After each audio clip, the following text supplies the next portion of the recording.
Bueno, bos días. Ábrese a sesión. A orde do día está publicada, por lo que non procedemos á súa lectura.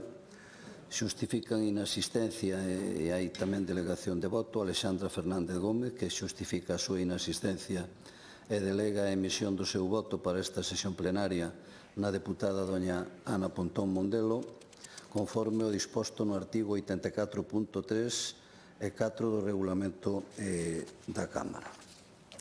E comunicarlle que ante a incidencia, como xa moitos de vostedes saben, un accidente na autopista, pois provocou que hai unha serie de feridos, entre os cuales están dous deputados deste Parlamento, como son don Gonzalo Trénor e Roberto Rodríguez, e hai tamén moitos deputados e deputadas que, como consecuencia desto, teñen un retraso á hora de poder chegar aquí a esta sesión plenaria.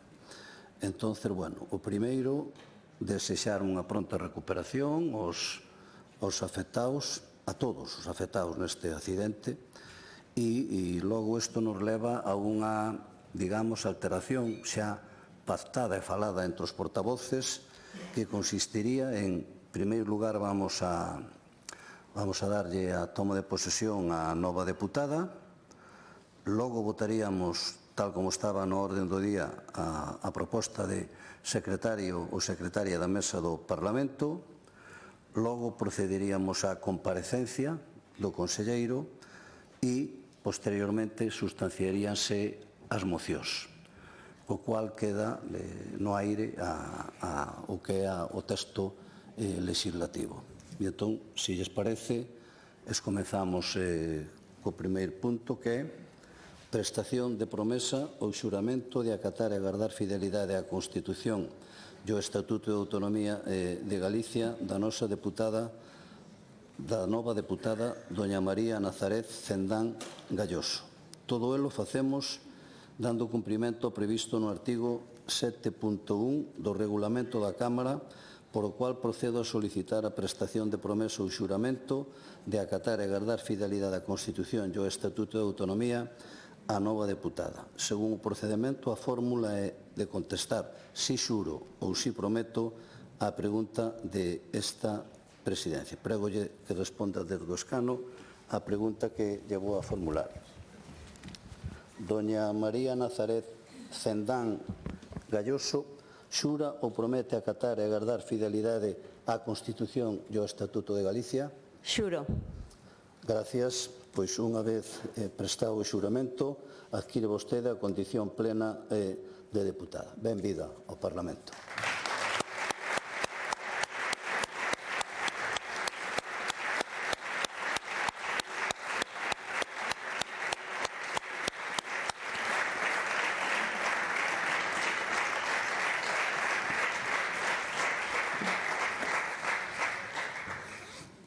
Como punto segundo, tal como comentamos, é a elección de secretario ou secretaria da Cámara. Procedemos a esta elección. Prégolle á señora vicesecretaria que efectúe o chamamento correspondente para que as deputadas e os deputados depositen na urna a papeleta de cor amarela. Lembrolles que se escribirá só un nome na papeleta e que resultará elexido ou elexida o deputado ou deputada que acade maior número de votos. Claro, vostede é o que ten que... Entón, que baixe unha vicesecretaria.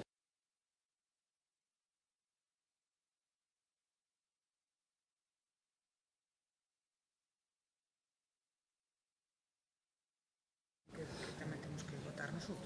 Están, sí. Esperamos a que os papelitos.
Xa se repartiron as papeletas, polo tanto, prégolle á vicesecretaria e procedo ao chamamento das deputadas e deputados para que depositen o seu voto, cando queira. Amigo Díaz, Encarnación. Arias Rodríguez, Raquel. Baladrón Lavas, Víctor Manuel. Bará Torres, Xosé Luis. Barreiro Sánchez, Enrique. Bouza Manso, Aitor. Campero Dorado, Cristina. Carreira Pazos, Iria. Casares Gándara, Juan Manuel. Castro García, Daniel. Castro Rey, Paloma. Centán Galloso, María Nazaret. Chao Rivas, Saleta. Espinosa Mangana, María Elena. Fernando Alfonso, Ramón Tomás. Fernández Dávila, María Cristina. Fernández Fernández, Secundino. Fernández Gómez, Alexandra. Fernández González, Ariadna. Fernández Rosende, Jesús María. Ferro Iglesias, José Luis. Fidalgo Iglesias, Miguel. García Comesaña, Julio. García González, Patricia. Golpe Acuña, José Manuel. Gómez Besteiro, José Ramón. González Iglesias, Carmela. Grueira Fernández, Nicole. Hermelo Piñeiro, María Dolores. Insualema, Óscar. Longueira Castro, Silvia. López Font, Carlos. Lorenzo Gómez, Rubén. Marnotes Fernández, Arquimiro. Mato Díaz, José Manuel. Méndez López, Lara. Mouzo Más, Paula. Ojea Bouzo, Armando. Pazos Couñago, José Alberto. Pérez Fernández, Rosana. Pérez López, Noelia. Pérez Millares, María Magdalena. Pomar Tojo, Carmen María. Pontón Mondelo, Ana Belén. Prado del Río, Paula. Presas Bergantiños, Noa Olaya. Queixas Zas, Mercedes. Río Santomé, Paulo. Rodríguez Fernández, Olaya. Rodríguez Carrera, María Felisa. Rodríguez Conde, Ángel. Rodríguez da Costa, María del Carmen. Rodríguez Martínez, Roberto. Rodríguez Pérez, Moisés. Ruanova Vilaboa, Brais. Santa María González, Raúl. Santos Costa, Manuel. San Arias, Cristina. Suárez Fernández, Iago. Tavares Pérez Piñeiro, Iago. Taibo Corsanego, Iria. Trenós López, Gonzalo. Valcárcel, Armesto, Montserrat. Varela Fernández, Caterín. Vázquez Suárez, Cecilia. Berea Fray, Borja. Vidal Lamas, Sonia. Viso Dieguez, Ángel. Calvo Pouso, Diego. Rodríguez González, Román. Rueda Valenzuela, Alfonso. Iglesias Rey, Patricia.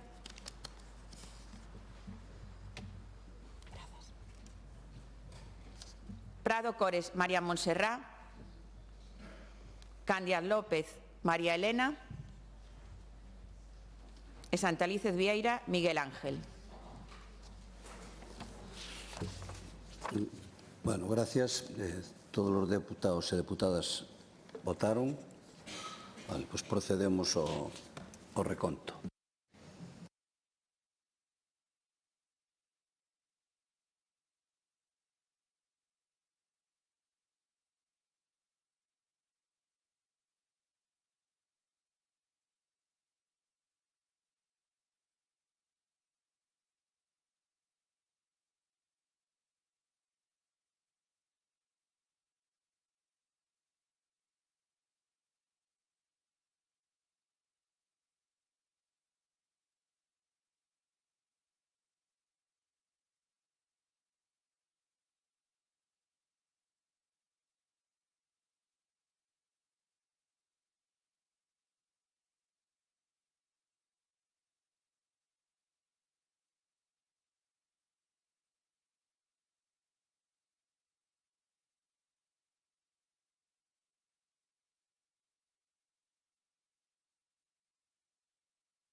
O resultado da votación é votos emitidos 63, votos a favor de don Julio García Comesaña 36, votos en branco 27. Polo tanto, con este resultado queda proclamado secretario da Mesa do Parlamento don Julio García Comesaña. Noraboa. Prégolle ao grupo socialista.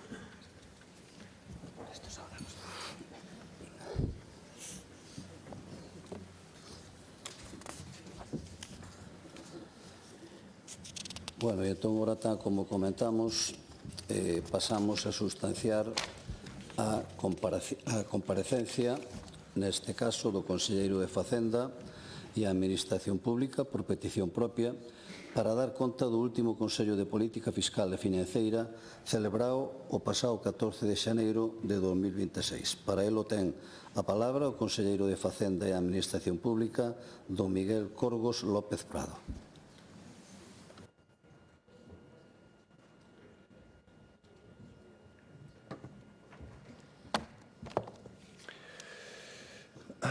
Grazas, presidente. Señorías, bos días. Antes de nada, desexarlle que non teñan ningunha lesión de importancia os dous deputados que tiveron un accidente e motivaron esta muda na orde do día deste pleno e que teñan unha pronta recuperación Gonzalo e Roberto. Comparezo hoxe a petición propia ante o Pleno do Parlamento Galego para expor a posición do Goberno galego en relación á proposta presentada polo Executivo Central para un novo sistema de financiamento autonómico. Señorías, o primeiro que me gustaría salientar é que o Goberno Central repite, case un ano despois, o mesmo esquema que coa proposta de asunción de débeda autonómica por parte da Administración Xeral do Estado. Nun primeiro momento negocia de xeito bilateral unha proposta con Esquerra Republicana, un socio de goberno, para posteriormente tentar transparentar este acordo no seo do Consello de Política Fiscal e Financeira, pedindo, sen máis, a adhesión do resto das comunidades autónomas. Un proceder partidista e opaco que sacrifica a igualdade de todos os españois cun único obxectivo, que Pedro Sánchez compre tempo para seguir na Moncloa. E para acadalo, o Goberno Central non dubida en tentar alterar de xeito sustantivo a práctica totalidade de todos os elementos do sistema sen acordalo antes coas comunidades autónomas. Os tributos cedidos e a porcentaxe de cesión, a capacidade tributaria, o cálculo da poboación asustada, a estrutura dos fondos e as regras de nivelación. Por que o Goberno Central fai isto? Moi sinxelo, porque, ao igual que coa proposta de asunción de débeda das comunidades autónomas por parte do Estado, non está a buscar mellorar o financiamento das comunidades nin mellorar o benestar dos cidadáns, senón o interese persoal do seu presidente para garantir o apoio de Esquerra Republicana nas súas votacións, pero fai a un alto precio, porque atendendo primeiro os intereses financeiros dunha única comunidade autónoma, para logo repartir entre as demais o resto, o que quede, racha a igualdade e, por tanto, a solidaridade entre territorios, solidaridade que consagra, como saben, a Constitución española. Señorías, cada vez que debatemos este asunto tan importante para o financiamento do Estado do Benestar, temos que lembrar que os impostos os paga a cidadanía, non os territorios, e tamén son as persoas as que teñen dereito a acceder a servizos públicos en condicións homoxéneas. As comunidades autónomas somos tan Estado como o Goberno Central e temos obrigas e dereitos establecidos polas leis para acceder ao financiamento aceitado das nosas competencias, de acordo con tres principios legais fundamentais: suficiencia, autonomía e solidariedade. Prestar en igualdade de condicións a educación, a sanidade e os servizos sociais é un dereito irrenunciable. E só cun modelo equitativo, teremos garantía de que isto se poida facer sen asimetrías discriminantes. E a estrategia partidista do señor Sánchez de pechar de xeito bilateral o que é de todos cun só territorio aboca, como así se confirmou, a que o Goberno central se vira obligado a presentar un modelo que xa non podía ser equitativo. E o fixo con un absoluto desprezo a todas as comunidades autónomas, que tivemos que asistir ao bochorno de que o líder inhabilitado de Esquerra Republicana presentase primeiro un acordo feito a súa medida para, un día despois, a vicepresidenta primeira e ministra de Facenda facer o papelón de confirmar o xa avanzado polo dirixente independentista nunha rolda de prensa e para logo, nunha terceira derivada, explicar exactamente o mesmo no seo do Consello de Política Fiscal e Financeira. Todo o que se podía facer mal se fixo peor. En vez de convocar as comunidades autónomas a unha reunión do Consello de Política Fiscal e Financeira para pechar nun grupo de traballo un sistema de financiamento con todas as comunidades autónomas e cunha proposta cohesionada e coordinada, primeiro se pacta un modelo nin siquiera coa Generalitat de Cataluña, senón co líder dun partido que non está no Goberno de Cataluña, e logo se leva este modelo cociñado ao pleno do Consello de Política Fiscal e Financeira. Por que se presenta agora neste intre unha reforma do sistema de financiamento cando o señor Sánchez leva 7 anos gobernando, cando se ten retrasado de xeito reiterado e cando desde o ano 2017 o Goberno xa contaba cun informe da Comisión de Expertos para a súa revisión? Pois a resposta é evidente, porque non lle queda máis remedio ao presidente do Goberno que escenificar unha revisión a medida dos seus socios para non perder o seu apoio, o apoio de Esquerra Republicana tras 3 anos de prórrogas orzamentarias, aínda que polas posicións manifestadas por cada grupo parlamentario a día de hoxe non teña moitas posibilidades de ser aprobado no Congreso. E, curiosamente, formula esta proposta en medio de 3 procesos electorais, Aragón, Castela e León e Andalucía, a través dunha ministra que pretende ser suíce parte, pois en poucos meses será candidata socialista en Andalucía, o que resulta, cando menos, dunha ética cuestionable. De feito, non pode ser unha sorpresa que tanto na proposta de asunción de débeda por parte do Estado como da revisión do modelo de financiamento autonómico, Cataluña e Andalucía sexan as autonomías destinatarias de máis recursos. Esta é a primeira vez que algún goberno se atreve a tanto. Por unha banda, vender a igualdade entre españois para comprar tempo na Moncloa e, por outra, que unha ministra de Facenda tome decisións no seu cargo para favorecer a súa candidatura electoral.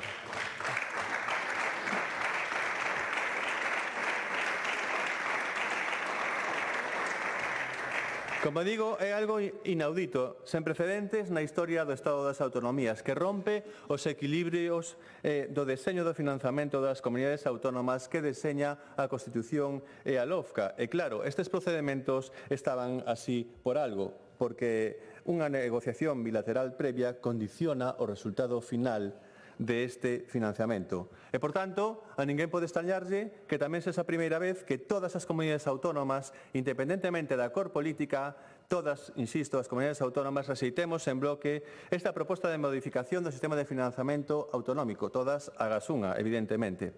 É inaudito que o Goberno teña presentado unha reforma de costas ás comunidades autónomas e que se pretenda aprobar co rexeitamento expreso de todas elas no Consello de Política Fiscal e Financeira, agás unha, como dicía.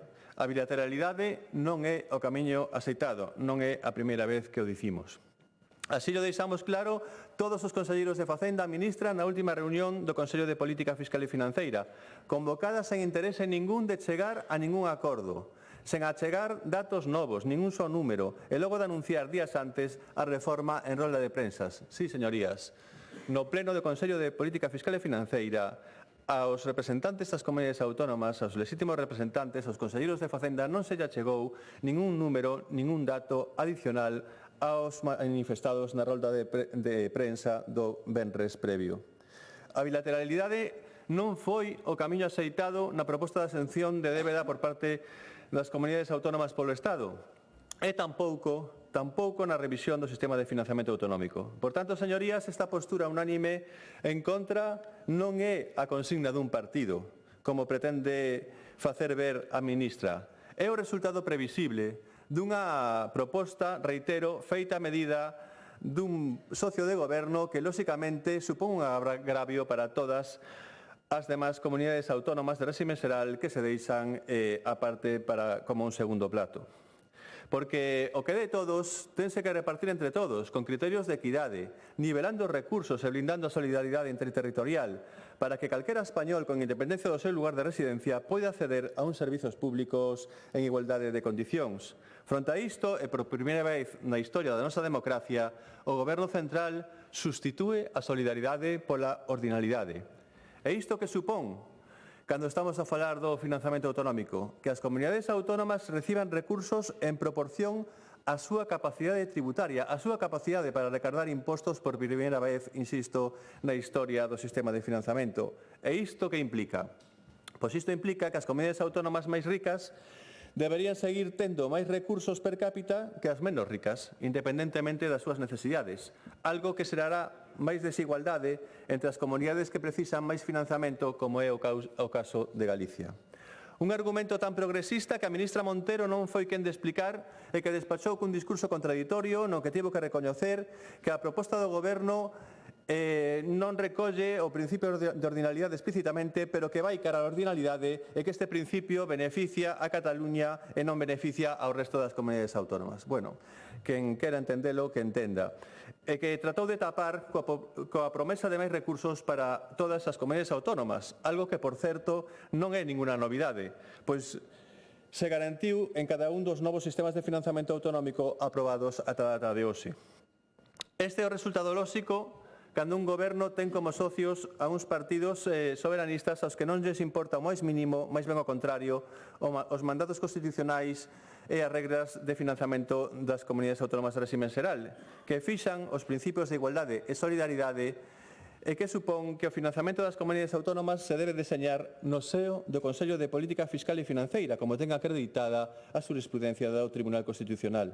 Señorías, esta proposta muda por completo o espírito do sistema de financiamento autonómico, pois por primeira vez non se basea nas necesidades de gasto das comunidades autónomas, senón como modelo pivota sobre a capacidade tributaria, como acabo de sinalar. Isto racha o recollido por todos os sistemas de financiamento autonómicos aprobados ata a data, que con maior ou menor acerto sempre garantiron a solidaridade interterritorial que establece a Constitución. Pola contra, a proposta do Goberno central baséase na capacidade fiscal en liña con principio de ordinalidade recollido no Estatuto catalán. Este deseño feito a priori provoca un problema de desigualdade á hora de repartir os cartos adicionais penalizando especialmente a Galicia. Señorías, todo dito ata agora sería máis que suficiente para que calquera grupo parlamentario galego rexeitase rotundamente esta proposta. Pero o agravio coa nosa comunidade autónoma é aínda maior, pois a formulación do Goberno de España é mala para o conxunto das comunidades autónomas, pero é pésima para Galicia. En primeiro lugar, porque o criterio de poboación asustada, como acabamos de ver, pasa a un segundo nivel. E non se atenden, senón todo o contrario, os principais factores que incrementan o custe de prestación de servizos esenciais na nosa comunidade autónoma. Sen algo existe consenso en Galicia, é que a revisión debe deseñarse en base ás necesidades de gasto e ponderar mellor a dispersión e o avellantamento, porque, insisto, son dos factores dos que máis encarecen a prestación dos servizos públicos na nosa comunidade autónoma. A revisión pactada entre Sánchez e Junqueras fai todo o contrario, rebaixa a ponderación tanto da dispersión como do avellentamento e, por tanto, é moi perxudicial para a nosa comunidade autónoma. Veamos isto con algúns datos. Máis do 50% das entidades singulares de poboación do Estado, como saben, concéntrase en Galicia, mentres que a súa superficie representa apenas un 5,8% do territorio. 50% de entidades singulares, 5,8% do territorio. Esta dispersión obriga a dispor dun maior número de infraestructuras e servizos de proximidade, centros de saúde, de atención primaria, gardarías, escolas de educación primaria, centros de día, etc. E tamén existe a prestación de servizos en escalas inferiores aos limiares medios da eficiencia, o que incrementa os custes unitarios debido ao reducido tamaño das instalacións e da poboación atendida. Algúns exemplos do que implica isto poden ser que Galicia, para poder prestar o servizo de atención primaria á súa poboación, necesita contar casi co triplo de centros de saúde que o resto das comunidades autónomas de réxime común. 147 centros de saúde por cada millón de habitantes fronte aos 57 da media nacional. Ou que en Galicia precisemos 712 médicos de familia por cada millón de habitantes para dar cobertura a toda a poboación, mentres que no resto das comunidades autónomas chega con 637 médicos de familia por millón de habitantes. Ou que en Galicia o 43,2% dos centros educativos teñen menos de 100 alumnos, cifra moi inferior na media das comunidades autónomas na que o ratio baixa máis de 10 puntos ata o 32%. Ademais, as nenas e nenos galegos utilizan o transporte escolar máis que o resto das comunidades autónomas. O gasto en transporte escolar de Galicia representa o 18,4% do total, tendo algo máis do 5% da superficie das comunidades autónomas.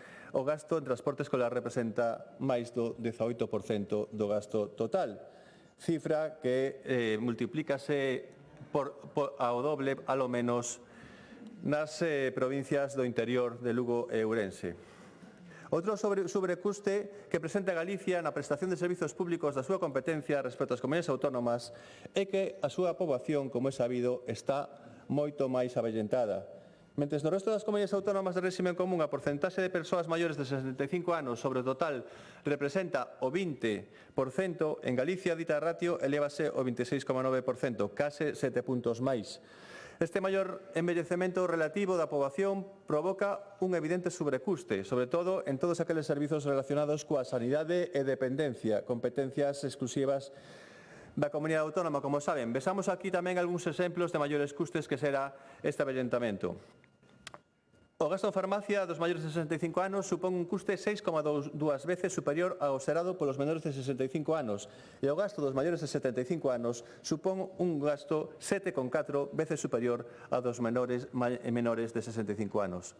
O gasto en atención hospitalaria dos maiores de 65 anos é case o triplo, 2,8 veces máis do dos menores de 65 anos e tamén ten impacto na frecuentación da sanidade primaria. Así, as consultas de atención primaria en Galicia teñen unha frecuentación media de 9,6 consultas por persoa, mentres que no resto das comunidades autónomas de réxime común é de 7,9 consultas por persoa. Se Galicia tivese a mesma ratio que o resto das comunidades autónomas, o número de consultas diminuiría en 4,4 millóns de consultas ao ano, máis dun 17% do total. Señorías, con estes exemplos, Galicia en ningún caso podería aceptar un sistema de financiamento autonómico que, en lugar de ponderar mellor a dispersión e o avellantamento, rebaixen o seu peso, como sucede coa formulación presentada polo Goberno central. Pois no caso da dispersión, a proposta do Ministerio de Facenda rebaixa nun 16% o seu peso. E no caso de envellecemento, é rebaixado nun 18%. O Goberno de España reduce o peso das dúas variables que implican un maior factor de custe na prestación dos servizos públicos en Galicia, xusto o contrario do que precisa a nosa comunidade autónoma e que demandamos con reiteración tanto das comparecencias do Goberno no Consello de Política Fiscal e Financeira como neste propio Parlamento, neste caso por todos os grupos parlamentarios. En segundo lugar, porque para acadar os números previamente acordados, os números que se presentaron a semana pasada, o Goberno central retorce as variables e crea dous novos fondos discrecionais, algo marca da casa da ministra Montero, que tamén perxudican especialmente a Galicia.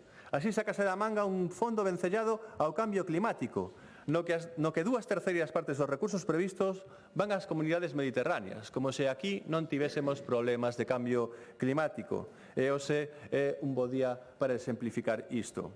E inclúe outro fondo sobre o IBE das PEMES, do que, curiosamente, Cataluña se eleva o 80% do total e Galicia 0 euros. O resultado para Galicia non pode ser máis desalentador. Dos 3.500 millóns de euros destes dous fondos absolutamente discrecionais que crea a ministra, Galicia recibe tan só 40 millóns de euros, pouco máis do 1%. Unha tomadura de pelo, como diría eu mismo ou calquera dos membros deste Parlamento.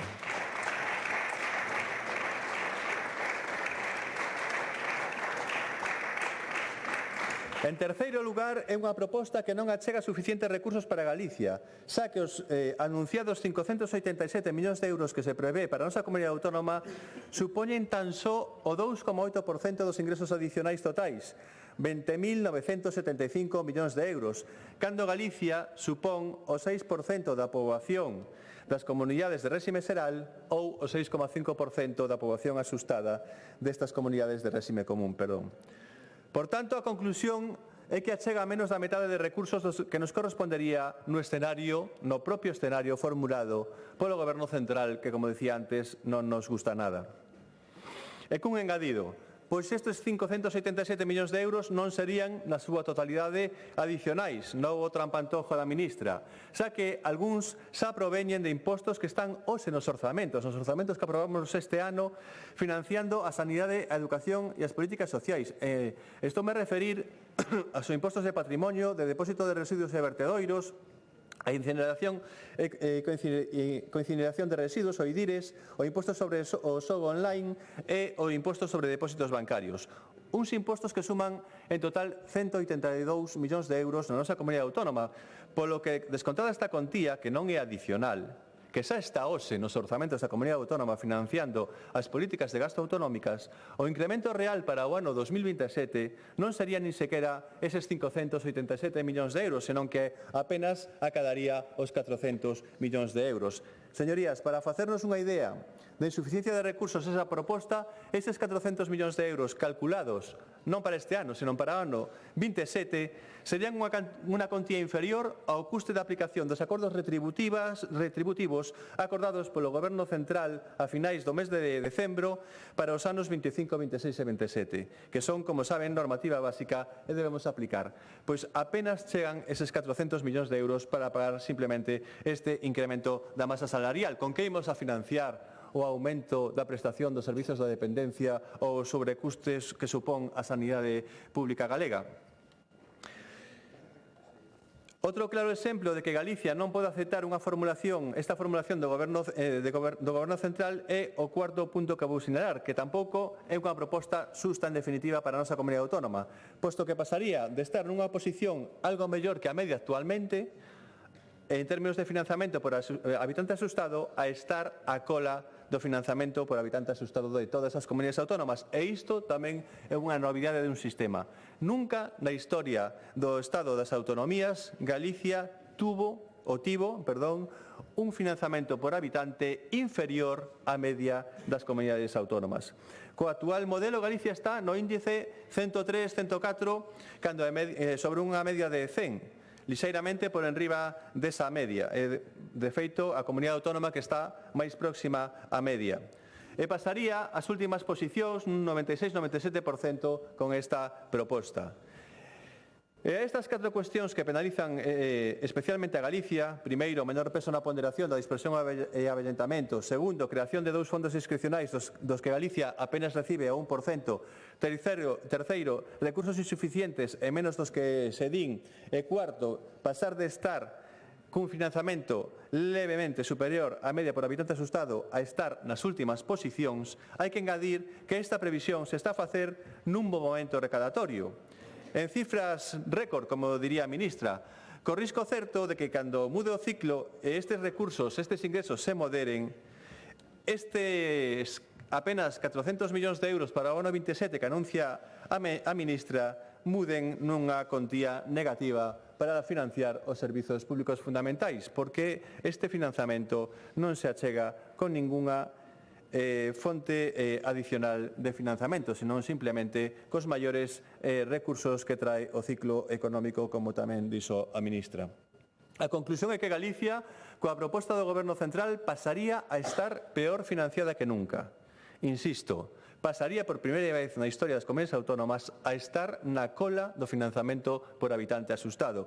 E isto é así, porque con esta proposta gañan as comunidades máis ricas e perden todas as demais, especialmente Galicia. Por qué? Porque é un modelo que se basa na capacidade tributaria. É un primeiro paso para un cupo.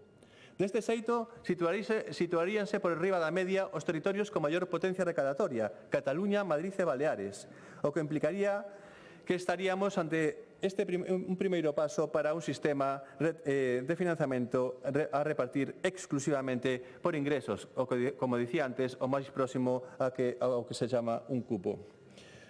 E non só o dicimos no Goberno galego, estas apreciacións son algo xeralizado. Por citar algunhas das avaliacións que xa se coñecen a día de hoxe, o Foro Económico advirte de que a proposta de reforma do sistema de financiamento autonómico deixa mal, tirando a moi mal, a comunidade eleva 900 millóns de euros, o que deberían incrementar os recursos para Galicia, porque os galegos gañan moito menos que a media. Estamos a falar da opinión do director deste organismo, Santiago Lago, que foi o representante de Galicia na comisión de expertos que participou nos traballos para esta revisión do sistema de financiamento. Por outra banda, o director de FEDEA, un dos maiores expertos en financiamento autonómico, Ángel de la Fuente, e que tamén compareceu na comisión sobre financiamento que se organizou nesta casa, advirte de que a reforma do Goberno está ideada para contentar a Cataluña. E tamén indica que os fondos novos son fondos de dudosa xustificación e reintroducen a arbitrariedade no modelo. O Fondo Climático, sinala, é máis un brindes ao sol, que é unha ferramenta útil para loitar contra o cambio climático e as súas consecuencias. E o Fondo IVA-PEMES é unha imaginativa excusa que busca o Goberno para dar a Cataluña unha xugosa previa de financiamento a conta do IVA das pymes societarias. Tamén amosa a súa preocupación polo risco de trocear o sistema de xestión tributaria, porque entende que se cada comunidade comeza a recadar e ingresar os cartos, como mínimo faría moito máis difícil o control e a loita contra a fraude e perderíanse as economías de escala da axencia tributaria. Trátanse de opinións autorizadas, pois son persoas que coñecen moi ben o funcionamento do sistema de financiamento autonómico.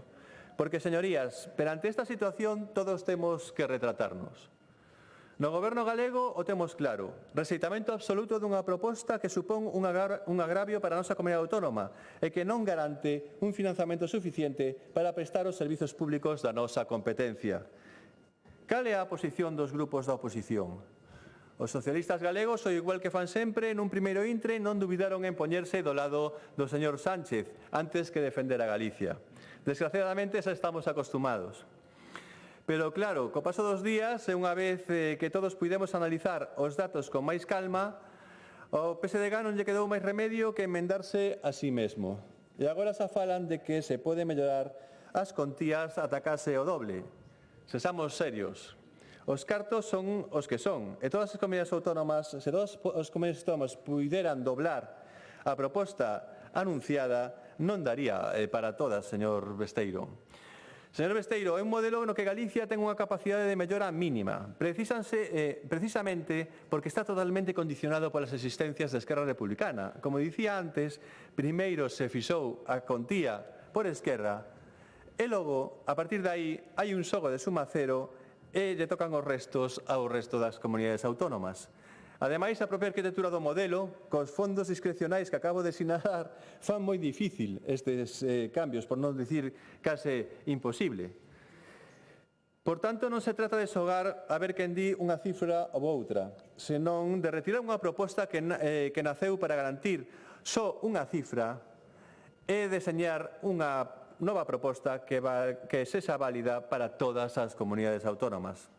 En canto ao grupo do Bloque Nacionalista Galego, pois siguen apostando por unha fórmula, por un modelo radicalmente distinto, o modelo do cupo, que aínda implicaría menos recursos, tal e como quedou acreditado polos expertos que acudiron tamén a este Parlamento. Neste senso, de novo o señor Lago, que na súa avaliación da reforma do Goberno alertou de que un sistema de cupos sería particularmente pernicioso para a nosa comunidade autónoma.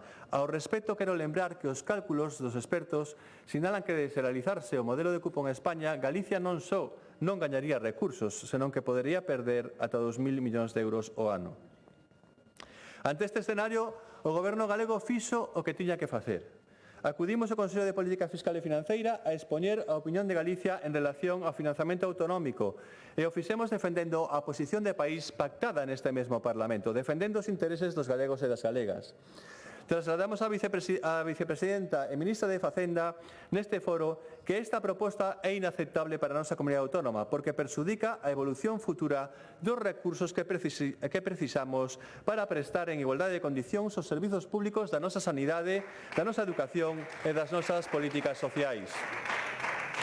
E pedimos que se retire esta formulación prexudicial para Galicia e que a continuación de seguido se presente outra proposta na que todas as comunidades autónomas, non só os supostos representantes de unha, teñamos a capacidade de negociación entre todas, sexamos quen de ter un financiamento equitativo e que calquera cidadán poida recibir servizos públicos de calidade con independencia da comunidade onde resida.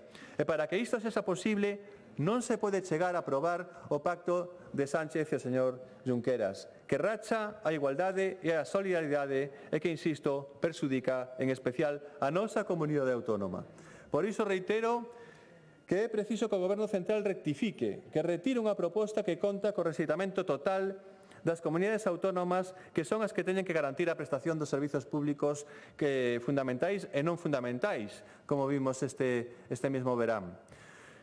E que na nova formulación se aborde de verdade o cómputo do gasto real de cada territorio, canto nos custa a cada comunidade autónoma prestar estes servizos diferenciais, porque algunhas temos custos diferenciais, e só así garantiremos un sistema de financiamento equitativo e solidario, negociando no foro multilateral que corresponde no Consello de Política Fiscal e Financeira. Ademais, hai que ter en conta que con esta formulación o pouco que teña falado o Ministerio de Facenda coas comunidades autónomas, aínda que fose por fascículos, non se cumpre. Nada do formulado nin coas figuras tributarias, nin coa poboación asustada, nin cos fondos incluídos nesta proposta se corresponde cos traballos previos para abordar a revisión do modelo. Seguramente porque nestes traballos previos a comunidade que agora impón esta proposta nin sequera se participou, non se dignaba a falar en termos de igualdade cando gobernaban os soberanistas co resto das comunidades autónomas.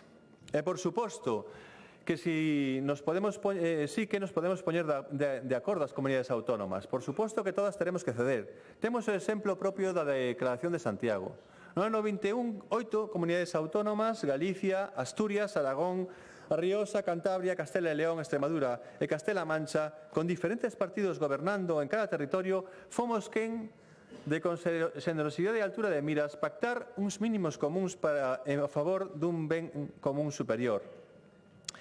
É xusto contrario do que está a facer o Goberno Central, que pacta de xeito bilateral cun único partido socio de goberno que se arroga as funcións de goberno, inaudito tamén, dunha comunidade autónoma, Cataluña, para defender a súa idea de sistema de financiamento, sacrificando o ben común do resto das comunidades autónomas. O Goberno galego vai defender sempre os intereses da nosa comunidade, pero sendo conscientes de que se todos cedemos un pouco e buscamos un acordo sensato, podemos chegar a un gran acordo no que ningunha comunidade autónoma estea plenamente satisfeita, pero no que, esta vez sí, todas sairíamos gañando. Neste momento pasa xusto o contrario. Hai unha comunidade autónoma satisfeita e o resto está en desacordo con esta proposta. Por tanto, dende o Goberno galego abogamos por volver ao espírito da Declaración de Santiago, fixar uns mínimos comuns para ter un mellor sistema de financiamento autonómico para todas as comunidades autónomas. O dicimos sempre, Galicia non quere ser máis que ninguén, pero tampouco acepta ser menos que ninguén. En o camiño de fixar estes mínimos comuns está a reciente tamén Declaración de Zaragoza, que coincide co que pide a Xunta de Galicia, rexeitar a proposta bilateral actual é defender un modelo que cubra os servizos públicos, acordado de xeito multilateral no seo do Consello de Política Fiscal e Financeira. Esa alternativa propón un sistema deseñado en base ás necesidades de gasto. É algo moi importante para Galicia, tendo en conta a dispersión e o avellantamento.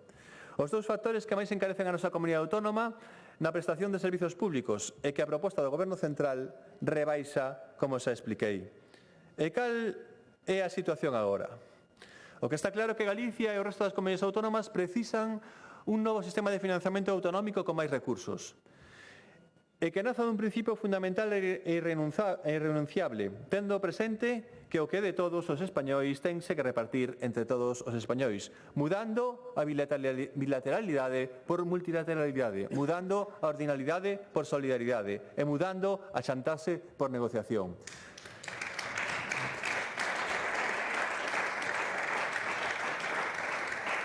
Dende a Xunta de Galicia somos conscientes de que o actual sistema non ten sido capaz de adaptarse aos cambios económicos, demográficos e sociais dos últimos 15 anos, nin de absorber o impacto das crises financeira e pandémica que provocaron un incremento estructural do custe dos servizos públicos fundamentais. De xeito especial o custe da sanidade pública, ao que Galicia adica máis recursos que nunca, prácticamente a metade do todo orzamento autonómico, posto que isto ten que contar cunha especial atención no futuro modelo. Por iso, a peor solución sería que esta urxencia de maiores recursos se resolvese en función dos intereses do grupo soberanista que está a condicionar esta proposta de financiamento en detrimento do que precisamos o resto das comunidades autónomas e singularmente Galicia, que, reitero, sae especialmente perxudicada coa proposta do Goberno socialista. Ante este escenario, pido a unión de todos os grupos parlamentarios para traballar xuntos porque esta formulación non saia adiante, porque a súa aprobación levaría a incrementar os desequilibrios entre comunidades autónomas en lugar de correxilos. A única receita válida para evitar unha España asimétrica de dúas velocidades será pactar entre todos un modelo tras unha avaliación rigurosa e transparente e con simulacións comparables sobre o custe real de prestación dos servizos en cada territorio. Galicia tampouco está disposta a que polas ansias de avanzar cara á independencia fiscal que reclaman as forzas soberanistas se nos impuse ás demais comunidades a unha suba de impostos que asfixie máis a cidadanía e as empresas. Por iso, a Xunta defenderá a autonomía fiscal das comunidades autónomas. E se o Goberno central pretende repoñer o imposto de sucesións, subir o IRPF ou incrementar o imposto de transmisións patrimoniais, o rexeitaremos con rotundidade. En Galicia temos un modelo propio fiscal responsable, solidario e competitivo, froito de anos de traballo riguroso e de esforzo colectivo. O novo modelo debe premiar a boa xestión e non o despilfarro, pois a responsabilidade fiscal e a xestión eficiente do gasto son piares inseparables dun sistema de financiamento xusto e sostible no tempo. O camiño que tomou o Goberno socialista amenaza a cohesión, a solidaridade e racha a igualdade que protexe a Constitución española. Frente a esta deriva, a revisión do sistema debe proporcionar suficiencia, estabilidade, equidade, corresponsabilidade, igualdade e seguridade xurídica.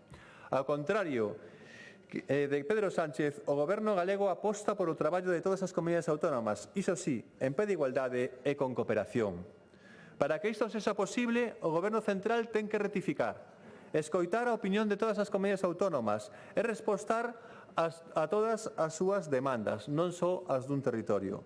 Porque o Consello de Política Fiscal e Financeira quedou claro, neste Consello quedou claro que todas as comunidades autónomas queremos traballar xuntas para construir un mellor estado das autonomías e prestar mellores servizos a todos os cidadáns de cada comunidade autónoma. Como en todo o que fai, o señor Sánchez está usando un asunto vital para as comunidades autónomas, para todos os cidadáns, de xeito partidista e como unha ferramenta política en beneficio propio. Señorías, vou rematando. O Goberno galego mantén a coherencia nun asunto vital para o financiamento da nosa comunidade autónoma e, por lo tanto, para o financiamento das nosas políticas de gasto. A posición do Goberno galego, reiterada hoxe, é a mesma de sempre. Non mudamos, porque os factores que implican un maior gasto para garantir os nosos servizos públicos tampouco fixeron, tampouco mudaron. Galicia precisa un sistema que atenda de verdade os custes da prestación de servizos na nosa comunidade, que obxectivamente son máis custosos, sobre todo pola dispersión, como xa documentei abundantemente, única en España, pois concentramos a metade dos núcleos de poboación de todo o Estado e tamén por avellentamento cunha tasa de poboación maior de 65 anos sensiblemente superior á media. O actual modelo non achega suficientes recursos a Galicia porque, sobre todo, o efecto da dispersión non está suficientemente ponderado, se reduce.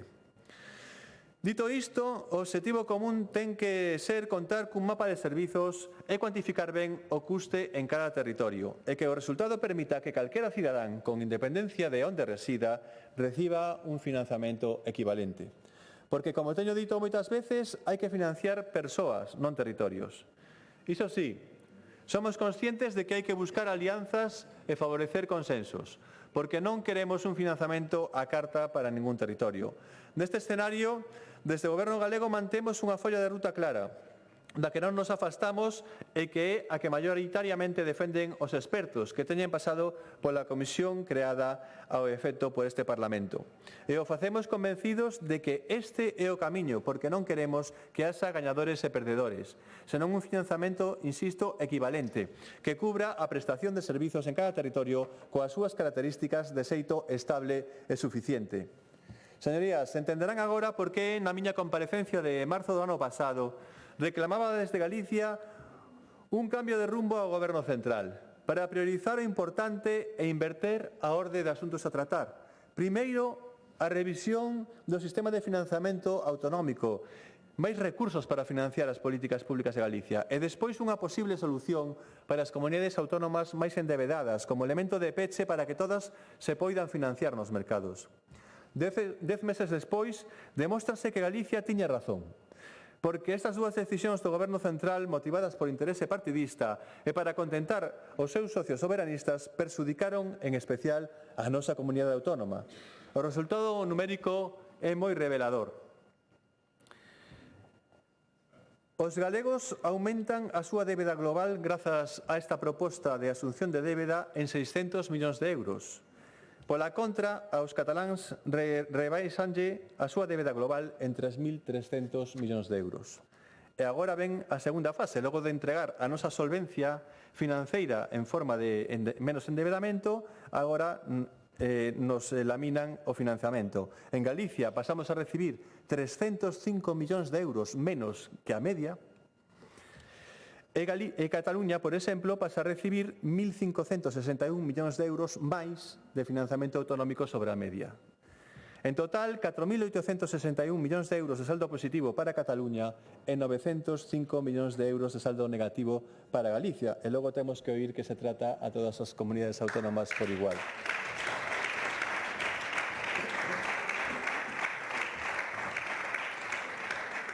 Ven como sí que era importante a orde dos factores, ven como era importante primeiro negociar o sistema de financiamento que é o mollar para a Comunidade Autónoma Galega e logo pechar unha mellor solvencia para todas as comunidades autónomas máis endebedadas. Como pode haber algún dirixente galego que apoie este agravio? Por iso, o único camiño aceptable para Galicia é que o Goberno central retire esta proposta de financiamento, especialmente prexudicial para a nosa comunidade por todo o dito. Lamentablemente, os precedentes non nos fan ser optimistas, pois o actual Goberno central tan só lle interesa un acordo cos seus socios e non chegar a un consenso con todas as comunidades autónomas para defender os intereses dos cidadáns, algo imprescindible para garantir un modelo duradeiro. Se non se retira esta proposta, agardamos que non acarde os apoios suficientes para sair adiante nas Cortes Xerais, porque precisará a modificación dunha lei orgánica e dunha lei. Un sistema de financiamento apoiado por tan só unha comunidade fronte ao rexeitamento de todas as restantes nacería morto e irremediablemente estaría abocado ao fracaso. E as comunidades autónomas polo xeral e Galicia en particular precisan con urxencia un novo sistema de financiamento equitativo, estable e suficiente para que calquera cidadán, viva onde viva, reciba uns servizos públicos de calidade. Pido de novo aos grupos parlamentarios desta Cámara que renoven o apoio á Xunta para defender a posición de país pactada para evitar un novo agravio do Goberno central á nosa terra. Moitas grazas. Moitas grazas.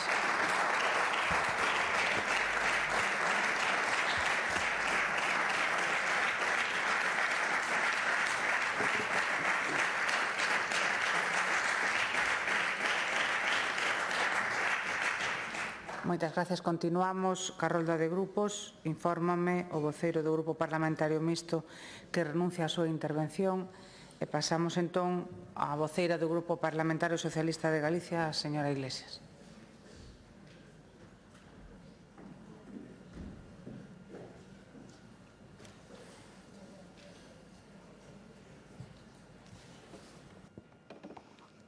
Grazas, Presidenta. Bos días a todos e a todas. Dende o Grupo Parlamentario Socialista, pois o que desexamos é a pronta recuperación dos nosos compañeiros do Partido Popular e con todo o noso sinceiro agarimo. Señor conselleiro, hoxe comparece nesta Cámara para dar conta da última reunión do Consello de Política Fiscal e Financiera na que o Goberno de España presentou unha proposta do novo sistema de financiamento para todas as comunidades autónomas de réximen común. Polo menos nese Consello, non lle dou plantón á ministra, aínda que dende o Grupo Socialistas pensamos que realmente se converteu vostede nun convidado de pedra para o país. E convén dicilo dende o inicio, porque sabe ben que non me vai calar. Non estamos ante unha reunión calquera, señor Corgos. Estamos ante a primeira proposta real de reforma do sistema en máis de 13 anos. 13 anos dun modelo caducado, 13 anos nos que o PP gobernou España e non fixo absolutamente nada. O primeiro feito, hoxe, por primeira vez en moito tempo, hai algo moi concreto en riba da mesa, unha proposta formal, máis de 21.000 millóns de euros postos en riba da mesa, con cifras, con números, señor Corgos, con metodoloxía, con métrica, que tanto lle gusta, e con impacto para Galicia. E iso xa marca unha diferencia sustancial, señor conselleiro, porque mentre o Goberno de España presenta unha proposta que pode ser negociada, pode ser mellorada, a Xunta de Galicia segue sen presentar ningunha proposta. Non hai documento propio con cifras que coñezamos, non hai un modelo galego, non hai posición coñecida, ni siquiera hai as conclusións da Comisión de Estudios do Sistema de Financiamento Autonómico que se constituíu aquí neste hemiciclo. Onde están esas conclusións, señor Corgos? E todo o que lle relato, señor conselleiro, é unha anomalía política moi grave. Vostedes gobernan dende hai 17 anos na Xunta de Galicia e realmente nós, o galla non fose así, pero somos tremendamente respetuosos co xogo democrático, non como ese galego en Madrid, non, que non foi presidente porque non quixo e deu a orden hoxe de votar no Congreso dos Diputados en contra do escudo social, revalorizar as pensións para os galegos e as galegas e tamén en contra do bono da gratuidade dos transporte, en contra dos desahucios nas vivendas e persoas máis vulnerables. Pero sí, o país vai ben, porque hoxe cumplimos a cifra récord, que estamos por debaixo do 10% da taxa de desemprego por primeira vez dende o 2008, señor Corgos. España vai ben e a Galicia vaille ben o goberno socialista que se preside por Pedro Sánchez. E despois está o que fan vostede, que realmente é un seguidismo vergoñento das ordes de Génova 13. Eu digo silencio e obediencia debida, esa frase do goberno galego. Por qué? Porque non sabemos a proposta que ten o goberno galego. Ven aquí a dar conta do que dixo a ministra no Consello de Política Fiscal. Pero respecto a Galicia, que propuxo? Señor Corgos, que propuxo? Eu pregúntolle, e poderame contestar na seguinte turno de intervención. Defendeu con argumentos a proposta, defendeu rexitala con números e como métrica, que tanto lle gusta, ou defendeu mellorala, defendeu reforzar o peso da dispersión, o avellantamento na poboación axustada, defendeu tamén con cifras máis recursos para Galicia. Onde está o Excel, señor conselleiro? O señor conselleiro limitouse a dicir non, e con a frase de eso, de que un modelo precocinado para Cataluña, curiosamente a mesma frase que repitiron os seus homólogos, conselleiros e conselleiras gobernadas polas comunidades autónomas do Partido Popular. Eso sí que son ordes da calle Génova que resultan ben, señor Corgos. Modelo precocinado. O que lle pasou, digo eu, volveu poñerse o gorro de asesor económico do PP, señor Corgos, en vez do gorro de conselleiro de Facenda de todos os galegos e galegas, con independencia que os votaran ou non.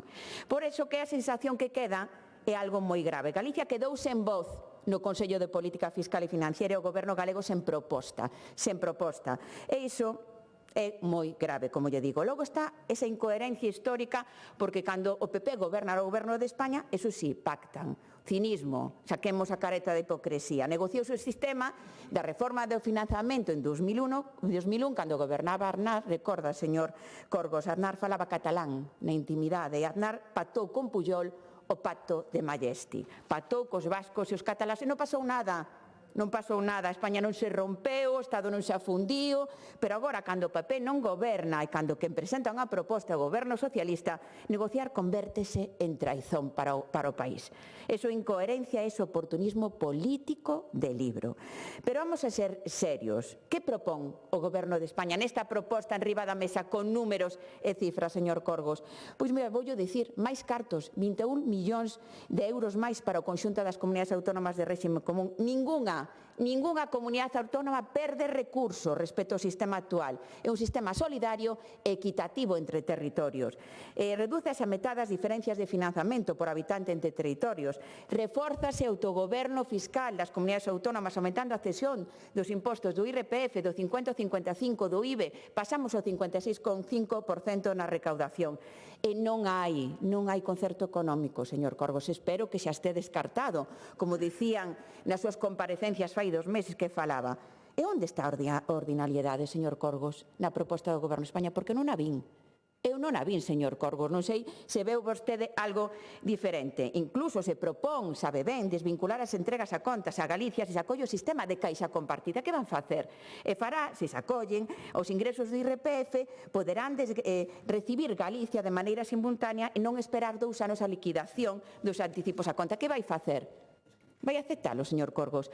Hai un sistema común, multilateral e negociable no que se atenda as singularidades propias da comunidade autónoma. No que lle digo, claro que hai que negociar. Galicia ten singularidades diferentes de Cataluña, de Valencia, de Madrid, de Andalucía.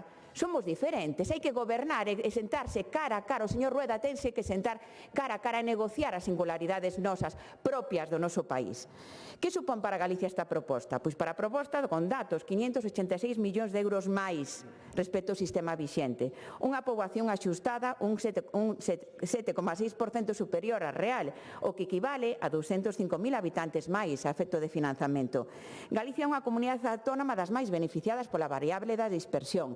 É unha das que máis recursos recibe pola solidaridade interterritorial, dotado de máis de 3.000 millóns de euros, por ser precisamente unha comunidade autónoma que non temos capacidade tributaria, que estamos por debaixo do habitante axustado.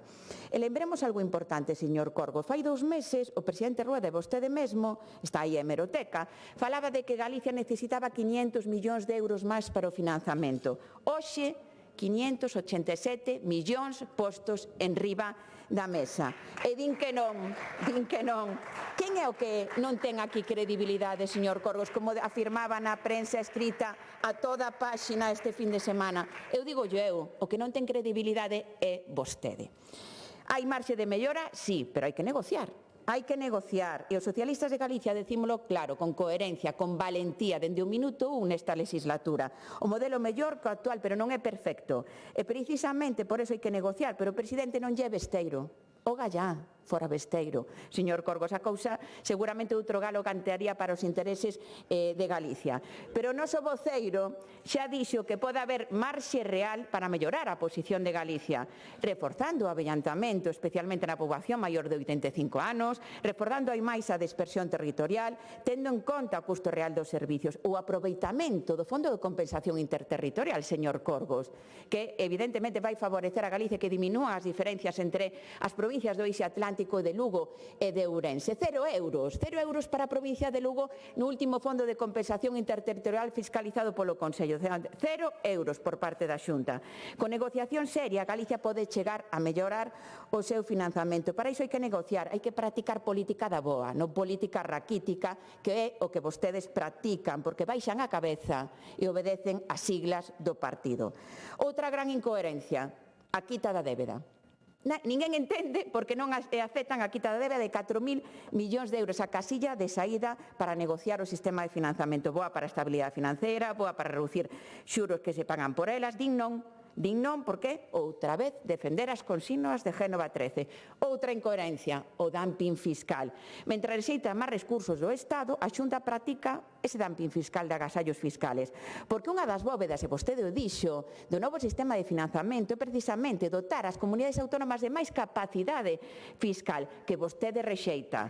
Actúan, señor conselleiros, pedindo máis a papá Estado, mentre aquí actúan como nenos caprichosos. E non son capaces de situarse de igual igual a igual como nacionalidade histórica que somos galega e negociar co Goberno de España, señor Corgos. Eso é o que lles pasa. Eso sí, case 800 millóns de euros deixados de ingresar nas arcas públicas nos orzamento 2026, menos esos cartos non irán para a sanidade, para a educación, para políticas sociais e non se pode pedir máis financiamento mentre se debilitan os ingresos propios, señor Corgos. Nos, evidentemente, queremos máis autogoberno fiscal, nos queremos máis capacidade nos tributos cedidos do Estado, porque somos, como lle dicía, nacionalidade histórica e porque para Galicia. Que están esperando, señor Corgos? A proposta do PP das comunidades autónomas a que Feijóo chega a ser presidente con vos, que nega as autonomías neste país, señor Corgos. É o que están esperando. É o que están esperando. Por outra banda, sabe ben que o BNG autoexclúese desta negociación. Por que? Defenden o cupo. Defenden o concerto que, como vostede dixo, é nefasto económicamente para Galicia. Ademais, é insolidario. E nós, as socialistas, defendemos a solidaridade nun Estado federal moi descentralizado, Estado-nación de nación, señor Corgos. Por tanto, e xa remato, hoxe tiña unha oportunidade defender Galicia con datos e negociar mellor ese financiamento que se propón do Goberno de España, que é a primeira proposta seria, con números postos e rima da vez. E vostedes din non. Señor conselleiro, vostede fracasou. E dígolle máis, a negativa a negociar o financiamento non sae de San Caetano, sae de Génova 13 e consuma a traición de Rúa da Galicia, polo que terá seguramente que pedir perdón. Moitas grazas. Gracias.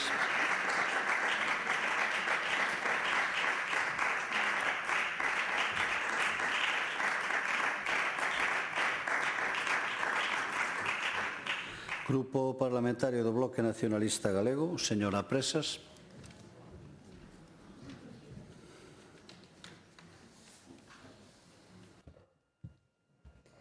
Grazas, presidente. Antes de máis, sumar tamén en nome do Grupo do BNG os nosos máis sinceros desexos de mellora dos nosos compañeiros e de que todo vaya en orde. Señor conselleiro, antes de máis, agradecerlle tamén a súa comparecencia. Todo que se fale dun tema tan importante sempre dicimos desde o BNG que é pouco. E o certo é que hai que dicilo con todas as letras. A proposta do Estado para a reforma do sistema de financiamento é inaceptable. Dixémolo alto e claro desde o minuto 1 con claridade, con bastante máis claridade, hai que dicir, do que vostedes, ainda que hoxe intentara facer un pouco de propósito de emenda. É unha proposta inaceptable porque é unha proposta centralista, inconsistente e inxusta que empeora algo que xa era malo, aumentando a discriminación de Galiza. Non sei eu de que igualdade fala quen defende que se racha coa igualdade. Non había igualdade antes, non a hai antes. Unha proposta, ademais, na que insistimos desde o BNG, por inxusta, hai que rexeitala por unha cuestión de xustiza e de dignidade. Este país só pode dicir non. Polo que, como fixemos desde o minuto 1, apelamos á responsabilidade de todo o arco parlamentario para poñer os intereses dos galegos e das galegas por diante dos intereses das súas siglas.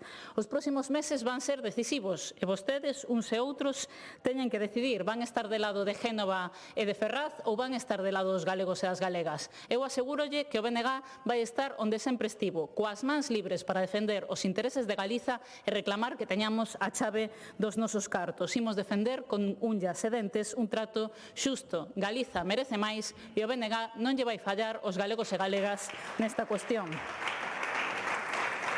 O modelo de financiamento, señor Corgos, sabe vostede que non é unha abstracción, que é un tema de máxima relevancia e absolutamente determinante para o futuro do noso país. Non é a primeira vez que advertimos, ademais desde o BNG levamos moito tempo facendo o mesmo que vostedes, que gobernan, levan sendo parte do problema e non da solución. Por iso, señor Corgos, aínda que agradecemos a súa comparecencia, teño que dicirlle que saímos dela decepcionadas, porque en 40 minutos de rolda de prensa que tivo vostede aquí, fixo de cronista oficial do goberno de Sánchez, pero pouco máis. Iso está moi ben para un podcast, pero este Parlamento esperaba algo máis do Goberno, esperaba que vostede anunciara aquí, cando menos, algunha vía de traballo ou, teño que dicirlle, unha rectificación da estrategia do Partido Popular, porque, desde logo, se investiran a mesma enerxía que invisten en facer de oposición do BNG, en traer a este Parlamento, por fin, unha proposta que se coñeza da Xunta e unha alternativa, mellor nos iría.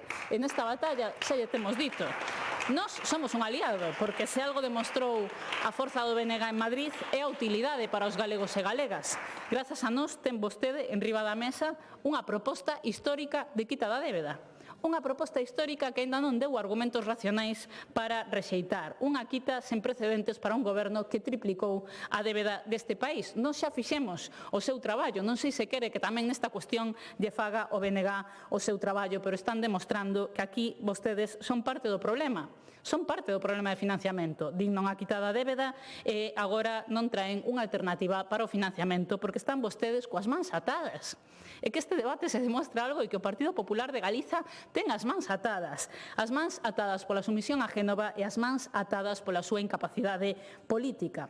E lamentablemente non é de hoxe, nin este debate nin a súa incapacidade. Hai que recordar que no ano 2009 asinaron unha proposta que xa era mala e desde o ano 2014, pese a que gobernaban os seus en Madrid, non lles acordou pedir unha reforma do sistema de financiamento nin unha mellora. Primeiro co señor M. Rajoy e despois chegou o señor Sánchez a Moncloa e nin sequera iso serviu para que vostedes defenderan Galiza porque seguen presos do seu centralismo e das ordes de Génova. Mentres dedícanse a criticar a proposta do BNG. Pero que mire, a xente coñece cal é a proposta ambiciosa do BNG. Trouxemos hai 6 meses unha proposta de lei para reformar o Estatuto e avanzar en autogoberno fiscal e financeiro. E mentres vostedes que fan? Queixarse simplemente e non traer unha alternativa, ou sí, o que fan é dicir sí a unha comisión de estudo neste Parlamento para despois bloqueala anos e anos e que estea a día de hoxe sen conclusións. En fin, igual xa que a clásica comisión de investigación da fraude das caixas galegas. En todo caso, señor Corgos, moito máis non fixeron, ademais de que dicir non a debater neste Parlamento, pero o peor non é o que fan neste Parlamento, que xa lle chega. O peor é o que fan fora, ou o que deixan de facer fora. Porque negáronse vostedes a negociar ti a ti, a negociar bilateralmente. E hoxe vemos os resultados de que o señor Feijóo non lles deixara negociar bilateralmente, de que vostedes non decidiran exercer de goberno autónomo e defender os intereses do noso país. A realidade é que aquí, quen negociou, gañou. E quen non negociou perde, señor Corgos. E, desde logo, vemos que unha vez máis o Estado discrimina a Galiza. Iso xa é habitual, Nos negamos a maior, iso de que se racha a igualdade. Igualdade xa non había. É unha proposta que empeora o que había? Sí, pero igualdade non había respecto deste país, senón unha discriminación histórica na que o Partido Popular foi históricamente axente fundamental. Iso, como digo, non é unha novidade. O que é unha novidade é o papelón do goberno nestes últimos anos, porque nunca antes na historia deste país houve un goberno da Xunta, nin sequera do Partido Popular, tan absolutamente sumiso ás súas siglas a nivel de Estado que non alza a voz nin o máis mínimo. Eu, desde logo, confiaba en que, constatado que son vostedes parte do problema porque deixaron neste debate unha Galiza absolutamente subsidiaria, pois eu confiaba en que cando menos trouxeran unha mínima rectificación. Non confiaba demasiado despois de ver hai escasos días unha nova foto da vergoña na declaración de Zaragoza da que vostede veu presumir. Aquí o señor Rueda asinando unha vez máis a súa pleitesía aos intereses electoralistas do señor Feijóo. Declaración de Zaragoza que supoño que vostede coñece. 8 páxinas.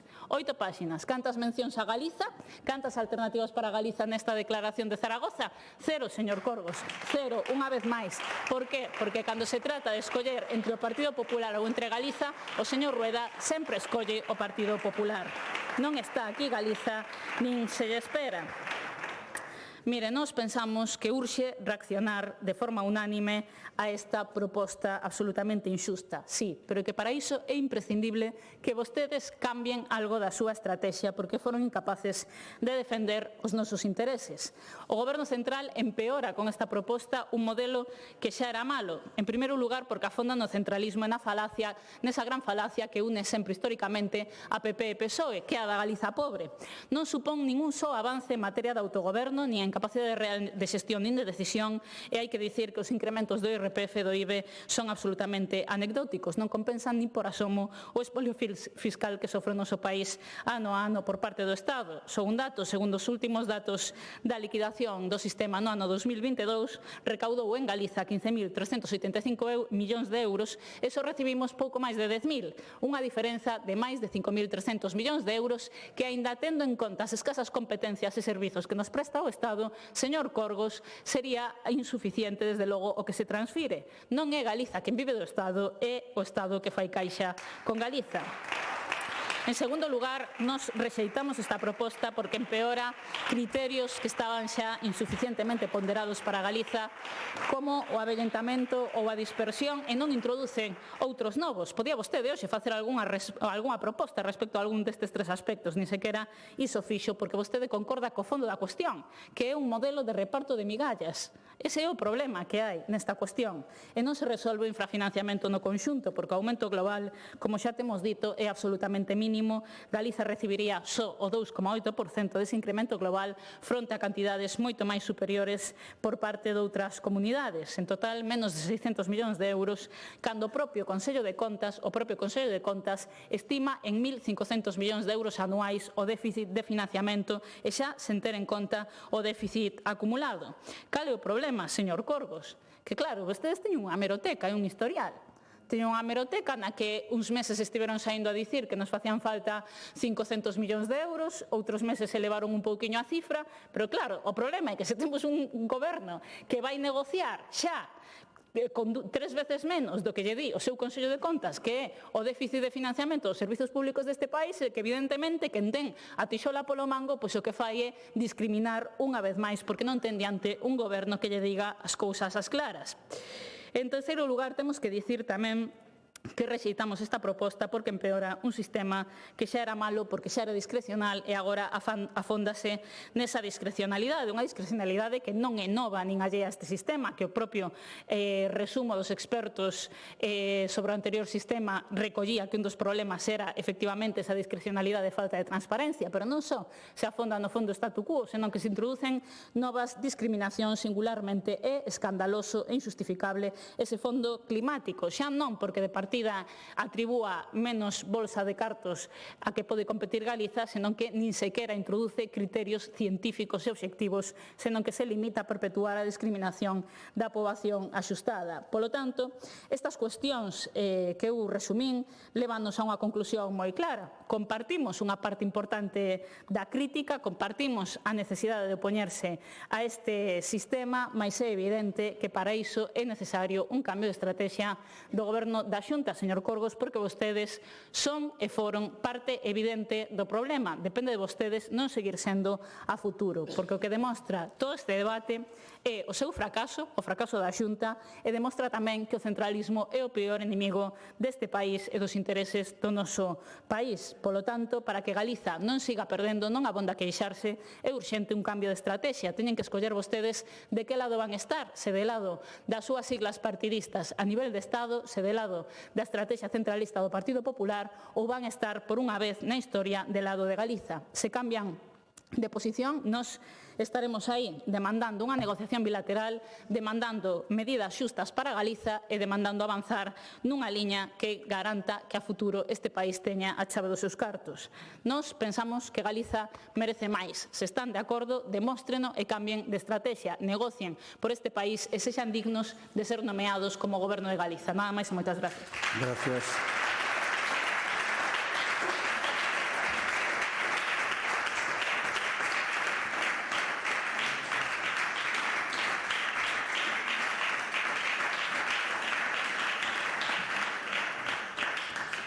Grupo Parlamentario Popular, señor Pazos Couñago.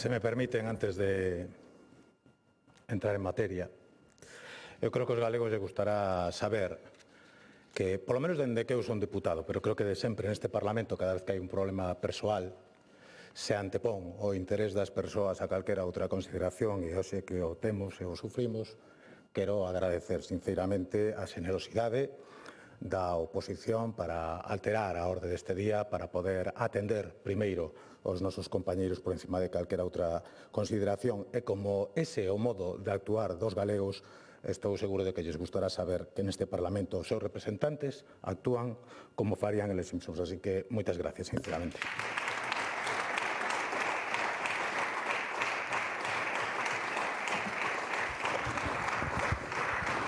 E quero agradecerlle tamén ao conselleiro que fixera todo o posible por acompasar a súa axenda ás necesidades deste Parlamento, así como quero agradecer tamén a súa comparecencia. Para dar conta do acontecido no Consello de Política Fiscal e Financeira, para analizar a fraude democrática que o Goberno Sánchez deu en chamar proposta de financiación autonómica, unha proposta que nin é froito do diálogo coas comunidades autónomas, que non atende ás necesidades das comunidades autónomas, que non atende ás necesidades dos cidadáns e que conta co rexeitamento unánime de todas as comunidades autónomas, de todas agás de tres. Das dúas que non participan deste sistema de financiación, País Vasco e Navarra, e da única comunidade autónoma de réxime común que se nega a participar no Consello de Política Fiscal e Financeira porque prefire chantaxear ao Goberno nunha mesa bilateral. A proposta que coñecemos nestes días é froito da debilidade socialista e da chantaxe independentista e non ten máis obxectivo que solucionar as urxencias duns e doutros a costa de desatender as prioridades e necesidades de todos os demais.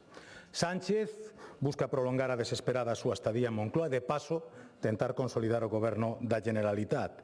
Esquerra aspira a recuperar terreo no independentismo afondando no falso relato victimista dunha Cataluña mal financiada e empobrecida pola maldade da pérfida España.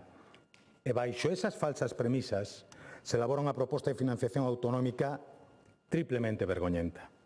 Vergoñenta na súa concepción, vergoñenta no seu alumbramento e vergoñenta nas súas consecuencias. E a isto engadaría unha canta vergoña, que foi escoitar algúns dos argumentos que hoxe escoitei aquí.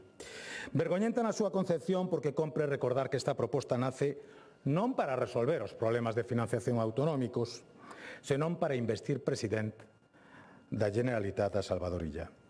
E por iso se desbotou o diálogo coas comunidades autónomas e por iso as bases do modelo se establecen nun pacto de investidura entre o Partido Socialista de Cataluña e a Esquerra Republicana no que se incluían condicións inasumibles para os demais territorios. Un pacto que, a pesar de conter afirmacións aberrantes, foi avalado por Pedro Sánchez e os seus palmeiros coas contadas excepcións de algún varón socialista, como os señores Page e Lambán. A primeira desas barbaridades era, cito literalmente, impulsar un sistema de financiación singular que avance hacia a plena soberanía fiscal baseado na relación bilateral do Estado e a recadación, xestión e liquidación de todos os impostos. En todo isto, sobre a base dunha afirmación completamente falaz, Cataluña sofre unha infrafinanciación sostida no tempo que supera o que correspondería a un modelo de solidaridade entre territorios. Señorías, que dato obxectivo avalaba esa afirmación? Ningún. Que técnico alleo ao propio independentismo defende esa suposta discriminación? Ningún.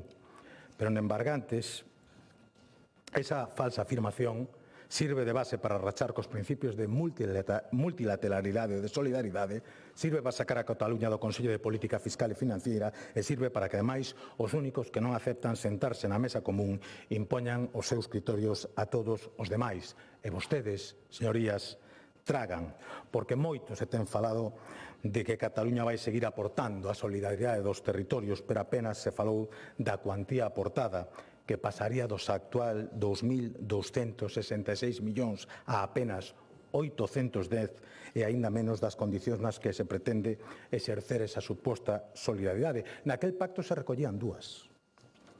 A Generalitat debe contribuir á solidaridade coas demais comunidades autónomas sempre que leven a cabo un esforzo fiscal similar. Debemos aceptar que a política fiscal de Galicia a decida Cataluña. Debemos aceptar que a Generalitat limite o noso autogoberno. Por exemplo, Galicia ten un dos mellores tratamentos para rentas baixas de todo o país. Deberíamos subir os impostos aos galegos con rentas máis baixas para equipararnos con Cataluña e ser merecedores así da súa solidaridade. Nacionalistas e socialistas deben de pensar que sí, porque non dixeron ninguna soa palabra desta. A segunda condición é que a solidaridade debía estar limitada polo principio de ordinalidade. E non sería un problema, se non fose por como se entende o principio de ordinalidade, que tradicionalmente o que establecía era que os impostos podían servir para redistribuir a riqueza solidariamente, pero non para alterar o status quo. E até aí poderíamos coincidir. Non pode ser que, despois de pagar impostos, os ricos se volvan pobres e os pobres se volvan ricos. Iso é algo razonable. Pero o Pacto da Vergoña aclara que non se refiren a iso cando falan de organización, senón que establece que as contribucións das comunidades autónomas por habitante deben ter a mesma orden que na escala na que se reciben. É dicir, que máis aporta, máis recibe. E iso, señorías, non é ordinalidade. Iso chamase insolidaridade, racha co modelo de cohesión territorial e supón establecer unha España de dúas velocidades. Nós non estamos dispostos a aceptar esta injusticia. Tal vez vostedes sí, pero Galicia nin se rinde, nin se humilla, nin se resigna. Señorías, non menos vergoñento foi o alumamento deste enxendro, pechado a espaldas das comunidades autónomas nun despacho entre Pedro Sánchez e un señor que nin preside, nin pode presidir ningunha comunidade autónoma porque está inhabilitado por unha sentencia que o condeou por corrupción. Pero a pesar disto, o señor Sánchez prefire priorizar un pacto cun delincuente condenado que cos lexítimos representantes das comunidades autónomas. Por lo tanto, señorías, non callan vostedes na tentación de pedir responsabilidades aos presidentes autonómicos, porque nin sequera tiveron a posibilidade de ser escoitados. En que foro? Onde puideron negociar? Na conferencia de presidentes na que o señor Sánchez lle prometeu que habería un acordo entre todas as comunidades? Ou nos consellos de política fiscal financiera no que recurrentemente se pediu que se abordara o tema do financiamento e recurrentemente o goberno se negou a facelo? A proposta que se nos ten presentado non responde a un acordo entre autonomías, senón a un pacto entre partidos que atende exclusivamente aos intereses deses partidos. Neste momento, aprobar os orzamentos do señor Oírega e prorrogar a estadía do señor Sánchez na Moncloa. E se falamos de partidos, xa sabemos todos que o señor Sánchez co PP non quere negociar absolutamente nada, nin unha coma. Logo, a pregunta que ten que facerse os galegos é: e que fixeron en relación a este tema os partidos que presumen de trato privilexiado con este presidente? Decía a señora Presas, o que negociou, gañou. Con nós neganse a negociar, con vostedes sí que negociaron. Co Partido Socialista Galego supoño que algo negociaría. Ante a proposta que se trasladou, a resposta á pregunta que fixeron, pois é evidente, absolutamente nada. Pero, mire, se existe algo realmente vergoñento en todo este vodevil, son as nefastas consecuencias que acarrea para o conxunto de España en xeral e para Galicia de forma moi particular, xa que a aposta do señor Sánchez nos coloca no vagón de cola da financiación autonómica.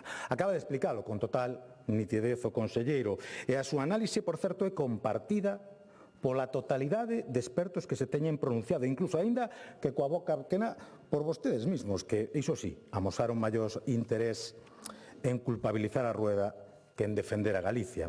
E desa obsesión por priorizar o ataque ao goberno de Alfonso Rueda antes que da defensa de Galicia xurden disparates como os que escoitamos nestes días. Mire, o BNG, seguindo fielmente os mandatos da UPA, fixo unha proposta absolutamente coherente coa actuación tradicional do nacionalismo galego.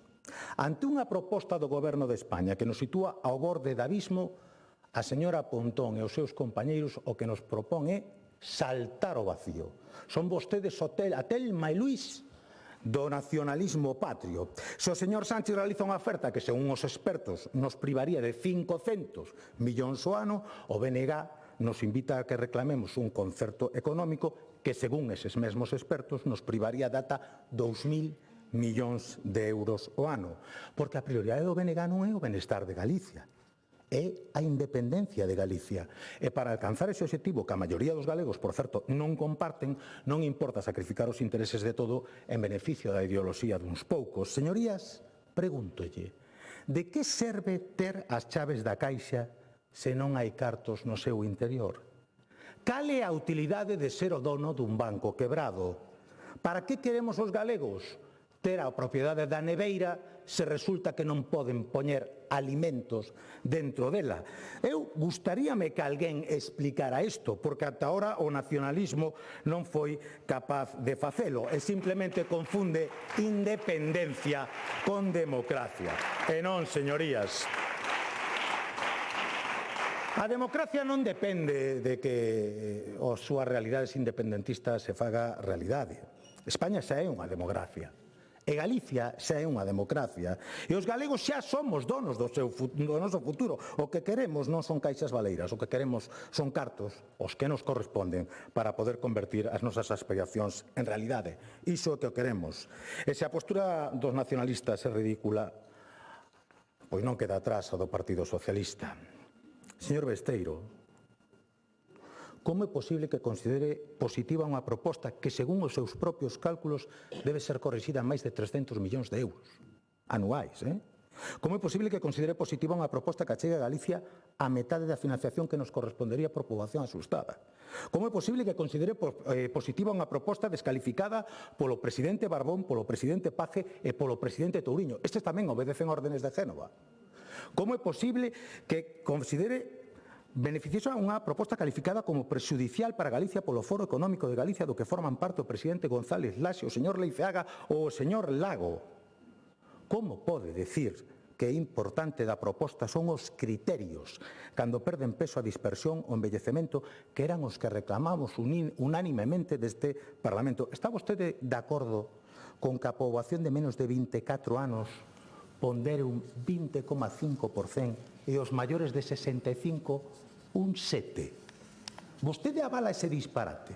Vostede comparte que a dispersión se pondere un 0,5%. Remate, por favor. Remato. Pide vostede unha negociación bilateral. Nunha negociación bilateral se van modificar os criterios que afectan a todas as comunidades. Mire, señorías, calquera que avale este atropelo está inhabilitado para representar os galegos. E se vostedes, señores do PSOE, conservan un mínimo sentido de decoro, deberían tomar hoxe unha decisión.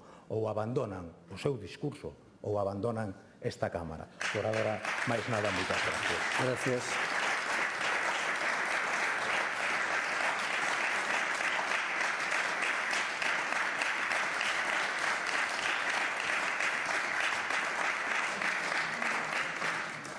Réplica, conselleiro de Facenda e Administración Pública.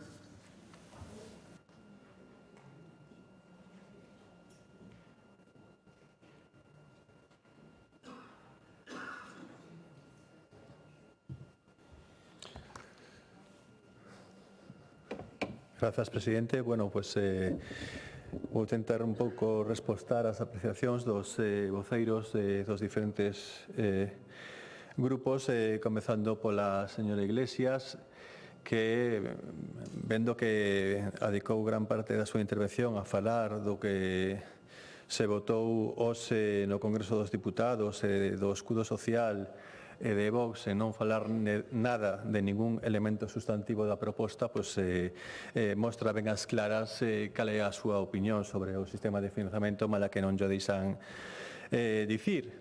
Sí que me gustaría lembrar, e isto vale para as dúas voceiras, que iso de que agora criticamos que se presenta unha proposta completa de sistema de financiamento e que durante 13 anos non se presentaron ninguna proposta de modificación, me gustaría sinalar que todas as reformas do sistema de financiamento, vostedes o saben ben, sempre se fixeron con recursos adicionais.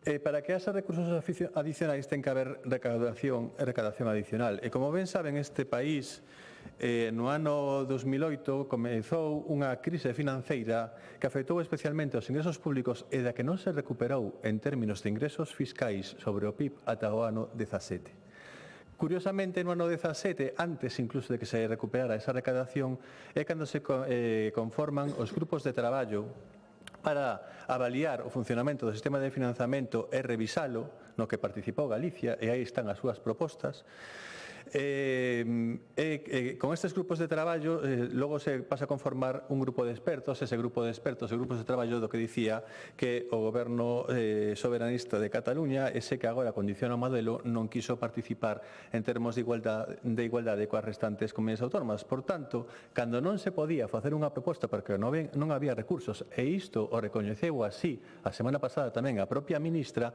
non se podería formular unha proposta. Agora, que sí que hai recursos, aínda que non nos explicaron ben de onde saen eses 21.000 millóns, é cando se pode formular esa proposta.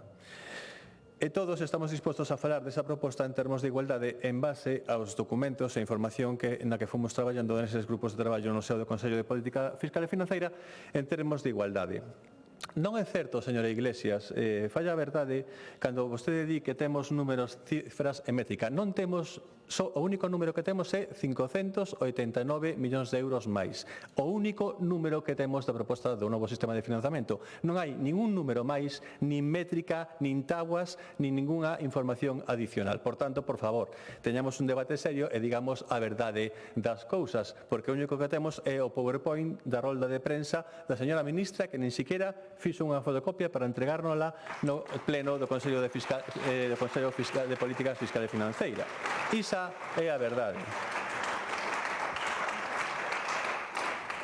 Falan tamén de que se vota de menos a proposta da Xunta de Galicia, pero si xa saben, se tivemos un grupo de traballo no Parlamento sobre o financiamento autonómico e ali entregamos todos os documentos coas propostas da Comunidade Autónoma Galega sobre os diferentes elementos sustantivos do sistema de financiamento autonómico e de cada componente. Vostede estaba, señora Presa, estaba a señora Pontón, estaba a señora Liceaga, non estaba a señora Iglesias porque daquela non estaba aquí, pero saben todos cales foron os documentos por escrito porque os teñen da proposta do Goberno Autonómico sobre recaudación normativa, sobre poboación asustada, sobre igualdade por habitante asustado, que era a proposta da Comunidade Autónoma para que non se discriminase a ninguén, sobre simplificación do sistema, sobre maior capacidade tributaria. Saben cales son todas as propostas da Comunidade Autónoma de Galicia, sobre adiantar o pago das entregas a conta do sistema de financiamento, que xa o propuña Galicia hai tempo, e eu mesmo enviei unha proposta para que fose tramitada no Congreso dos Diputados e non quiso aprobar o Goberno Socialista e agora nos venden a vender que é unha gran vontade do novo sistema de financiamento, que vanse a adiantar as entregas a conta. Pero de que están falando?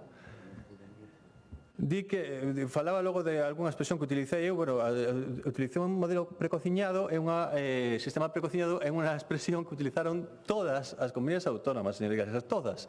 A miña compañeira de Asturias foi a primeira que utilizou, que estaba ao meu carón no pleno do sistema do Consello de Política Fiscal e Financeira. Por tanto, por que o utilizarían todas? Porque era o sentimento xeral. É un modelo completamente diferente a todo o que se falara a todo agora nos grupos de traballo e que veu determinado por unhas negociacións ás costas das comunidades autónomas. Claro que ningunha comunidade autónoma perde recursos, é que nunca se fixo ninguna modificación do sistema de financiamento autonómico sen achegar máis recursos. O problema é a asimetría na asignación de recursos. É que Galicia pasa de estar sobre a media en financiamento por habitantes do Estado a estar a cola. De última, non pasou nunca na historia das comunidades autónomas con esta proposta de sistema de financiamento que maltrata a nosa comunidade autónoma porque minusvalora os factores de custe que afectan a prestación dos servicios públicos autonómicos da nosa comunidade autónoma, minora o valor da dispersión e do abillantamento, malla que intentan retorcer os números e indicar que ten máis valor. Claro que ten máis valor, é que no sistema actual Galicia é a segunda que ten máis poboación asustada en relación á poboación, e o que fan vostedes con esta nova proposta é baixar ese peso, aínda que sexa maior que a poboación normal. Por tanto, claro que maltratan, que están deteriorando a posición da comunidade autónoma vindo a decir que non precisamos tantos cartos. E sí que é un sistema ordinal, o dixo a ministra, é ordinal para Cataluña. Cataluña é a comunidade número 3 en recadación de recursos tributarios e a comunidade número 3 en asignación de recursos para gastar, malla que non precise eses recursos. Por certo, non é ordinal para Galicia, que é a 10ª comunidade autónoma recadando e a 12ª a comunidade autónoma en capacidade de gasto con recursos asignados. Para Galicia sí que non é ordinal este recurso.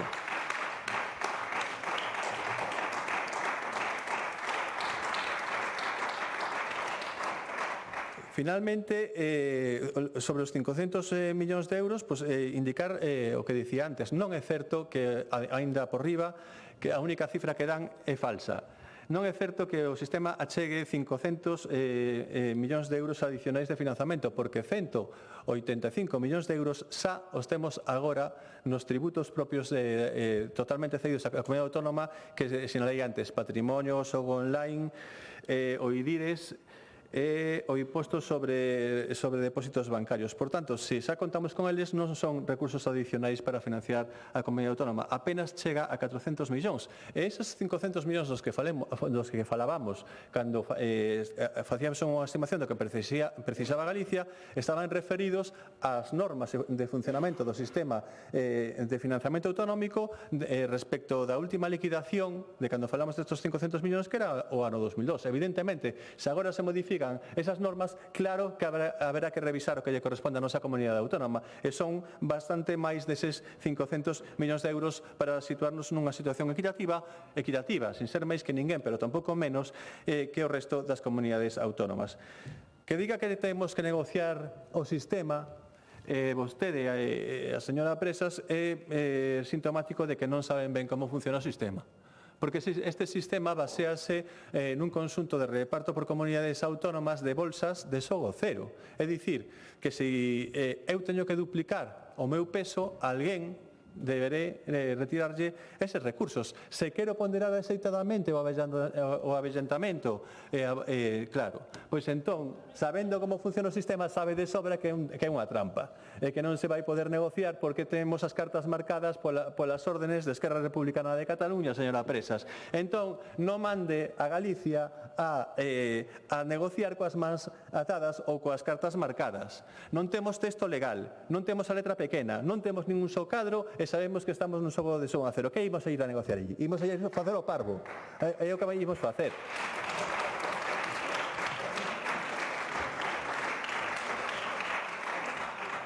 E o máis importante é que o modelo estruturalmente está deseñado para perxudicar a Galicia, porque é un modelo que pivota sobre os ingresos, como cupo, señora Presas. É o primeiro paso para tener un cupo soberanista.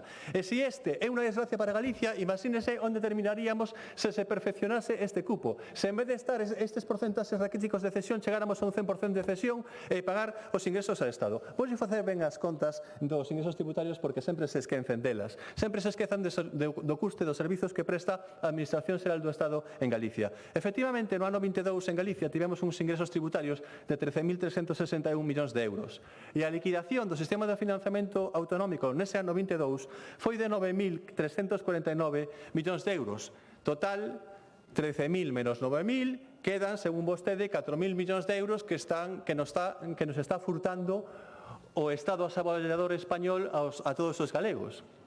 Pero resulta que se esquece de que con estes recursos tamén hai que financiar as facendas públicas locais en Galicia, que absorben 1.220 millóns de euros, ou deixamos os concellos sen financiamento, señora Presas. Entón, eses 1.220 millóns tamén deben sair dos impostos que pagan os galegos, non si? Vale, pois restamos entonces 1.220 e xa non nos quedan 4.000, nos quedan algo así como 2.800 millóns. E haberá que restar destes 2.800 millóns os 617 millóns de recursos finalistas que financia a Administración Xeral do Estado a Galicia polos pagos da dependencia, polos pagos de vivenda e polas políticas de emprego. E se restamos os gastos dos servizos que presta a Administración Xeral do Estado en Galicia, que tamén custan, e aí están os gastos en defensa, os gastos en infraestructuras, os gastos en xustiza, os gastos en seguridade e o resto dos gastos entre os que están a participación nos xuros da débeda pública nacional, eses que vostedes queren aumentar endosándolle 600 millóns de euros adicionais a Galicia, co cal teríamos que pagar 20 millóns adicionais de xuros a nosa participación do Estado. Entón, o que pasa é que ese saldo é moi deficitario para a nosa comunidade autónoma, moi deficitario en case 4.000 millóns de euros, señora Presas, e iso sen ter en conta as pensións que tamén son deficitarias. Por tanto, non fagamos demagoxia con isto. Hai que meter todos os ingresos e todos os gastos tamén. Non vale meter só unha parte dos gastos. Por tanto, non sei a onde nos quere levar con esa proposta de financiamento en base a un cupo, porque todo o mundo sabe Todo o mundo sabe que un modelo que pivote sobre os ingresos a unha comunidade autónoma de renda por debaixo da media e, por lo tanto, de capacidade recadatoria por debaixo da media, lle perxudica, porque non vai contribuir a financiar totalmente as súas necesidades de gasto. Dicía vostede tamén que non achegamos ningún argumento racional para rexeitar a quita da débeda. Como que non? Sí que o argumentamos e o indicamos aos galegos se lles carga con 600 millóns de euros adicionais, porque a débeda do Tesouro de España debe de repartirse alicuadamente entre todos os nacionais e, por tanto, nos corresponde unha maior parte porque nos achegamos a esa bolsa común 4.000 millóns, pero recibimos 4.600 millóns do resto das comunidades autónomas. Entón, é un negocio funesto para a nosa comunidade autónoma. E aquí o ve coas contas que acabo de hacer co seu cupo, que nos tocaría asumir 20 millóns de euros máis en termos de costes de xuros que irían a engrosar ese cupo teórico galego. Como dicía antes, non podemos ir a negociar cun modelo que estruturalmente está diseñado para perxudicar a Galicia e que non podemos ir a negociar coas cartas marcadas. O que hai que facer é devolver este modelo. E para iso, para o que pedimos o apoio dos grupos, para, tendo en conta, evidenciando que este modelo é funesto para a nosa comunidade autónoma, instar ao Goberno a que o modifique e a que se remita a elaborar un de acordo con todas as comunidades autónomas e que atenda ás necesidades de todas de xeito igualitario. Máis nada, moitas gracias. Gracias.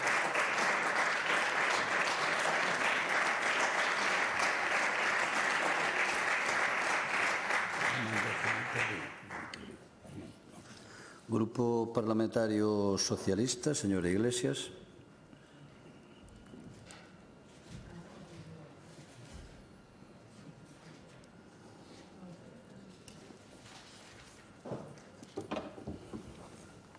Grazas, presidente.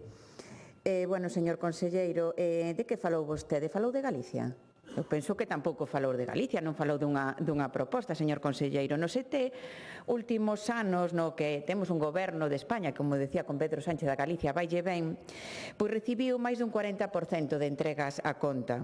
No 2026, unha cifra récord, como saberá, máis do 6%, máis que en 2025. E non é verdad o que di do tema dos expertos do Foro Económico. Santiago Lago, Leiceaga e González Laxe dice que é o primeiro paso posto en riba da mesa unha proposta real para negociar.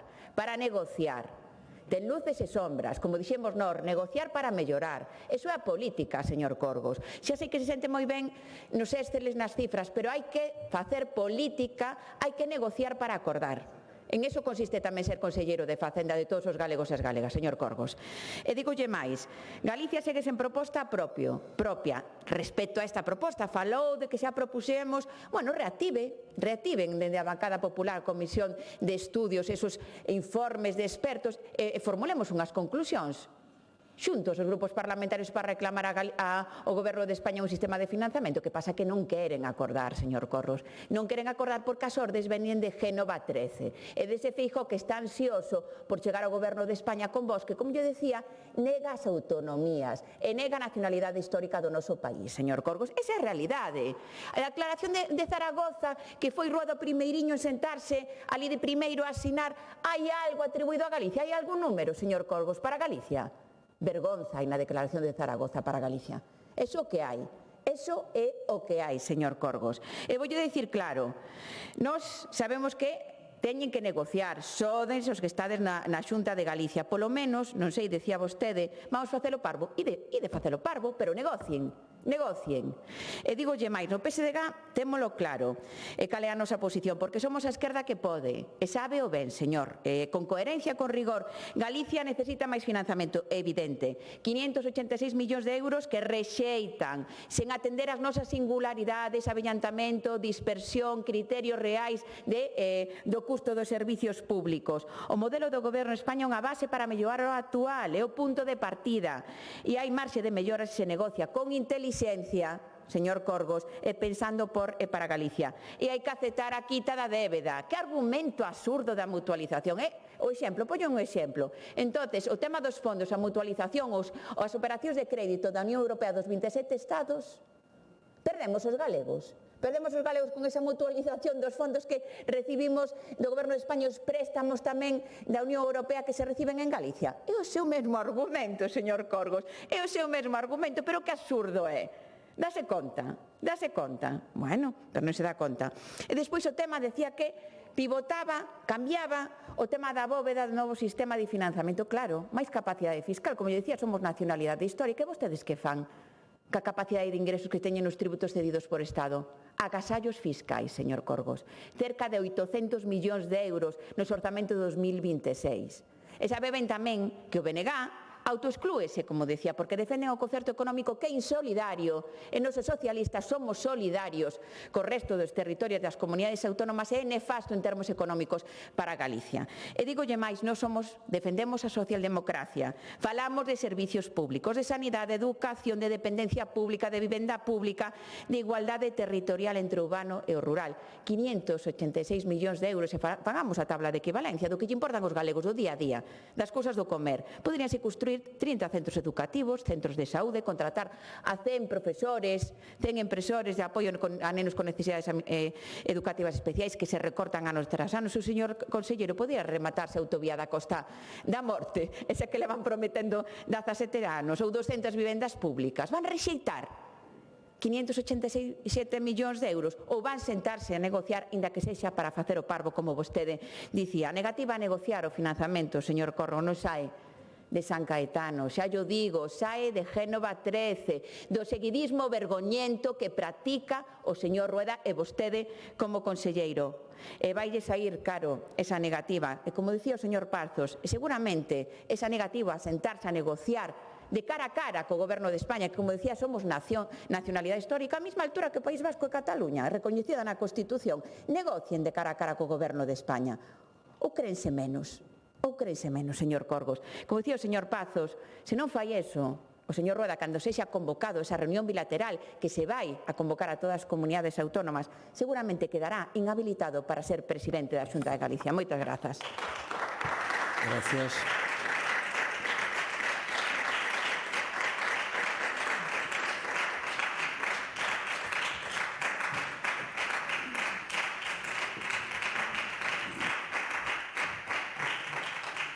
Grupo Parlamentario do Bloque Nacionalista Galego, señora Presas. Grazas, presidente.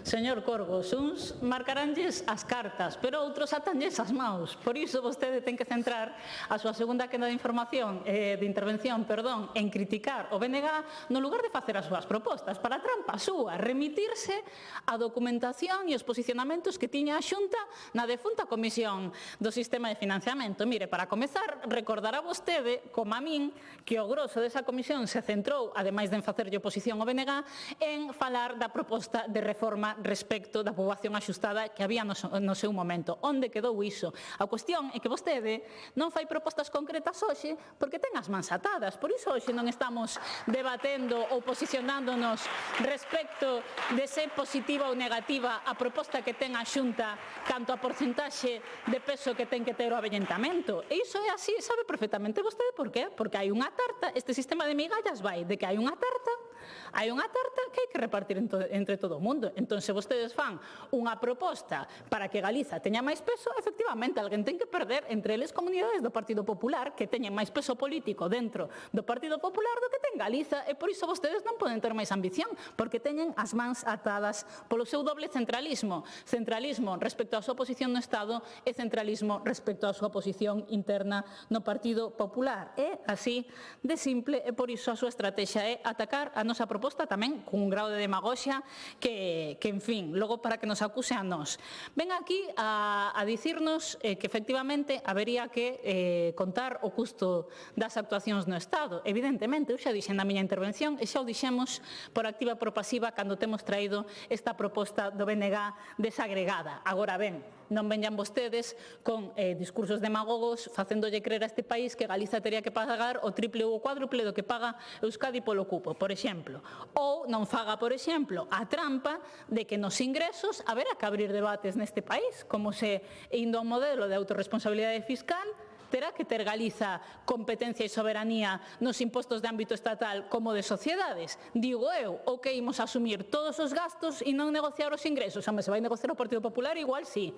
Se a negociación depende dun futuro goberno liderado polo BNG, xa lle digo que non. Igual que hai que abrir outros debates sobre como se fan balanzas fiscais tramposas ou sobre como non se ten en conta, por exemplo, todo o beneficio que estiveron xerando traballadores e traballadoras galegos e galegas ao longo de todo o Estado que despois na xubilación veñen a este país e nos computan a nós como gasto sanitario, etc. etc. Mais a cuestión de fondo é que uns e outros se centran na proposta do BNG para tapar o seu centralismo e a súa incapacidade. E nós seguiremos insistindo nesa vía. A nosa liña de acción é unha, que Galiza ten que ir cara a máis autogoberno e máis autorresponsabilidade fiscal, porque non hai motivos para pensar que nos vai ir mellor se decide papá Estado que se fai co que se recauda en Galiza, que se decidimos nos mesmas. Temos ambición, sí, pero temos feito tamén moitas propostas concretas para mellorar o que xa hai. E fagolle un símil. Neste pleno do Parlamento Galego vanse debatir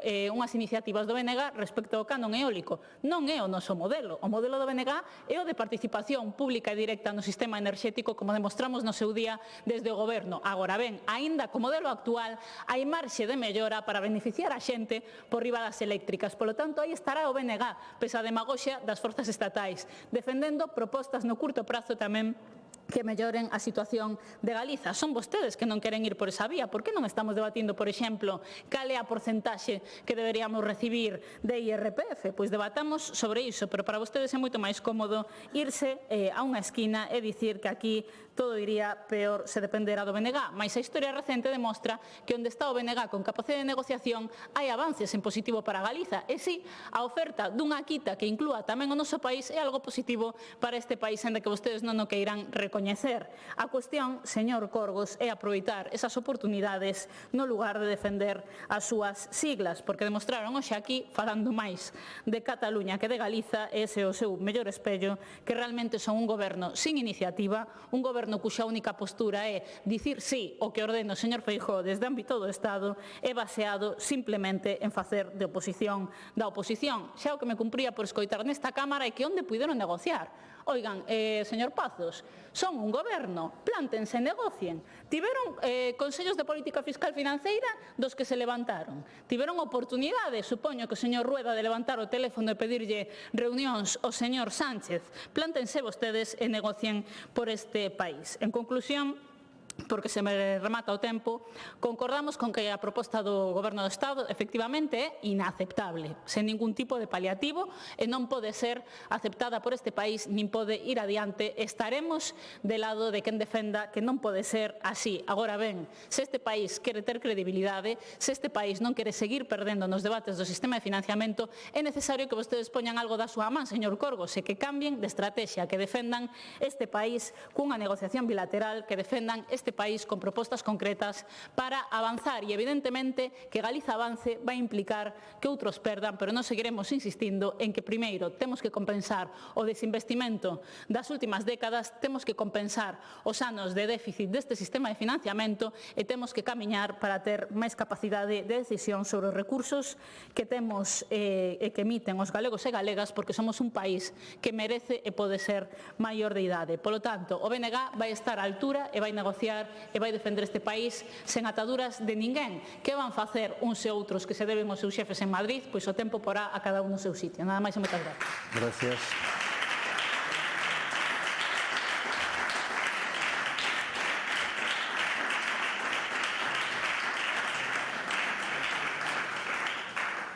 Grupo Parlamentario Popular, señor Pazos.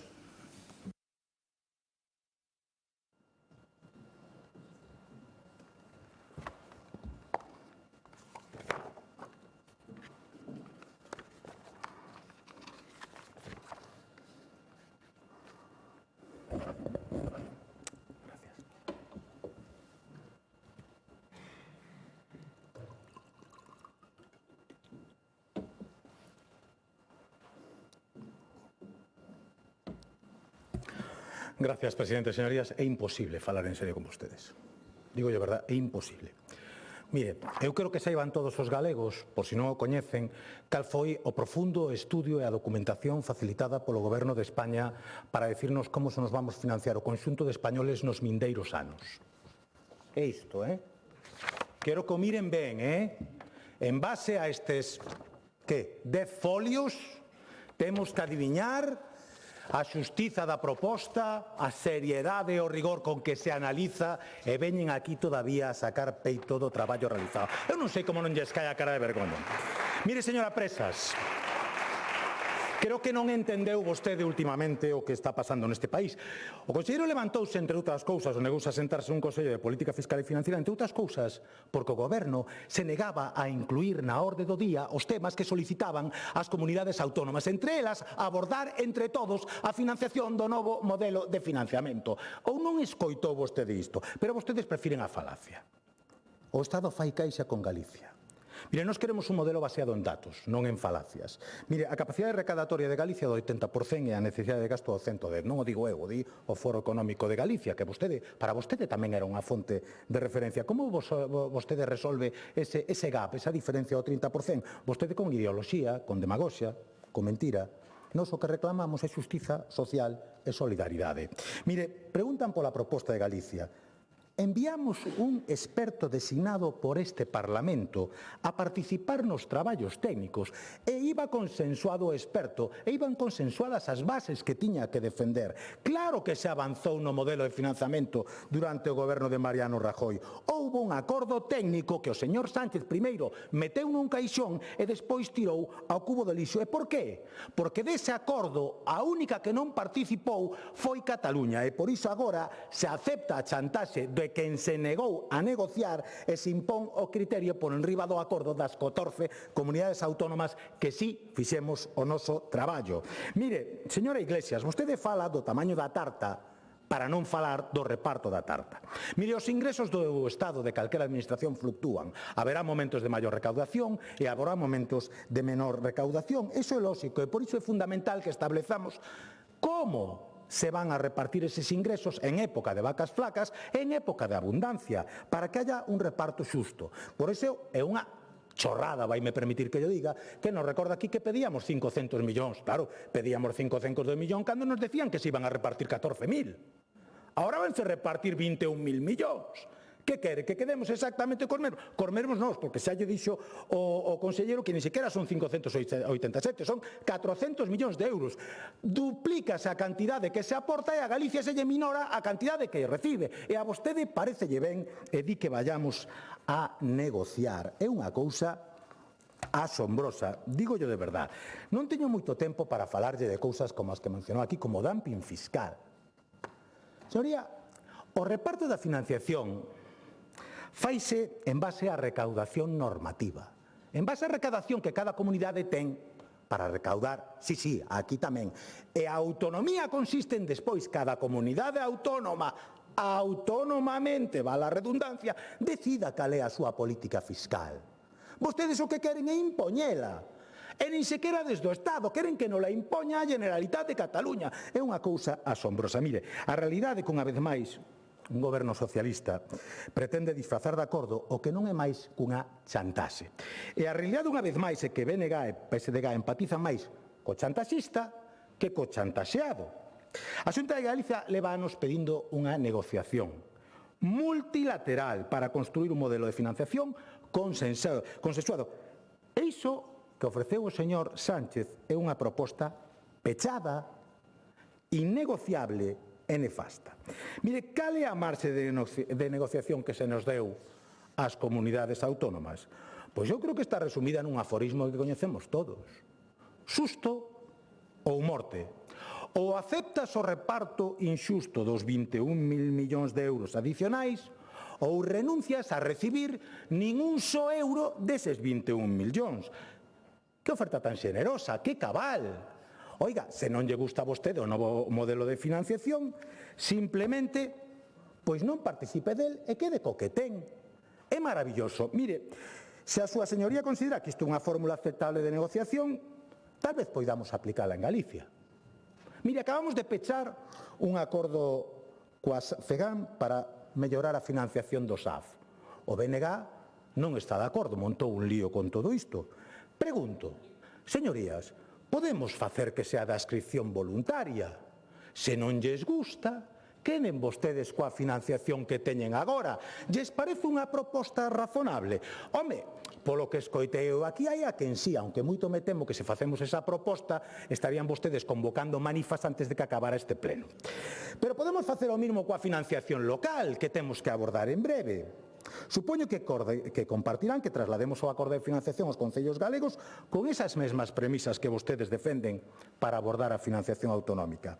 Debemos de aplicar o principio de ordinalidade aos concellos galegos.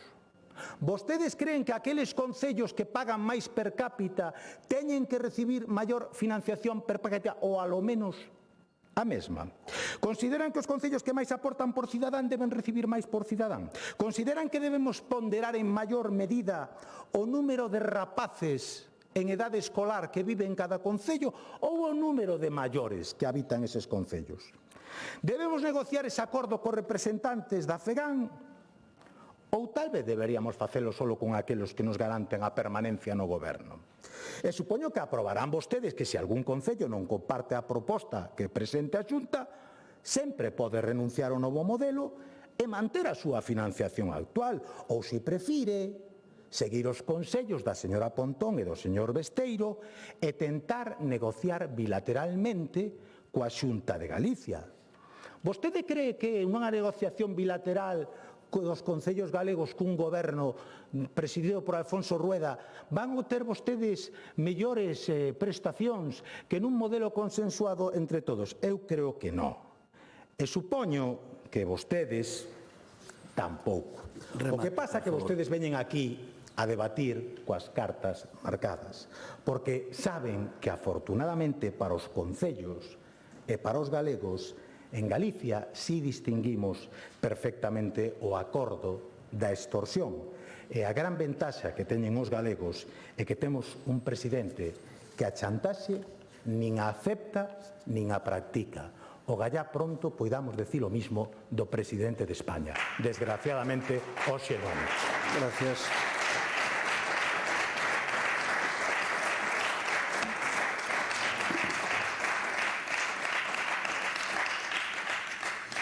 Peche da comparecencia, conselleiro de Facenda e Administración Pública.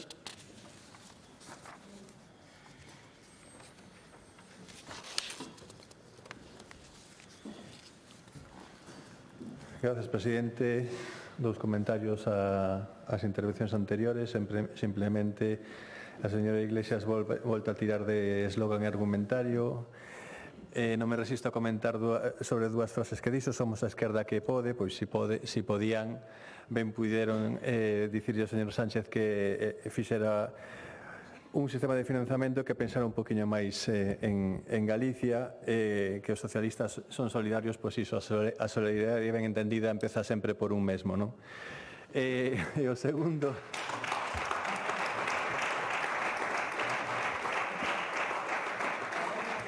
O segundo, volta a retorzar as cifras facendo de voceira da ministra cos 580 millóns, que non son 580, señora Iglesias, son 400 millóns adicionais.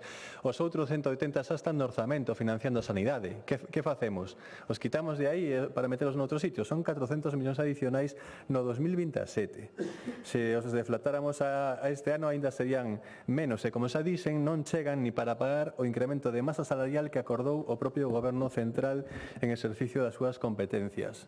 Por tanto, non sei de que recursos adicionais está a falar. Me critica tamén a señora Presas que contrapoña a súa proposta coa nosa como principal grupo da oposición. Pois que vou facer se non, se estamos aquí, non, señora Presas? Poñer en valor a miña proposta e dicir que cousas vexo que non son tan boas da súa. É o único que me limitei a falar.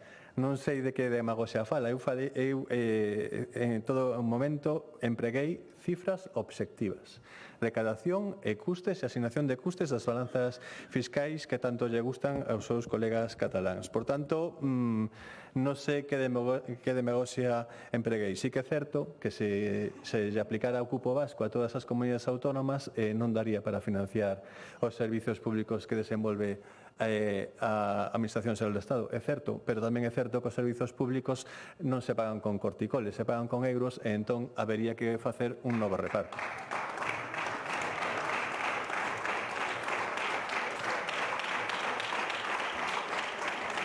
En segundo lugar, fala da Comisión de Financiamento do Parlamento. Eu non falei da postura do Goberno de Galicia, da posición de financiamento do Parlamento. Eu falei dos documentos que achegamos a esa comisión que se presentaron no Consello de Política Fiscal e Financeira perante o Ministro de Facenda de turno, que reflectían a posición de Galicia. Non falei da nosa postura nesa comisión. Falei de documentación oficial, de propostas oficiais do Goberno de Galicia para o novo sistema de financiamento autonómico que están postas por escrito que vostedes teñen. Por tanto, saben de sobra cal era a postura e as propostas concretas que fixo a Comunidade Autónoma de Galicia. Di que temos as mans atadas para quitar recursos a outras comunidades. Non. Temos as mans atadas para quitar recursos da cifra que acordou Esquerra Republicana co señor Sánchez. Para iso sí que temos as mans atadas e sabemos que non se van a mover ningún milímetro desa cifra, porque senón non hai acordo que vaya. Estamos, por tanto, sen dúbida ante un dos asuntos máis importantes para Galicia, o financiamento dos nosos servizos básicos, da nosa sanidade, educación, das nosas políticas sociais. Eu penso que é importante que teñamos unha valoración exacta do que acontece aquí e tamén do que cal debe defender unha posición unida da Comunidade Autónoma de Galicia para defender o que é seu. Precisamente por iso non podemos dar un paso atrás na defensa das variables obxectivas que provocan que a prestación destes servizos na nosa comunidade autónoma teñan un maior custo, como son a dispersión e o avellentamento, porque sí, a dispersión e o avellentamento se valoran no sistema, pero se valoran incluso menos que no sistema vixente, en vez de valorarse máis como pedía a Comunidade Autónoma Galega. É algo no que todos estamos de acordo e, por tanto, o simple feito de que a proposta do Goberno Central reduza ese peso destes dous factores sae dabondo para rexeitala. Galicia non pode pasar de estar con financiamento lixeiramente por enriba da media a situarse nas últimas posicións. E a Galicia non lle convén unha formulación que muda por completo os fundamentos do sistema de financiamento autonómico e que por primeira vez minora a discriminación positiva para os territorios con máis necesidades, senón que favorece a quen ten maior capacidade tributaria. Isto fai saltar polos aires un principio irrenunciable, a igualdade ao acceso aos servizos públicos do que é garante a solidaridade interterritorial que perpetúa a Constitución española, o que provoca que sexa unha mala proposta para o conxunto das comunidades autónomas, pero en especial é unha mala proposta para Galicia. É o momento de plantarse e dicirlle claramente ao Goberno Central que non todo vale e que os recursos de todas as comunidades autónomas se reparten entre todos, e non primeiro con unha comunidade autónoma e logo o que quede tras esa negociación bilateral cos demais. É un asunto que tamén trascende as cores políticas, porque mesmo comunidades gobernadas polos socialistas rexeitan esta proposta e o fan porque atenta contra a igualdade e a solidariedade recoñecidas pola Constitución española. Non me casarei de dicilo. Os socialistas galegos deberían facerlle máis caso ao señor Pérez Touriño, presidente de Touriño, que tamén amosou a súa preocupación polos efectos que tería para Galicia esta proposta e deixar de antepoñer os intereses de Pedro Sánchez aos de Galicia. E o Bloque Nacionalista Galego debería pensar que se todo o mundo, menos eles, concordan en que o sistema de cupo sería aínda unha peor opción para Galicia, igual os equivocados son vostedes. Neste intre, e polas razóns que expliquei, a única saída razoable é que o Goberno de España retire unha proposta que conta co rexeitamento unánime de todas as comunidades autónomas menos unha, e a continuación se sente con todos á vez no foro que corresponde, que é o Consello de Política Fiscal e Financeira, para seren capaces de pactar todos un financiamento equitativo, que colabore a que calquera cidadán poida recibir servizos públicos de calidade con independencia da comunidade onde resida. Insisto unha vez máis, Galicia non quere ser máis que ninguén, pero tampouco aceptará ser menos que ninguén. Remato xa apelando de novo á unión de todos os grupos parlamentarios para sumar forzas e reforzar a posición de país pactada neste Parlamento, para que o novo sistema de financiamento autonómico atenda de verdade os custes de prestación dos servizos da nosa comunidade que obxectivamente son maiores, sobre todo pola dispersión poboacional única en España e o avellentamento da poboación, e que nos demandan todos os galegos e galegas, e que é o primeiro que seguirá a defender con firmeza o Goberno galego. Moitas grazas e máis nada. Gracias.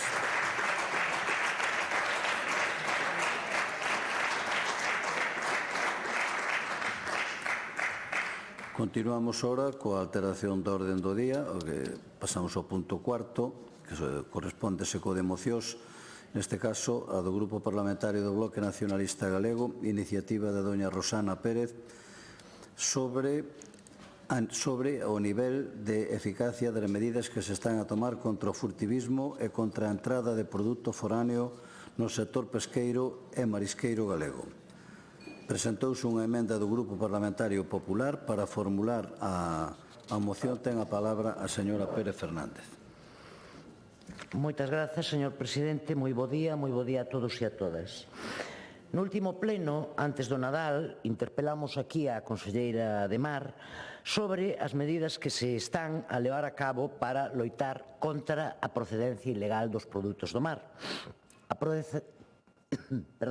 procedencia ilegal, é dicir, a que provén do furtivismo, unha actividade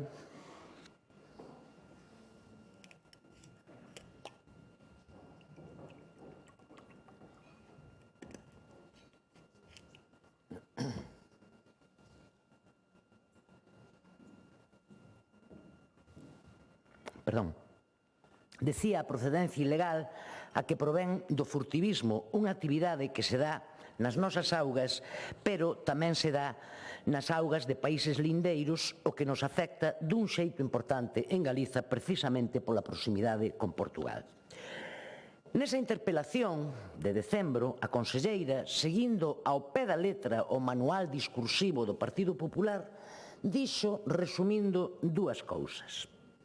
Primeiro, ensalzou o traballo do Servizo de Gardacostas de Galiza, sen que nós previamente o criticáramos. É o de sempre, non?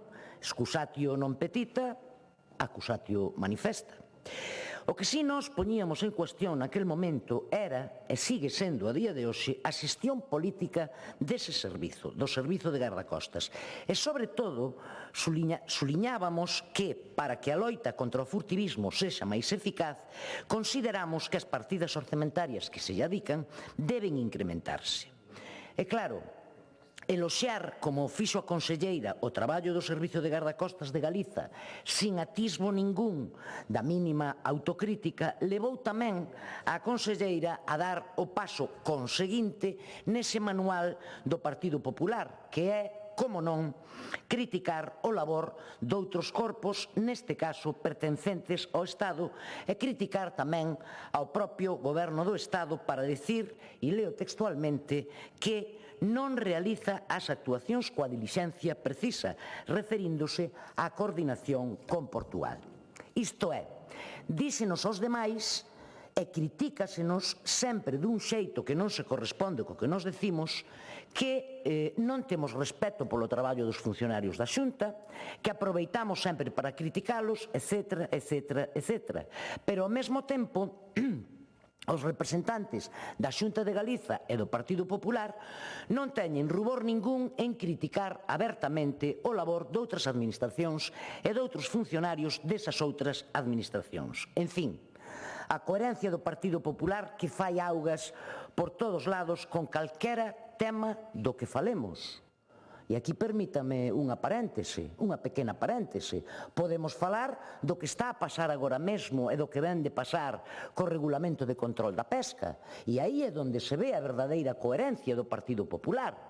Non só promoven ese regulamento en Europa, non só o impulsan, sino que evidentemente o apoian e votan a favor del e logo póñense diante da pancarta para criticar ese regulamento que eles impulsaron, promoveron, redactaron e votaron. É a coherencia do Partido Popular. En segundo lugar, a conselleira pediu, naquela súa intervención, pediu prudencia. Si, pediu moita prudencia, e tamén leo textual, con certas afirmacións, referíase a afirmacións que fixéramos nós, porque, dependendo de que cousas se digan, e volvo a ler textual, penalizan sobremaneira ao sector. Neste caso, tampouco nada novo. Como fan sempre, culpan a oposición e a todo aquel que non concorde con eles, en este caso co Partido Popular, dos males do sector. Agora sí, quen ten a responsabilidade, é dicir, a Consellería do Mar, pois fai e di que todo vai de maravilla. Pois ben, señorías, a nosa interpelación produceuse aquí o 17 de decembro. E fíxense que noticia se producía o 19 de decembro, só 2 días despois da nosa interpelación. Interceptan 3 coches cargados con 1,4 toneladas de almejas ilegales en Portugal e con destino a Galicia. Esta noticia se produce 2 días despois da nosa interpelación.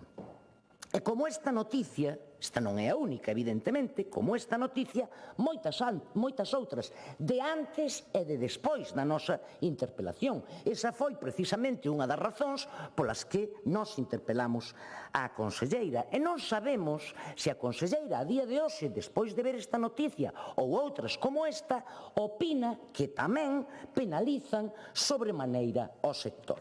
Non o sabemos, non? Ao mellor, o que pretende a propia conselleira e o que pretende o Partido Popular é amordazar aínda máis aos medios de comunicación, igual que tentan amordazar a oposición neste Parlamento, cousa que queda en evidencia non dan conseguido por máis que o intenten. Pois ben, señorías, o caso é que a brutal crise marisqueira que se ven producindo dende hai anos no noso país incrementou a entrada de marisco foráneo e incrementou a entrada do marisco legal, pero tamén do marisco ilegal. E o peor é que ese marisco foráneo, legal e ilegal, véndese aquí como produto galego. Hai algo que poda facer máis dano ao sector marisqueiro galego? É dicir, que se introduce legal ou ilegalmente produto de fora e se vende aquí como galego. Nós diríamos que non, non? E mentres os medios e os recursos da propia Consellería seguen a ser os mesmos, basicamente, de sempre. O caso é que a crise do marisqueo, que ten responsáveis directos con nomes e apelidos e que están na Xunta de Galiza e que están no Partido Popular, supón que as rías producen cada vez menos. E supón que cada vez hai menos mariscadoras e mariscadores traballando nelas. Pero supón tamén que o consumo non diminúe. Ao contrario, o consumo de marisco aumenta e para cubrir este consumo que vai en aumento as lonxas, pero tamén por fora das lonxas venden cada vez máis marisco de fora. E polo tanto, nós, señorías, seguimos pedindo, igual que pedíamos no mes de decembro, seguimos pedindo as medidas que xa lle adiantábamos á conselleira, porque nós pensamos que estas medidas que pedimos están absolutamente fundadas nos datos, algúns que lle acabo de dar e moitos outros que poderíamos citar. Polo tanto, e para ir rematando, nós creemos que hai aquí na nosa moción, a pesar de que consta de 8 puntos, 3 grandes bloques do que creemos que hai que facer a respecto deste tema. Primeiro, incrementar os medios humanos e, desde logo, os recursos orzamentarios precisamente para que esa eficacia sea aínda maior dentro do servizo de gardacostas. Segundo, instar ao Goberno do Estado a que intensifique os controis e os medios precisamente contra a loita e contra a importación ilegal de produtos do mar, pero non só instar ao Estado a que o faga, sino, dende a propia Xunta de Galiza, establecer canles de diálogo permanente coas autoridades portuguesas por sermos países lindeiros e que, polo tanto, nos incumbe directamente. E no terceiro bloque incluiríamos todo o que ten a ver coa etiquetaxe e coas medidas de concienciación cidadá para evitar que os consumidores e as consumidoras adquiran produtos ilegais. É fundamental, baixo o noso punto de vista, intensificar os controis nas prazas de abastos, nos locais de depuración, que xa públicamente se puxo moitas veces de manifesto que houbo problemas, e tamén nos de hostelería ou en calquera outro lugar que se considere precisamente para ir reducindo a entrada, remato, presidente, e a distribución e venda dos produtos de mar de procedencia ilegal. Básicamente, esas son os 3 bloques de proposta que facemos baseados, como digo, nos datos e na realidade que entendemos que poden ser apoiados polos 3 grupos da Cámara. Moitas grazas, presidente. Gracias.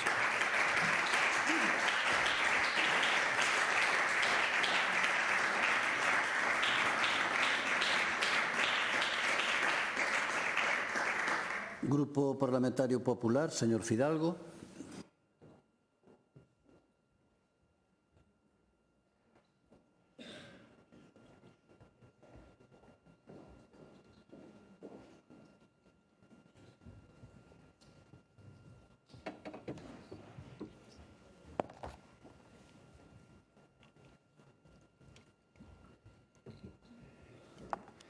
Gracias, presidente. Moi bo día.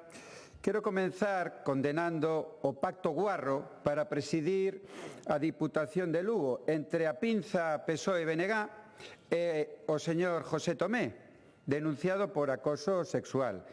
Este pacto guarro e este soldo guarro pon de manifesto o cinismo, a mentira, a hipocresía como forma de facer política do Partido Socialista e do BNG. Que pronto se lles olvidou o feminismo, señores do PSOE e do BNG. Falaba vostede, señora Pérez, de coherencia, pois aí está a súa coherencia política. Aí está, no pacto guarro da Diputación de Lugo. Señora Pérez, vostede na interpelación que deu pé a esta moción quiso falar de taxe cuotas. E eu hoxe quero reivindicar o traballo da conselleira do Mar, porque estivo en Bruselas defendendo a frota galega, acompañando ao sector, elevando datos, informes e propostas concretas ante o ministro socialista Planas, dun goberno que se sostén, por certo, gracias ao apoio do BNG. Vostedes, pola contra, non estaban nin co sector nin defendendo os intereses de Galicia. E quen non dá a cara cando toca, despois non pode vir aquí a dar leccións de nada, señora Pérez. E eu lle fago unha pregunta. Xa lle pediron explicacións ao seu ministro por defender ao Mediterráneo e non defender a frota galega? Xa lles pediu vostede? Xa lles pediu tamén a eurodiputada do seu partido? É sobre o arquivo da causa polo vertido dos pellets. Parece que non lles gustou o que dixo o xuiz, ou a xuiz. Cando van dar disculpas por iso? Cando van pedir disculpas aos galegos? Porque coas súas mentiras e os seus bulos intentaron apañar uns botiños en campaña electoral, pero os galegos e o tempo os volveron a poñer no seu sitio. Unha vez máis quedou acreditado que a Xunta actuou de un xeito impecable para arranxar o problema, mentres Partido Socialista e Bloque Nacionalista Galego quedaron retratados polo daño que lle intentaron facer a Galicia. Así é. E entrando no fondo da cuestión do furtivismo, compre dicilo con toda claridade, e o saben perfectamente. A Xunta de Galicia non só actúa, senón que lidera en España a contra a pesca ilegal. E feino con feitos, con medios, con persoal e con resultados. Resultados que desmontan o relato catastrofista que vostedes pretenden instalar. O Servicio de Gardacostas de Galicia é un servicio pioneiro, único no Estado, único. Non existe ningunha outra comunidade autónoma cun corpo propio de inspección integral dos produtos do mar como o noso. Deberían de sacar peito. Traballa 24 horas ao día, os 365 días ao ano. Leva máis de 30 anos salvando vidas. No orzamento do 26, a Xunta destina 18,5 millóns de euros a este servicio. Medios navais, terrestres, aéreos, 2 helicópteros, 144 axentes, 23 veterinarios e 22 prazas máis en proceso de cobertura. Iso é compromiso real. E, ademais, a Xunta apoia directamente as cofradías. 5 millóns de euros anuais para financiar a vigilancia, que permiten contar hoxe con 163 vigilantes colaborando co Servicio de Gardacostas. Iso é apoiar o sector e non facer pancartas nin discursos baleiros. Desde 2009 está en marcha un plan integral de loita contra a pesca ilegal, integral, anual e estructurado. Cobre toda a cadea, extracción, transporte e comercialización. Cero improvisación, señora Pérez, cero improvisación. Porque os datos están aí. Só entre xaneiro e outubro de 2025 se realizaron 8.400 inspeccións, detectáronse 2.300 infraccións e comisáronse máis de 23.600 kilos de produto ilegal. Estos son feitos e os feitos falan, señora Pérez. E no ámbito da salubridade, o que lle pediríamos é responsabilidade. O Intecmar mantén coordinación permanente con organismos estatais e portugueses. Como laboratorio oficial de biotoxinas, analiza mostras de forma continua. E en 2024, menos do 4% presentaron incidencias. E no 2025 baixamos ao 3%. O que non lle imos a permitir é que veñan aquí a falar mal do sector e a introducir dúbidas ou a meterlle, como a sempre, o medo no corpo a xente polo que come.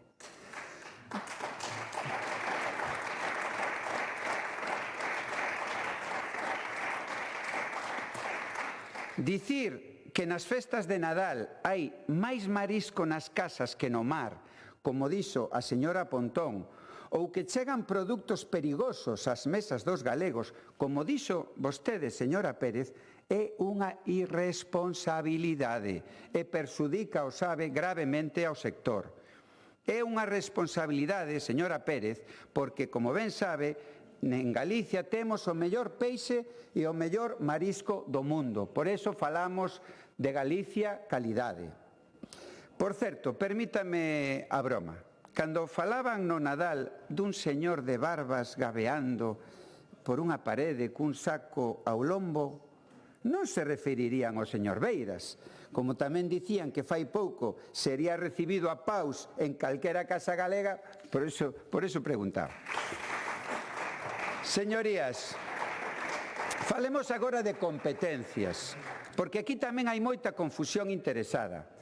Compre ser rigurosos, seamos serios. A loita contra organizacións criminais corresponde á Policía Xudicial e á Policía Nacional, non a unha Policía Administrativa Autonómica. A Xunta colabora, coordina e facilita medios, pero non pode nin debe asumir competencias que son do Estado.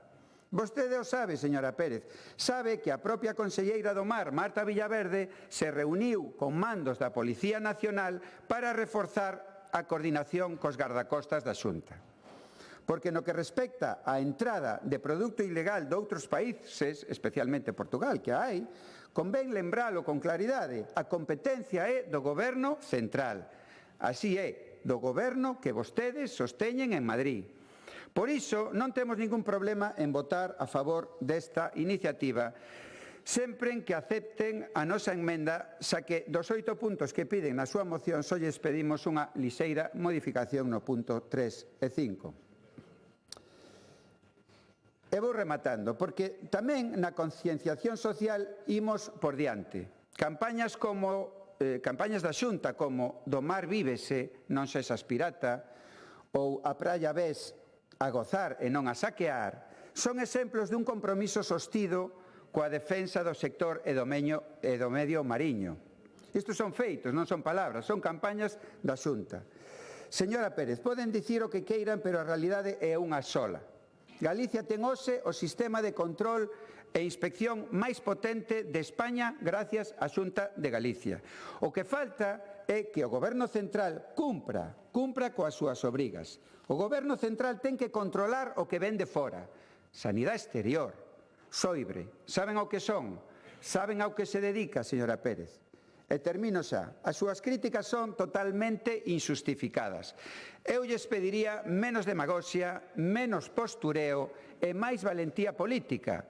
Exixan explicacións ao seu ministro amigo, defendan Galicia onde corresponden e deixen de poñer en cuestión a quen sí está a facer o seu traballo. Galicia llo agradecerá. Nada máis, moitas gracias. Gracias.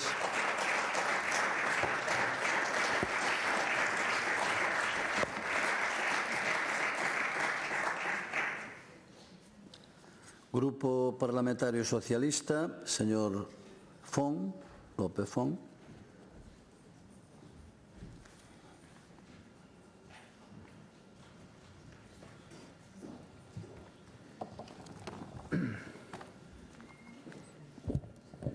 Grazas, presidente. Bo día a todas e todos. Que pouco lle importa ao PP e ao señor Fidalgo a pesca. Absolutamente nada. Para empezar a falar da Diputación de Lugo. Hoxe non toca a Venezuela, verdad, señor Fidalgo? No, hoxe non toca a Venezuela. Por que será, non? Era bo que falase vostede das vergoñosas mocións de censura que o PP presenta nos concellos de Galicia. Esas sí que son guarras. Sí, señor Fidalgo, esas sí que son guarras, as mocións de censura que presentan vostedes. Viña a falar de medidas sobre o furtivismo. Consideramos que estamos ante un problema que non é novo, pero que segue crecendo ante a pasividade do Goberno da Xunta.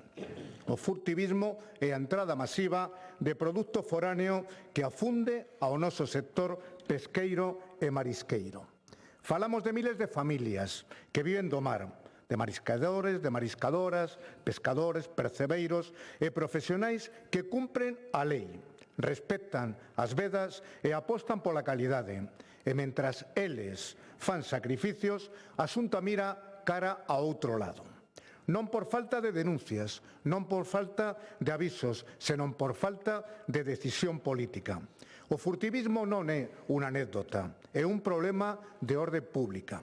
É unha actividade organizada que esquilma os nosos bancos marisqueiros, un saqueo sistemático dos nosos recursos, unha agresión ao medio ambiente, destrúe o equilibrio ambiental e xera unha competencia desleal brutal, unha condena directa a quen vive honestamente do mar. Falta vixilancia, faltan medios humanos e materiais e, sobre todo, falta vontade política. Non se está actuando coa contundencia necesaria. Os propios profesionais denúnciano cada día. Cada quilo de marisco furtivo que entra no mercado e cada caixa de produto foráneo mal etiquetase ten un responsable político e ese responsable está sentado no Goberno da Xunta. O sector marisqueiro ven arrastrando unha crise importante desde hai varios anos e precisa que se lle protexa ante as prácticas de furtivismo. O mar galego non necesita propaganda continua do PP e do Goberno galego. O que necesita é protección, valentía e compromiso. Pero o problema non acaba aí. A este espolio súmase a entrada de produto foráneo, moitas veces sen o control suficiente, que se vende como se fose galego, afundindo os prezos e enganando aos consumidores, arruinando ao pequeno produtor galego. Isto non é competencia, isto é unha trampa. produto que non cumpre os mesmos estándares sanitarios, sociais ni ambientais que se lles exixen aos nosos traballadores do mar. De que sirve presumir tanto de marca Galicia se logo non se protexe ao noso sector pesqueiro e marisqueiro e permítese que se mesture marisco galego co produto de fora sen rastreabilidade clara e sen transparencia. Tanto falar de sentidiño para logo actuar desa maneira. De que serve exixir esforzos ao sector se despois permítese que outros xoguen con regras distintas? Iso non é defender a Galicia, iso é abandonar aos traballadores do mar. Ou se protexe ao sector pesqueiro e marisqueiro ou se está elixindo beneficiar a intermediarios e a grandes comercializadores a conta dos traballadores do mar. Desde o Grupo Socialista exiximos que o Goberno galego asuma as súas competencias, eso que nunca fai, e adopte medidas claras e urxentes. Evidentemente, reforzo inmediato da vixilancia contra o furtivismo con máis persoal e máis recursos. Controis reais e efectivos sobre a orixe do produto pesqueiro e marisqueiro que entra en Galicia. Rastreabilidade clara e etiquetaxe transparente para que o consumidor saiba o que compra, sen trampas ni letras pequenas. E sancións exemplares, tamén, para quen roube recursos públicos ou engane ao consumidor. Campañas de concienciación sobre seguridade alimentaria e contra o furtivismo, pensada para o público xeral, para o sector e tamén en centros educativos. E apoio decidido ao sector, escoitando, como non se fai, as confrarías e aos profesionais do mar. Priorizar os produtos locais nas compras públicas, escolas, hospitais, residencias, como forma de fortalecer o tecido productivo galego frente a produtos importados. Defender o mar galego non é unha consigna, disa que tanta lle gusta ao PP, é unha obrigación. E defender emprego, territorio, sustentabilidade e xustiza social. A Xunta aínda está a tempo de actuar, pero cada día que pasa sen facelo é un día máis en contra da nosa xente do mar. Galicia non pode permitirse perder o que a fai única. E o Partido Socialista non va deixar de alzar a voz ata que se protexa ao sector pesqueiro e marisqueiro como merece. Votaremos a favor desta moción. Moitas grazas. Gracias.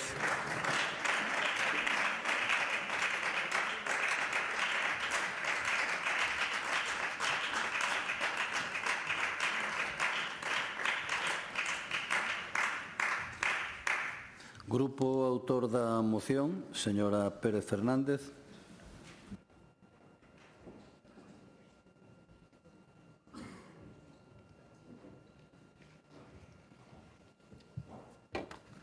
Grazas, presidente. Falaba eu na miña primeira intervención da coherencia do Partido Popular. E, por si non fora pouco todo o que coñecemos sobre a súa falta de coherencia, pois acabamos de ver algún exemplo máis, non?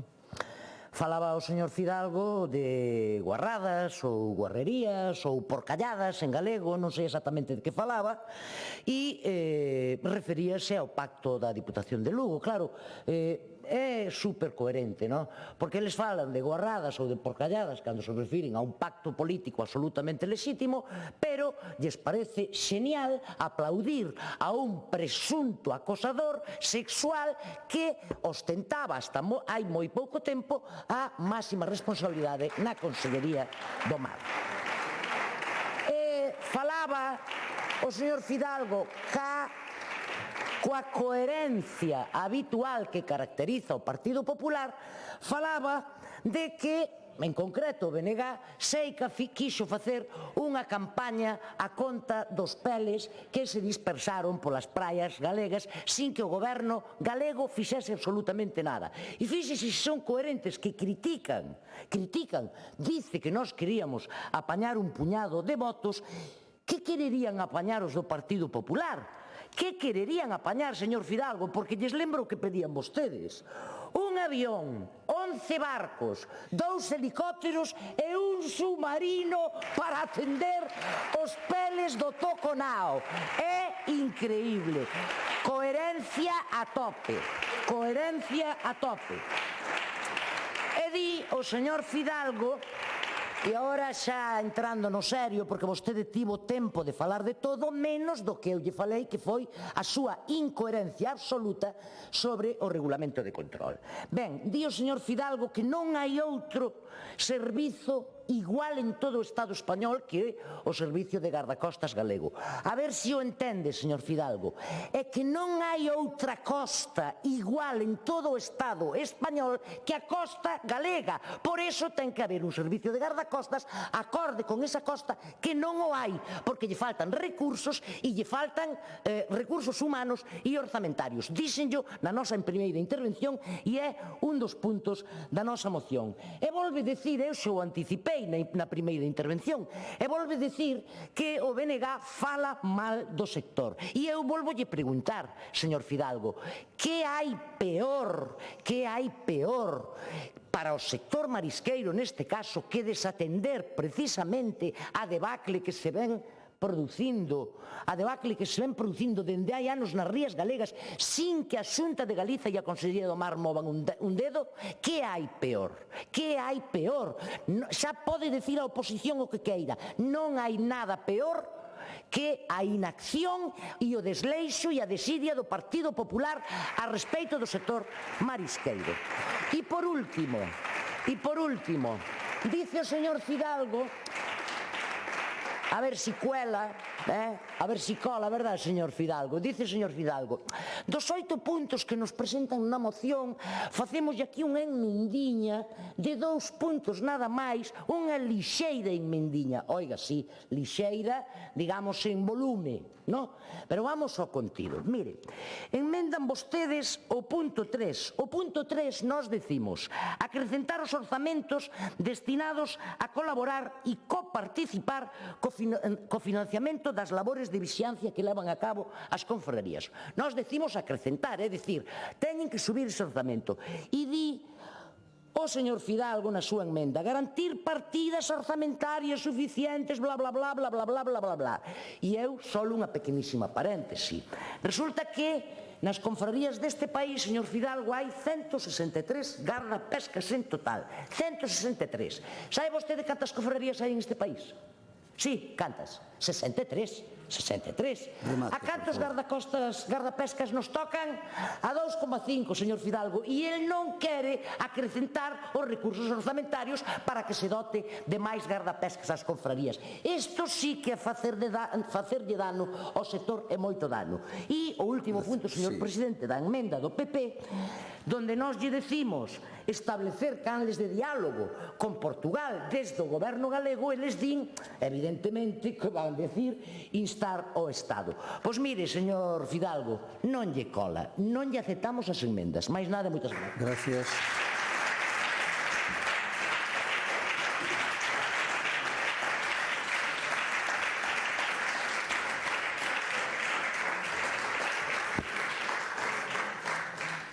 Moción do Grupo Parlamentario do Bloque Nacionalista Galego, iniciativa de doña María Monserrat Prado Cores, sobre a política de externalización de servicios dentro da sanidade pública galega e as condicións do novo contrato asinado polo Sergas con Rivera Povisa.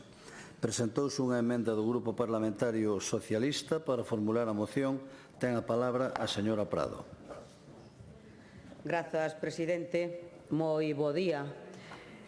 No pasado pleno preguntábamos ao conselleiro de Sanidade se o Partido Popular iba a deixar de ser cómplice, deixar de ser comercial de Povisa para facilitarlle o negocio e, polo tanto, iba a iniciar de inmediato unha investigación, unha auditoría para determinar se as prácticas do Grupo Rivera Saúde que saíron á luz co caso Torrejón, cos audios que o CEO de Rivera Saúde, no que o CEO deixaba claro que había que aumentar as listas de espera, rexeitar doentes e evitar procedimentos menos rendibles para xerar 4 ou 5 millóns de euros de beneficios. E preguntábamos porque pregunta podía ser, non? Isto de Torrejón é un caso illado? Foi o caso de un quentón, dun directivo, non? Que se lle ocorreu para xustificarse diante dos seus xefes propor estas prácticas ilícitas, non? E a pregunta ten boa contestación. Non é un caso illado. En absoluto responde a un modelo e a práctica habitual para o Partido Popular en Galiza, na súa máxima expresión, o comportamento con Povisa, non? Este episodio non é un incidente illado, unha mazá podre no negocio nobre da saúde, coa saúde, senón unha demostración palpable do risco de entregar os servizos públicos a empresas privadas co obxectivo esencial de gañar cartos. Porque as empresas privadas que se dedican ao negocio á saúde teñen un único obxectivo, é gañar cartos. Ningunha empresa privada é unha irmanciña da caridade que ten un obxectivo altruísta de atender ben á poboación, senón que o seu único obxectivo é gañar cartos.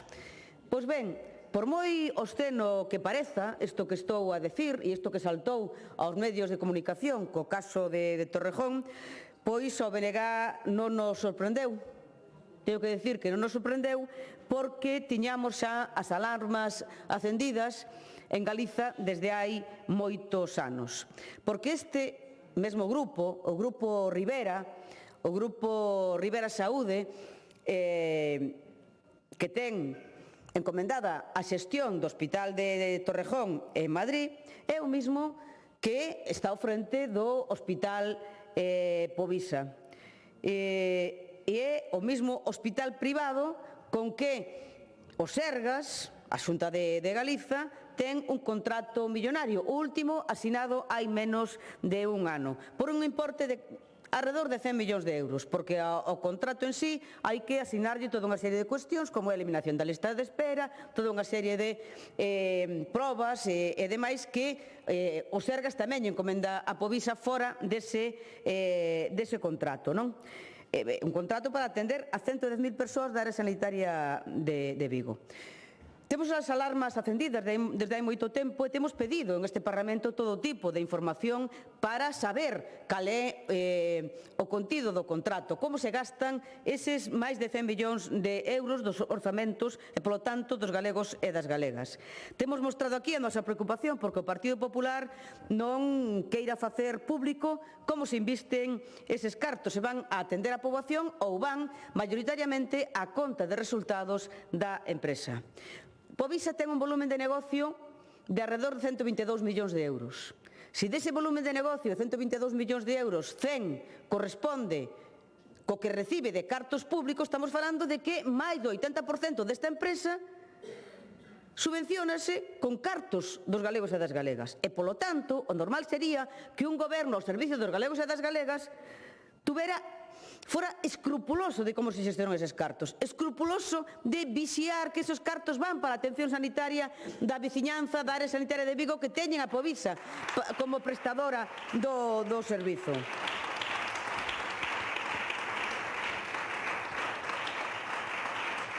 Pedimos insistentemente neste Parlamento luz e taquígrafos.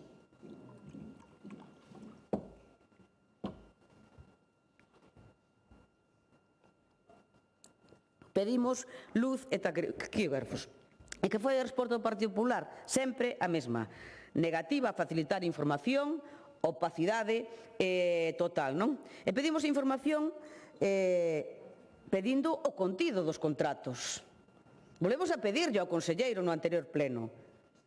O contrato, non que hai un contrato e cal é o valor, sino o contido. Cantos profesionais se lle exixen, cantos rateos, saber cantos destinan a sanidade pública con respecto a privada, a totalidade dos recursos públicos destinados a Povisa pola poboación asignada, a información desagregada do gasto que destina a atender a doentes públicos e a privados, o número de distribución de camas do hospital destinados a atención pública e privada, persoal destinado a prestar esta asistencia, rateos.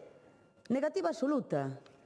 Por que un goberno que non ten nada que ocultar se nega sistemáticamente a facilitar esa información?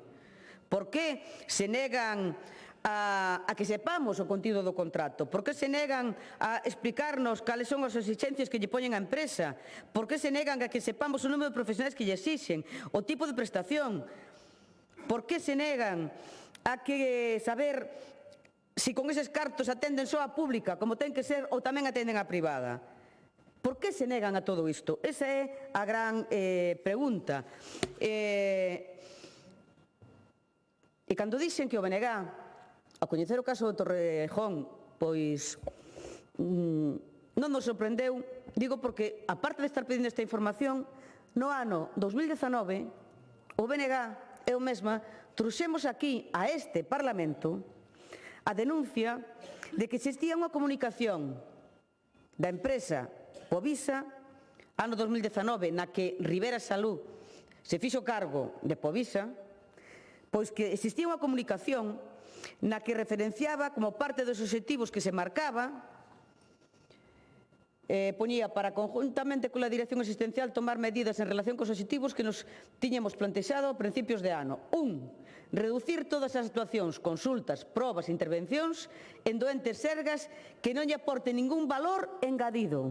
2. Aproveitar esa liberación de recursos para mellorar cada vez máis tempo de resposta a doentes privados. Isto trouxo aquí o BNG no ano 2019. Sóanos, non?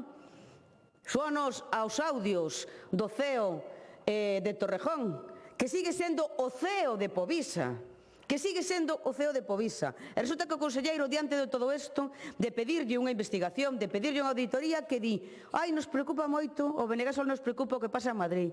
Non, o BNG sabemos que isto leva anos acontecendo en Galiza e queremos que se explique como se gastan os cartos dos galegos e das galegas. Ano 2019. Hai 6 anos en este Parlamento. E a que non saben que fixo o PP diante da iniciativa do BNG? Insisto, isto que acabo de ler é collido literalmente da comunicación de Povisa. Que fixo o Partido Popular no Parlamento diante desta iniciativa, traendo esta información? Que fixo o Partido Popular? Ah, sorpresa, que sí, é que van a estar moi sorprendidos se lle digo que fixeron. Votar en contra, votar en contra. Non queren que se sepa como desvían os cartos dos galegos e galegas. Non queren que se sepa como destinan as empresas privadas os cartos que tiñan que ser para atención sanitaria pública, que tiñan que ser para atender en condicións aos galegos e as galegas. E evidentemente co caso Torrejón saltou á luz pública o que en Galiza xa sabíamos, como funciona a privatización da sanidade pública e que fan as empresas privadas da saúde para obter o máximo beneficio. Por iso traemos esta moción que pido o que estou dicindo: coñecer o contrato, coñecer os detalles do contrato, facer unha auditoría para saber se as prácticas de Povisa que Povisa está levando a cabo son as mesmas que en Torrejón. Se o Partido Popular vota en contra desta iniciativa, estará demostrando que si son as mesmas e que queren ocultalo. Moitas gracias. Moitas gracias.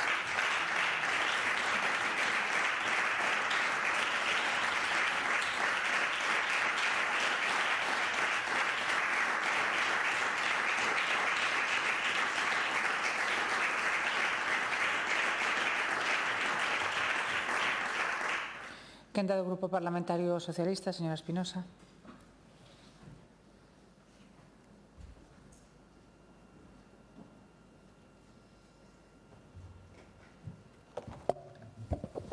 Gracias, presidenta. Bos días a todos e a todas. Antes de entrar no fondo do debate da moción presentada polo BNG, quero facer referencia a unhos datos que aludiu o señor conselleiro en relación coas listas de espera de Povisa no ano 2008, cando se refería á etapa do goberno bipartito. O señor conselleiro, nun intento evidente de desprestixar a xestión do goberno presidido por Emilio Pérez Touriño, falaba de máis días de espera para unha intervención cirúrxica e trataba de comparalos ca situación actual. Pois ben, busquei as listas oficiales daquela época e non fun quen de atopalas, pero sí múltiples publicacións en medios de comunicación, todas elas coincidentes nos datos. E vou a lelos textualmente.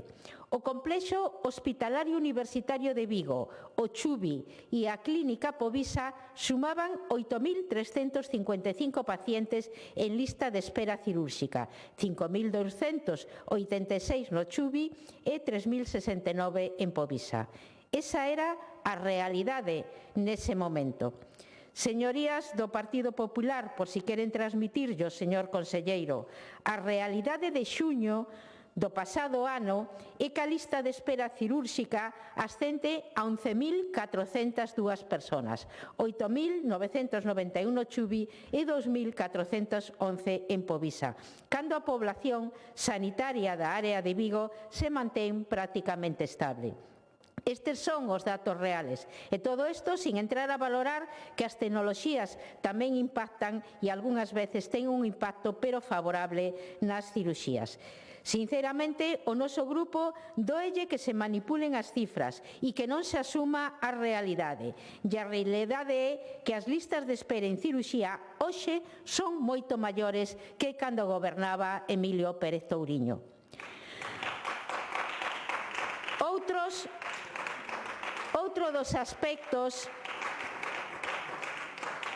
Outro dos aspectos que nos resultou especialmente desagradable foi escoitar os cálculos económicos dos pagos a Povisa por parte do conselleiro como se estuveramos a falar dun regateo. Para o Grupo Socialista, os gastos en sanidade non son un custe, son un investimento. E o importante non é só que os recursos se axusten ás necesidades, algo que criticamos habitualmente porque consideramos que son insuficientes, senón tamén que cumplan ca finalidade para o que foron orzados. E iso lévanos directamente ao punto terceiro desta moción, cando se fala da Unidade de Supervisión e Control creada para asegurar o cumprimento das obrigacións contractuales e garantir que a asistencia complementaria prestada en Povisa se ofrece coas mesmas garantías que no Servicio Galego de Saúde. Isto é o que asegura o señor conselleiro e nós non temos por que dubidar, pero cremos que sería moi convinte coñecer cales foron as actuacións realizadas por esa unidade e cales foron os resultados obtidos. E se os datos non son transparentes, teñen que entender que a desconfianza emerxe. Porque, señorías, neste mesmo pleno preguntámoslle ao conselleiro, aínda que nun ámbito xeral e non pensando exclusivamente en Ribera Povisa, pola obriga da Administración de garantir que todas as prestacións financiadas con recursos públicos cumplan con estándares de calidade e seguridade. E a súa resposta limitouse a generalidades e escudarse en que Ribera Povisa Vigo non tiña nada que ver con Torrejón de Ardoz. Por iso, este punto da moción é tan relevante, para transmitir tranquilidade ás persoas que teñen este hospital como referencia e tamén para dar resposta ás preocupacións expresadas polo propio Consello Galego de Médicos. O punto cuarto da moción non require moita explicación. Non é a primeira vez que o noso grupo a demanda, inda que si é certo, tamén nos sorprende que o BNG agora faga nun contexto moito máis específico, dado que antes sempre pedía a compra de Povisa.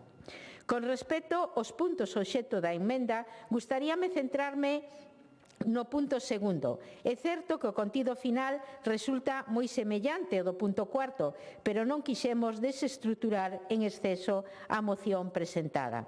Ahora ben, cando entramos nos apartados A e no B deste punto, non llevemos interese político e, desde a nosa opinión, teñen máis un carácter informativo propio do ámbito sindical. Ademais, no apartado B se solicita información relativa a gastos e personal do ámbito privado, un terreo no que consideramos este Parlamento non debería entrar e moito menos con ese nivel de detalle. No ámbito C é coincidente co punto primeiro e a información máis relevante xa está recollida na resolución da contratación. Por iso, a nosa emenda vai na liña de ampliar aquela información que non figura na devandita resolución. E mantemos o contido do apartado D porque consideramos esencial dispoñer de información fidedigna e contrastable. Quixemos aclarar a nosa emenda para facilitar a súa interpretación e evitar confusións. Pero quero deixar moi claro o día de hoxe que para nós, para o noso grupo, o máis importante é que as aproximadamente 114.000 persoas que teñen asignadas Ribera Povisa conten con unha atención sanitaria de calidade e con garantías de seguridade exactamente do mesmo xeito co resto da poboación da área sanitaria de Vigo asignada ao Hospital Álvaro Cunqueiro.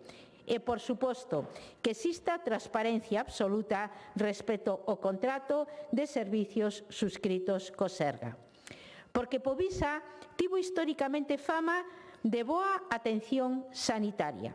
Pero o pasado día 23 deste mesmo mes coñecíamos un estudio no que os hospitales universitarios da Coruña, Lugo e Santiago aparecían entre os máis reputados de Galicia.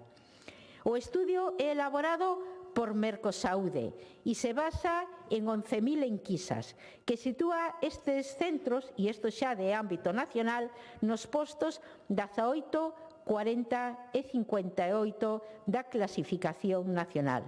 No ámbito privado, os centros mellor situados son o Hospital HM Rosaleda no posto 27, HM Modelo no 29 e Vitas Vigo no 35. Ribera Povisa aparece no posto 46 e o Hospital Álvaro Cunqueiro no posto 69.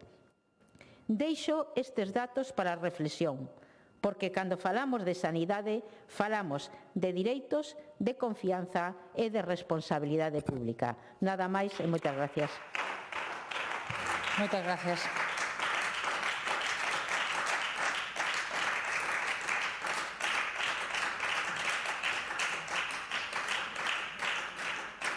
Quenda do Grupo Parlamentario Mixto que renuncia á súa intervención.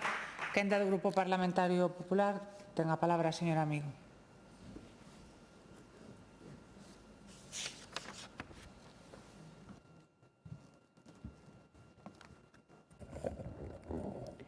Bos días a todos. Moitas gracias, presidenta. Señora Prado, señorías do BNG, imos ser claros. Esta moción non nace da preocupación que vostedes poderían ter pola sanidade galega. Non, señorías, nace do oportunismo político. Vostedes non veñen falar de Povisa porque lles importa a asistencia sanitaria en Vigo. Veñen porque o tema de moda en Madrid, así o dixo tamén aquí, e queren montar aquí o mismo barullo, inda que a realidade galega non teña nada que ver. Ademais de que Povisa, evidentemente, é un clásico que vostedes teñen no seu ideario. Hai menos dun ano, sobre unha moción similar que vostedes traían aquí, eu pedíalle un pouco de coherencia, señora Prado, cousa que xa había difícil naqueles momentos e vexo que non estaba trabucada. O BNG, a sanidade, interésalle só como pancarta. Para xestionar nin están nin se lles espera. Para berrar sempre, aí é onde os atopamos. Falan vostedes de opacidade, de escurantismo e de sospeitas graves, pero omiten deliberadamente algo esencial. En Galicia hai contrato público, hai control, hai fiscalización e hai un goberno que responde con datos, non con consignas ideolóxicas. Eu non lle vou a dar moitos datos, porque o conselleiro foi moi claro no pasado pleno, pero mire, vamos aos feitos. Primeiro, o contrato con Povisa. Mire, non hai ningún contrato oculto. Logo da tramitación do expediente de contratación, difundiuse a través do perfil do contratante a resolución de adxudicación do contrato no que figuran os importes e tarifas dos procesos e a actividade contratada, tal e como se deu a conocer tamén públicamente. O que fixo o goberno do PP foi cambiar o modelo, é certo, pasouse dun concerto per cápita a un contrato de servicios, no que se paga exclusivamente pola actividade efectivamente realizada. E isto non é ideoloxía, señorías, isto chamase e é boa xestión. E, ademais, responde ás recomendacións do Consello de Contas. Máis control, máis rigor e menos discrecionalidade. Xusto o contrario do que vostedes pretenden facer creer. Segundo, os cartos. Falan de 97 millóns de euros anuales como se fose un escándalo, pero esquecen ou prefieren ocultar que no ano 2009 co bipartito do Partido Socialista e do BNG destinábanse 74,3 millóns a Povisa. Se actualizamos eso o ano de hoxe, estamos falando de máis de 100 millóns ao ano. É dicir, co bipartito gastábase máis que agora. Esa é a realidade incómoda que non encaixa no seu relato. Terceiro, a súa propia historia. No ano 2006, o goberno bipartito asinou o Acordo Básico pola Saúde da área de Vigo, no que se defendía explícitamente manter e potenciar os instrumentos de concertación e cooperación público-privada, literalmente. E no ano 2008 aprobaron vostedes a Lei de Saúde de Galicia, que fala sin complexos da complementariedade entre o sistema público e o sector privado. Daquela valíalles. Cando gobernaban, a concertación era responsabilidade, pero agora chámano escándalo. O problema non é Povisa, señorías, o problema é a súa falta de coherencia. Falamos de listas de espera. Mire, señora Espinosa, vostede non atopa os datos, pero a realidade está aí. Eu, se quere, paso. Mire, ao final do 2008, a lista de espera cirúrxica en Povisa era de 113 días. Esta é a realidade. Hoxe sitúase en 53 días, 60 días menos personas. E hoxe esas personas teñen de espera 60 días menos. Esta é a realidade. É o resultado do modelo actual. Máis control, pago por actividade e supervisión constante. Os datos, señorías, desmontan o seu discurso. Quinto, control e supervisión. Este contrato incorpora algo que vostedes non tuveron nin puxeron en marcha cando gobernaba. Unha unidade de supervisión e control integrada por persoal público desde o primeiro día para garantir o cumprimento das obrigas contractuais e a calidade asistencial. Aquí non hai selva. Aquí o que hai é control estrito, seguimento permanente e mecanismos para evitar calquera desviación. Pretender comparalo con outros casos alleos a Galicia é simplemente unha manipulación consciente. E agora, permítame decirlle algo con toda claridade, señora Prado. Mire, poñer en dúbida, sin probas, a atención que reciben miles de pacientes en Vigo e o traballo dos profesionais sanitarios é unha irresponsabilidade mayúscula. Unha irresponsabilidade mayúscula. Vostedes, señorías, non están a fiscalizar un contrato, están a erosionar a confianza da ciudadanía na súa sanidade pública. Mire, falan de eliminar Povisa e levalo todo a un hospital 100% público. Eu vonlle facer unha pregunta moi sinxela. Por que non o fixeron vostedes cando gobernaban? E saben por qué? Porque, claro, gobernar non é berrar consignas, nin vivir no non a todo. Gobernar é tomar decisións que sexan viables. E vostedes non só non o fixeron, senón que blindárono. E dito isto, bueno, pois tamén me alegro. Estaba buscando documentación e atopaba isto na prensa. Mire, alégrome que por primeira vez para vostedes o Cunqueiro é un hospital público. Co BNG na Xunta, Povisa será un hospital público como o Cunqueiro. Caramba! Mire, tamén encontrei un aquí do Partido Socialista. Mire, non teñen coherencia ningunha. Os socialistas tamén pretendían que Povisa, absorber Povisa, pero llegó Abel y mandó parar. Coherencia. Abel Caballero fuerza al Partido Socialista de Galicia a cambiar de postura para que no prometa absorber Povisa. Aí é hemeroteca para todos, señorías. Mire, o goberno do Partido Popular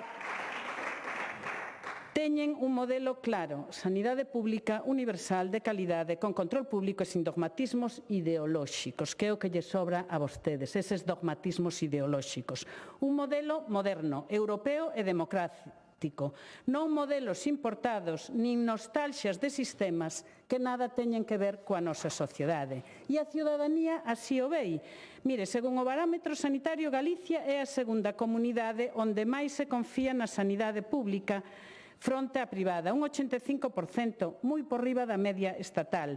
E non será casualidade que cada 4 anos os galegos volvan a escoller un goberno estable, serio e centrado na xestión. Señora Prado, o problema do BNG non é Povisa, nin é ese contrato. O problema do BNG é que non soporta a realidade cando non encaixa ca súa ideoloxía. Vostedes viven na sospeita permanente do insulto aos profesionales e da desconfianza cada un sistema sanitario que funciona e que a ciudadanía avala con feitos e cos seus votos. Aquí non hai nin opacidade nin corrupción, hai control público, supervisión, datos e resultados. Galicia non necesita ruído nin máis pancartas, necesita estabilidade, rigor e un goberno que crea na sanidade pública e que coide con responsabilidade como o goberno que lidera Alfonso Rueda. E iso, señora Prado, non o fan vostedes. E remato xa porque teño que denunciar ese pacto da vergoña que nos tocou vivir os e as lucenses. Poder e cartos antes dos dereitos das mulleres. Ese é o verdadeiro PSOE e o BNG. Mercaron o seu feminismo por medio millón de euros.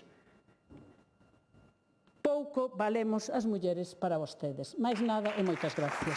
Moitas gracias.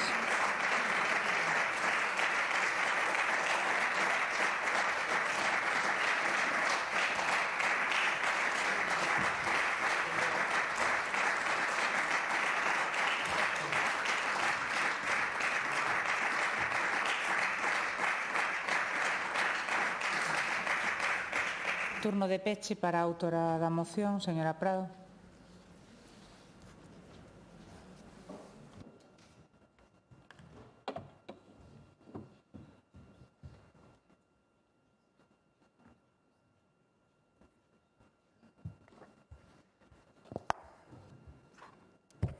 Grazas, presidenta.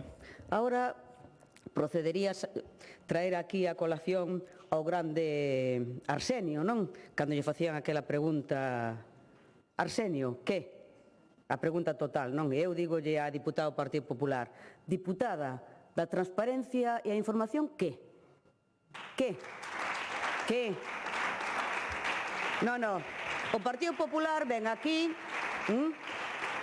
e resulta que nos di que vimos a traer os temas de moda a Madrid. Hombre, ven a decir o Partido Popular que o 90% das iniciativas que trae aquí é para instar ao Goberno de Madrid, que non ten nada que ver ca realidade galega. E eles veñen a decirnos aquí que non vimos traer a realidade de Madrid. Dixen yo antes, o que pasa é que usted igual non está atenta, señora diputada do Partido Popular. Este tema xa estaba de moda en Galiza no ano 2019 e antes. E o PNG xa o trouxo aquí. Igual, eses millóns e millóns de euros que vostedes lle meten aos medios de comunicación deste país teñen a ver con que aquí non saltara, igual que acaba de saltar en Madrid. Igual ten que ver con iso. Igual ten que ver co cordón ferro que vostedes teñen sobre moitos sectores. Pero eso non oculta a realidade. Eso non oculta a realidade. E di usted que o Goberno responde con datos. Pois denos os datos que estamos pedindo desde hai anos. Cales son os datos que trae aquí o Goberno? Ocultación sistemática. Ocultación sistemática. E mire, unha lei que efectivamente fala de complementariedade da sanidade privada. Complementariedade. Pero que Povisa non é complementaria, é sustitutoria da sanidade pública. Sustitutoria. Esa é a grande diferencia. Fala o Partido Popular que se nega a dar información, que se nega a que sepamos o contido real a que se compromete Povisa a cambio de máis de 100 millóns de euros, e di que gobernar e tomar decisións. Efectivamente, as decisións que tomou un goberno de coalición BNG-PSOE de construir un Vigo, un hospital ca dimensión suficiente, cas cámaras suficientes, cos recursos suficientes para que a totalidade da poboación da área sanitaria de Vigo pudera ter asistencia sanitaria nun hospital 100% público. Que fixo o Partido Popular no 2009 en canto chegou ao goberno? Botar isto abaixo e construir un hospital nos que estaban implicados no financiamento e na construción, lembrolles, Rato, de Guindos, Florentino Pérez, Pérez Varela, Agustín Fernández, Telmo Martín, máis pequeno, con menos recursos, que non respondía ás necesidades da área e polo que, ademais, pagamos 500 millóns de euros máis, estamos pagando hasta o ano 2035. Eso foi o que fixo o Partido Popular. Tomar decisións, efectivamente, tomar decisións en contra da sanidade pública para garantir que Povisa seguira sendo negocio para as empresas privadas. Eso foi a decisión que tomou o Partido Popular. E a nós, dende logo, este mecanismo descuberto en Torrejón e que xa temos denunciado de como se fai en Povisa, parécenos que é un mecanismo criminal. É un mecanismo criminal, sí, porque un hospital ao que se adxudica atención sanitaria de 110.000 doentes por máis de 100 millóns de euros e resulta que o Partido Popular non quere fiscalizar como se gastan eses cartos. E o máis grave, se a poboación desta área, esas 110.000 persoas, están recibindo atención sanitaria que precisan. O que vai votar ahora aquí o Partido Popular é en contra de saber que atención sanitaria están recibindo a veciñanza da área sanitaria de Vigo. Por qué? Porque o máximo objetivo do Partido Popular na Xunta de Galicia é facilitar o negocio ás empresas privadas, sexa Altri, sexa Ence ou sexa a sanidade pública. Ese é o objetivo do Partido Popular. Moitas gracias.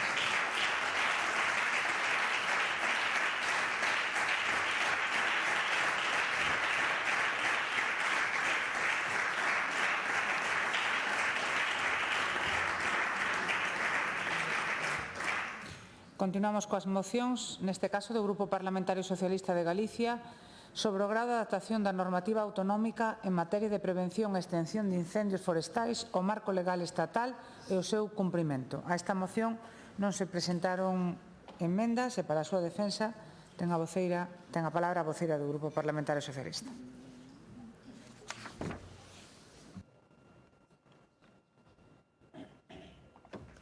Grazas, Presidenta. Bos días a todos e todas.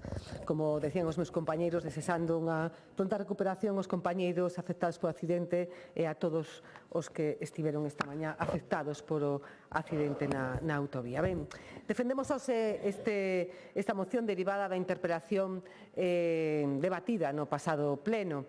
No mesmo, pois unha decepción máis, non? A resposta da conselleira do Medio Rural non só non aclaraba ningunha das cuestións formuladas nela, sino que confirmaba exactamente aquilo que o PSDG denunciaba.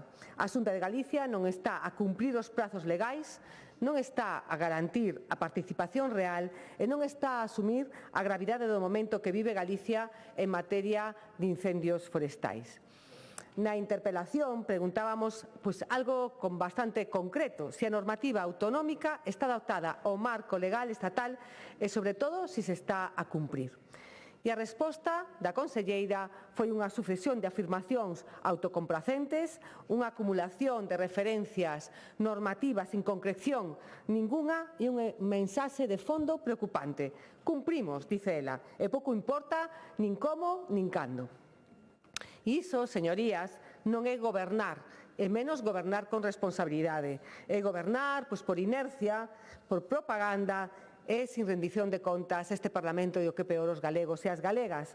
Porque cando se utiliza a idea de que o plan é un documento vivo, xa utilizaba o anterior director xeral para justificar que o Pladiga non se publique en plazo, o plan preventivo, o que se está facendo é relativizar unha obriga legal clara. E iso é especialmente grave cando falamos de incendios forestais, cando falamos de seguridade pública e cando falamos de protección do noso territorio. O Real Decreto Lei 15/2022 modificaba a Lei de Montes cun mandato inequívoco.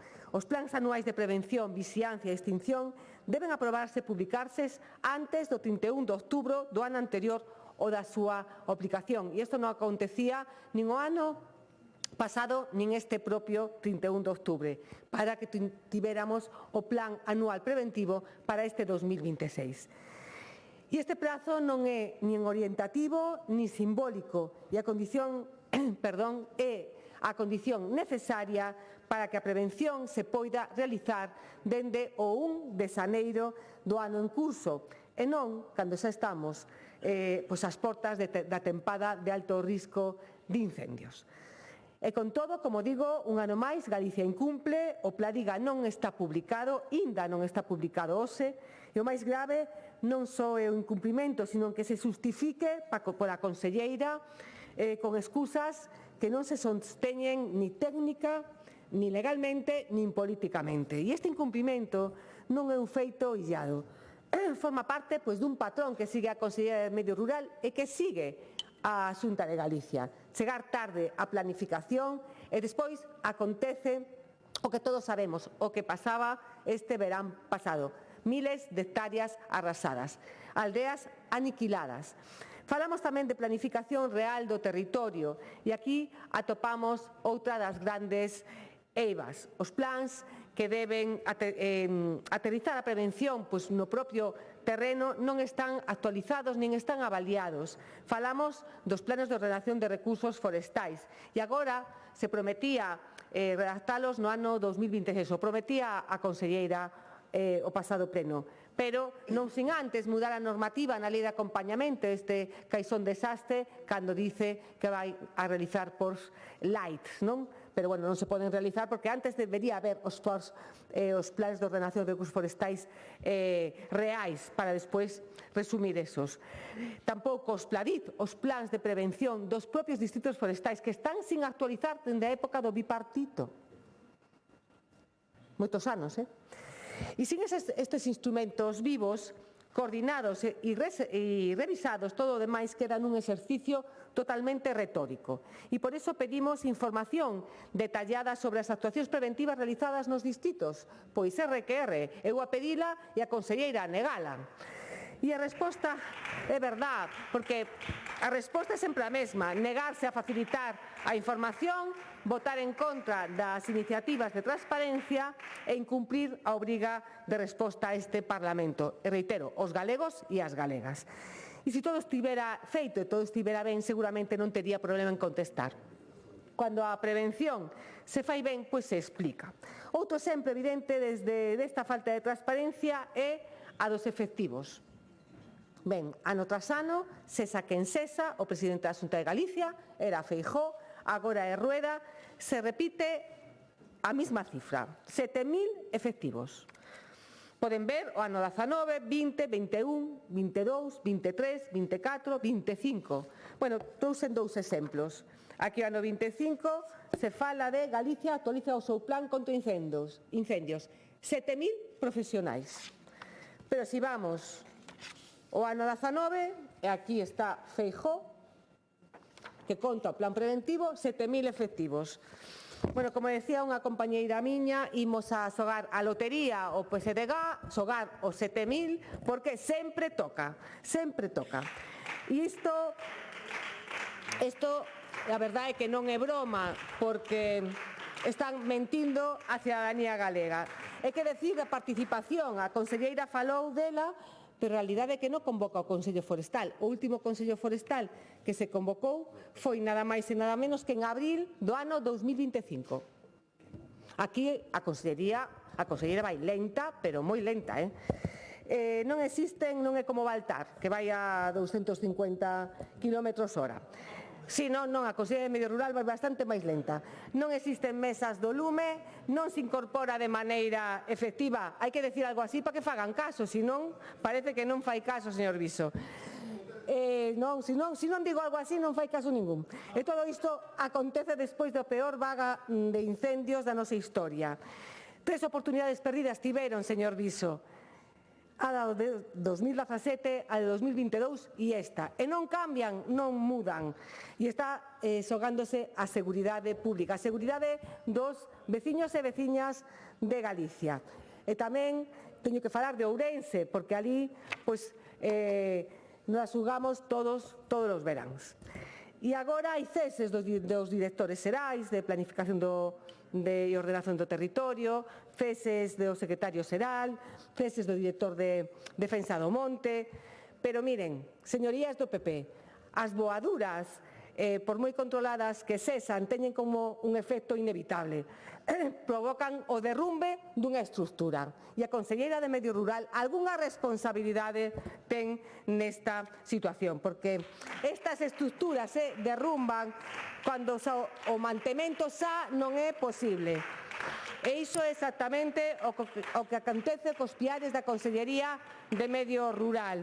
Houbo que botar esas vigas ¿por qué? Porque non eran capaces de soster ni siquiera mínimamente a dirección política do departamento. E isto non acontece por casualidade nin por unha organización administrativa máis, acontece porque a resposta da Conselleira de Medio Rural ante a proba de esforzo que supuseron os lumes do pasado agosto foi débil, foi insuficiente e claramente superada por os feitos. Entón, que pedimos? Pois pedimos a convocatoria inmediata do Consello Forestal de Galicia, non como un xesto formal, sino como un espacio real para análisis, a avaliación e a participación. Tamén pedimos que se presente e se publique o Pladiga, sin máis demora, que se presente no Parlamento de Galicia como ten que ser, como se facía anteriormente, con esta conselleira non se presentou no plenario, espero que esta vez se presente no plenario. E o terceiro punto é que garantir que nos exercicios posteriores se cumpra este prazo legal do que é o 31 de outubro que se publique o plan preventivo para que comences as obras preventivas o 1 de xaneiro. Tamén que se cree unha mesa do lume con espacios de participación activa, porque os incendios de sexta xeración non se xestionan só desde un despacho. Obviamente necesitamos a implicación de todo o territorio. O quinto punto, integrar o risco de incendios nos plans de ordenación de recursos forestais, a ver se no 2026 vai dunha vez, inda que as cousas, como digo, van moi despacio na Consellería de Medio Rural, ou non van directamente. O sexto punto exixe transparencia, información detallada no Parlamento. A ver se desta votan a favor desa transparencia. Remate, por favor. Remato. O sétimo punto aborda a formación continua do persoal. Octavo, o cumprimento do artigo 50. E o noveno, pide algo tan elemental como cumprir outra vez o dictamen do ano 2018. A ver se desta teñen... Gracias. Votan a favor. Nada máis. Moitas gracias.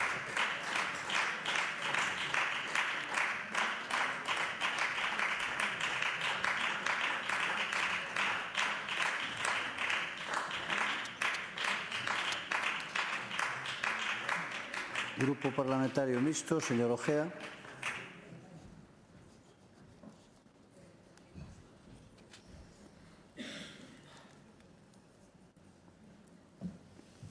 Gracias, presidente.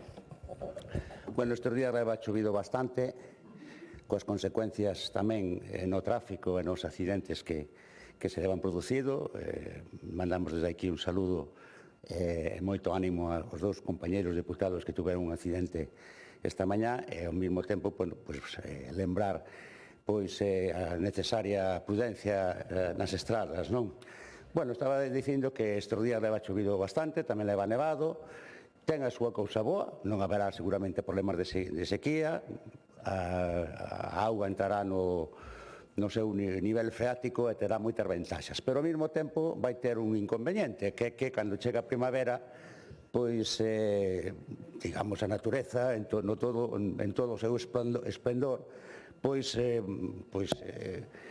fará que os campos, os camiños, as cunetas e os montes se enchan de vegetación e, debido á mala planificación crónica que, como sempre dicimos, existe no Monte Galego, incrementará chegado o momento o risco de incendios, a necesidade de desbroces e todo o problema que se repite cada brao en Galicia e particularmente tamén na provincia de Ourense, debido, como sabemos, ao crónico abandono do rural e todas as cuestións. Quer dicir que as cousas teñen tamén unhas consecuencias e esta chuvia vai ter unha consecuencia.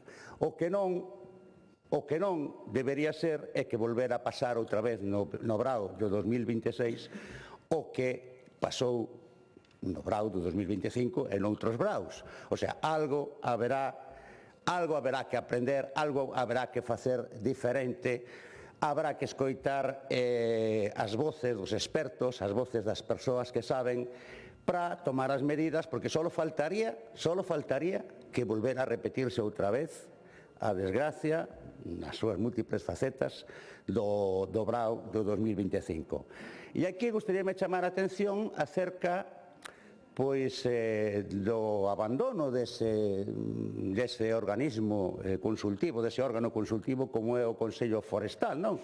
O Consello Forestal que, digamos, a todas as entidades que o conforman ou a unha gran parte das entidades, das persoas que o conforman veñen denunciando que nunca se lle fai demasiado caso, que se convoca con poucas veces e que cando se convoca non se atenden demasiado as suxerencias das diferentes entidades e dos diferentes organismos que o compoñen, habrá que empezar a facer algo de caso a ese Consello Forestal de Galicia, que está aí, foi creado mediante un decreto no ano 2004. Eu comprobei a data de creación porque dicen a ver se a que se creou durante o bipartito é como se creou durante o bipartito, ao mellor os gobernos do Partido Popular non lle fan moito caso, pero non, resulta que se creou durante un goberno presidido por Manuel Fraga, o sea que, bueno, a razón do seu de non facerlle demasiado caso a ese órgano non é porque fora creado polo BNG ou polo PSOE. Ese órgano, lóxicamente, consta, según está establecido na súa organización e no decreto da súa creación, nela teñen representación a maioría dos sectores afectados ou que teñen intereses no monte. Hai que ter en conta que o Consello Forestal non se ocupa somente dos incendios, ocúpase do que é a xestión do monte, e a mala xestión do monte é a consecuencia, tal e como dicen os expertos, das graves consecuencias dos incendios. Xa temos falado múltiples veces da relación que existe entre a mala xestión do monte e a especial virulencia dos incendios nos últimos anos.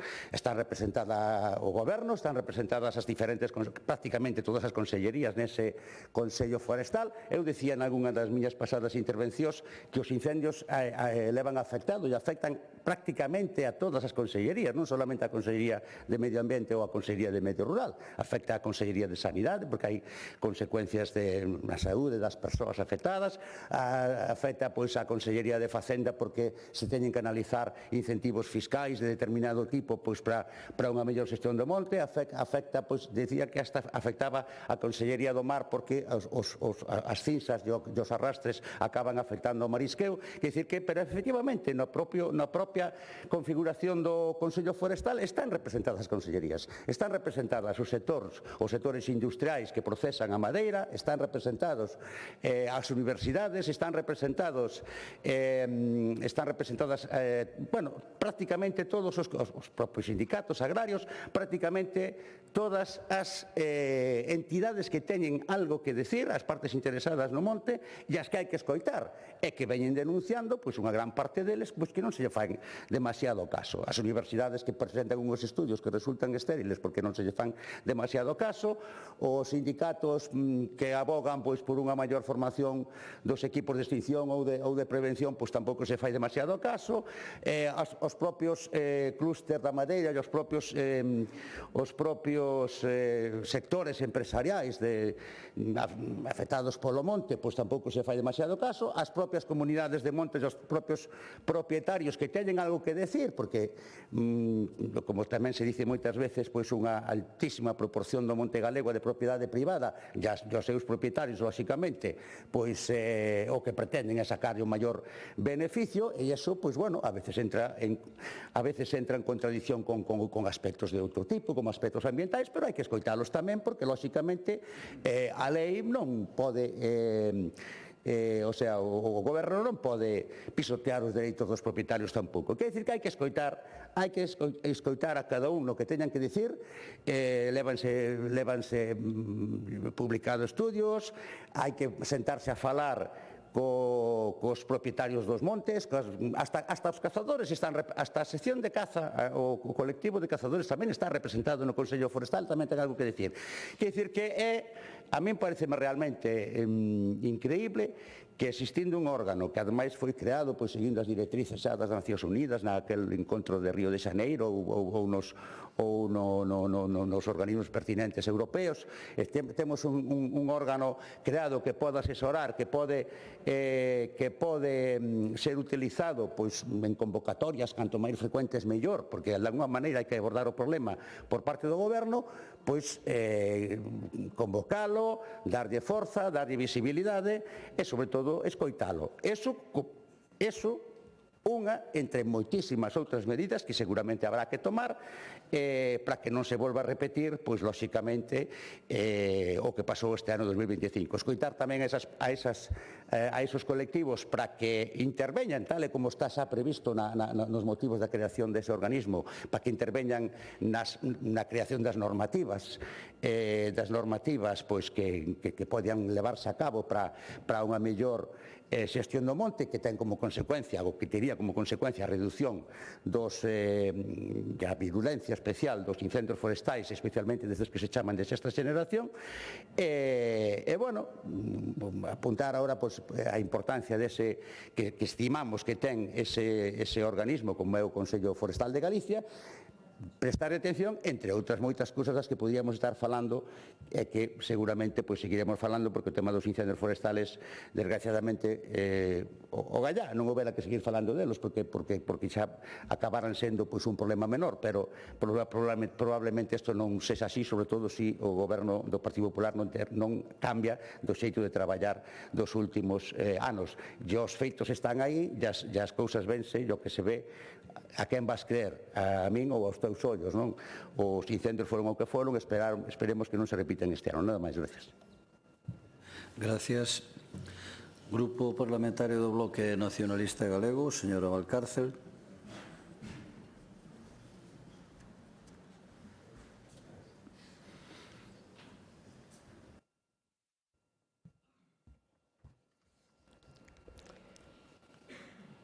Grazas, presidente. Bo día, señorías. En primeiro lugar, quería enviar un saludo e desear a pronta recuperación dos dous compañeiros do PP accidentados no día de hoxe, igual que todos os afectados. 150.000 hectáreas queimadas, o 15% da provincia de Ourense e boa parte do Lugo Sur, arrasada polo lume, aldeas ameazadas, explotacións destruídas, brigadistas feridos. Isto foi o verán de 2025 en Galiza e non é unha desgraza inevitable. É a consecuencia directa dunha ausencia total de política forestal por parte da Xunta. E en pleno Nadal, que fai o goberno? Pois móvense cadeiras na cúpula de Medio Rural. Sae o director xeral de Defensa do Monte, sae o director xeral de Planificación e Ordenación Forestal, sae tamén o secretario xeral técnico. Non estamos diante dun axuste técnico calquera. Son, como xa sinalamos desde o BNG, as primeiras vítimas políticas da desastrosa xestión da vaga de lumes deste verán. E, en vez de recoñecer o fracaso dun modelo, o que fai a Xunta é poñerlles o cartel de responsables do desastre aos directores xerais e blindar políticamente a quen marca o rumbo, a conselleira de Medio Rural. Porque estes ceses confirman dúas cousas moi claras. Primeiro, que o propio Goberno sabe que a xestión dos lumes foi un fracaso e, segundo, que pretende pagar ese fracaso con quen está en segunda liña, mentres a máxima responsable continúa tranquilamente no seu posto. Cambian nomes, pero mantense intacta a mesma liña política que nos levou á peor vaga de lumes da nosa historia recente. Iso chámase fuxida cara adiante. Chámase unha falta absoluta de responsabilidade política. O que hai hoxe en Galiza non é unha política forestal seria, é un modelo de abandono. Un monte entregado ao monocultivo, concentrado tamén en poucas mans e en masas cada vez máis continuas, e unha prevención que chega tarde. O Pladiga apróbase en maio cando a norma di que debe estar antes do 31 de outubro para que a prevención comece o 1 de xaneiro. E, ademais, pois o Pladiga que, mesmo fora do Parlamento, se define como un corta e pega dos anos anteriores. Un documento repetido, sen avaliación real do que fallou, sen cambio de rumbo, cualificado directamente de inservible. Se copias o plan, se o aprobas fora de prazo, se nin sequera explicas as obras preventivas por distrito, o resultado é evidente. As mesmas decisións levan aos mesmos incendios, pero cada vez máis grandes, máis intensos e máis difíciles de apagar. E mentres a Xunta mantén este modelo forestal fracasado, o rural galego pois recibe outras andanadas. Por exemplo, os acordos como a UE Mercosur, donde o noso vacún pois está amenazado con grandes volumes de carne de países do Mercosur con arancéis reducidos competindo directamente coa nosa magnífica terreira galega. E xa referido ao monte, pois o mel prevese a entrada masiva de produto extracomunitario afogando os prezos dos apicultores galegos.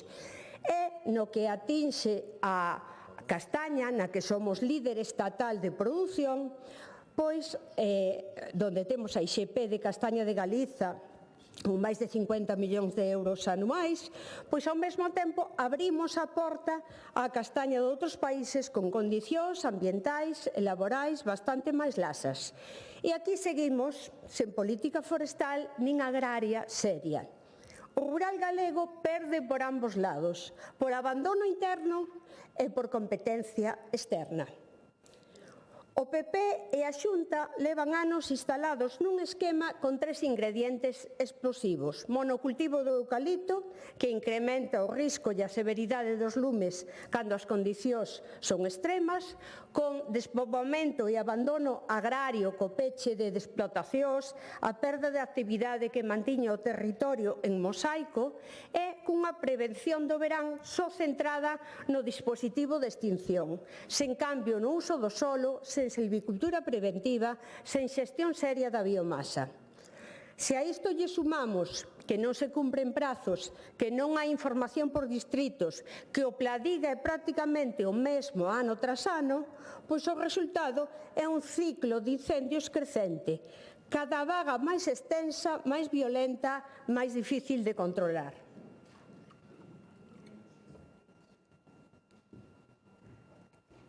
A alternativa do BNG pois é outro modelo de monte e así o levamos facendo e traendo aquí ao Parlamento fai moito tempo. Desde o BNG decímolo con claridade, ou hai un cambio de modelo ou Galiza seguirá ardendo cada vez máis e peor. Primeiro, unha moratoria real do eucalipto, un freo efectivo á expansión dese monocultivo e unha transición planificada hacia masas forestais diversas e resilientes, unha estrutura forestal en mosaico, frondosas autóctonas como o castiñeiro, como o carballo, coníferas, pastos, agricultura.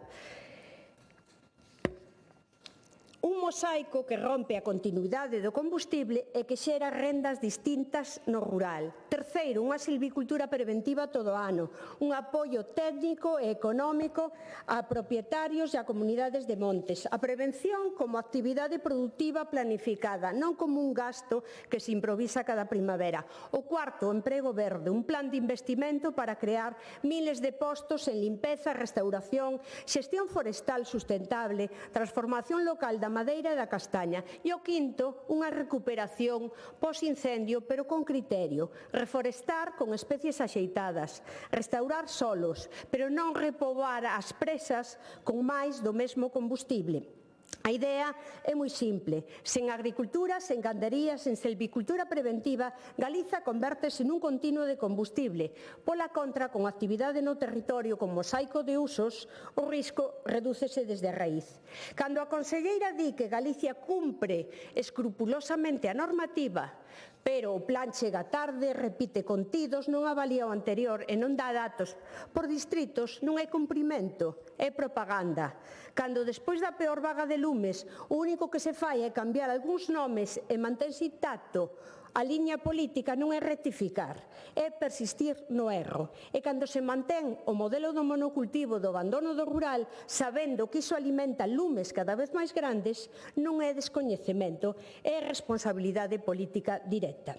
O BNG vai apoiar a moción do Grupo Socialista porque reclama que os plans se aproben en prazo, porque exixe convocar o Consello Forestal, porque pide transparencia e cumprimento das obrigas normativas. Todo iso é necesario, pero non é suficiente. Galiza non precisa só que o Pla diga, non chegue tarde e deixe de ser un corta e pega. Precisa que mude o contido, que mude o modelo, que pasemos de apagar o lume en agosto a organizar o territorio para que non arda. A política forestal da Xunta é hoxe a maior garantía de que seguirán vindo máis incendios e peores. Nin cambios de nomes, nin anuncios de fin de ano, nin máis helicópteros van mudar iso se non se transforma o modelo de monte e de rural. Desde o BNG existe un modelo alternativo, serio, realizable, que pon o rural no centro, que entende o monte como unha riqueza, non como un problema. Moratoria real, mosaico de usos, prevención estrutural e emprego verde. É unha cuestión de vontade política. A Xunta non a ten. Galiza merece máis. Moitas grazas. Gracias.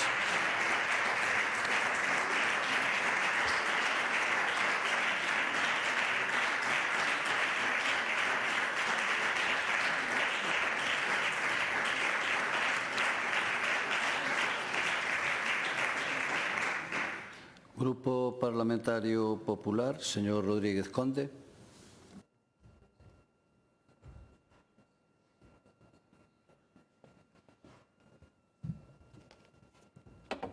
Gracias.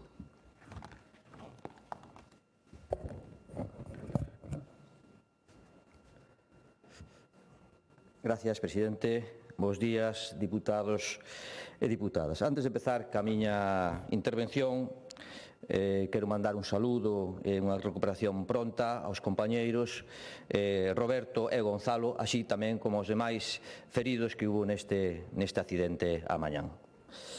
Moi ben, despois de escoitala, señora da Costa, e de estudar a súa moción escrita, vou intentar ir debullando e analizando cada un dos seus puntos do acordo a adoptar. Porque xa manifestei recentemente que na última Comisión Sétima, referente á loita contra os incendios forestais en Galicia, require unha minuciosa planificación. Algo que, sen dúbida, motiva que o compromiso e a implicación neste eido por este e anteriores gobernos do Partido Popular de Galicia sexa máxima, señorías, sexa máxima. No seu primeiro punto, por exemplo, compartimos tamén o que mencionaba o diputado señor Ojea, a relevancia do Consello Forestal de Galicia como espazo de participación, consulta e asesoramento o que é en materia forestal. Neste sentido, Compre sinalar que xa está prevista a convocatoria deste órgano durante os primeiros meses deste ano 2026, sí, señora da Costa, sí, dentro da planificación estrictamente ordinaria e que se iba a levar a cabo. En canto á avaliación dos incendios do ano 2025 e a planificación de medidas preventivas para o exercicio 2026, que vostede comenta, estas desenvolveránse no Plan de Prevención e Defensa contra os Incendios Forestais de Galicia, Pladiga, deste ano 2026.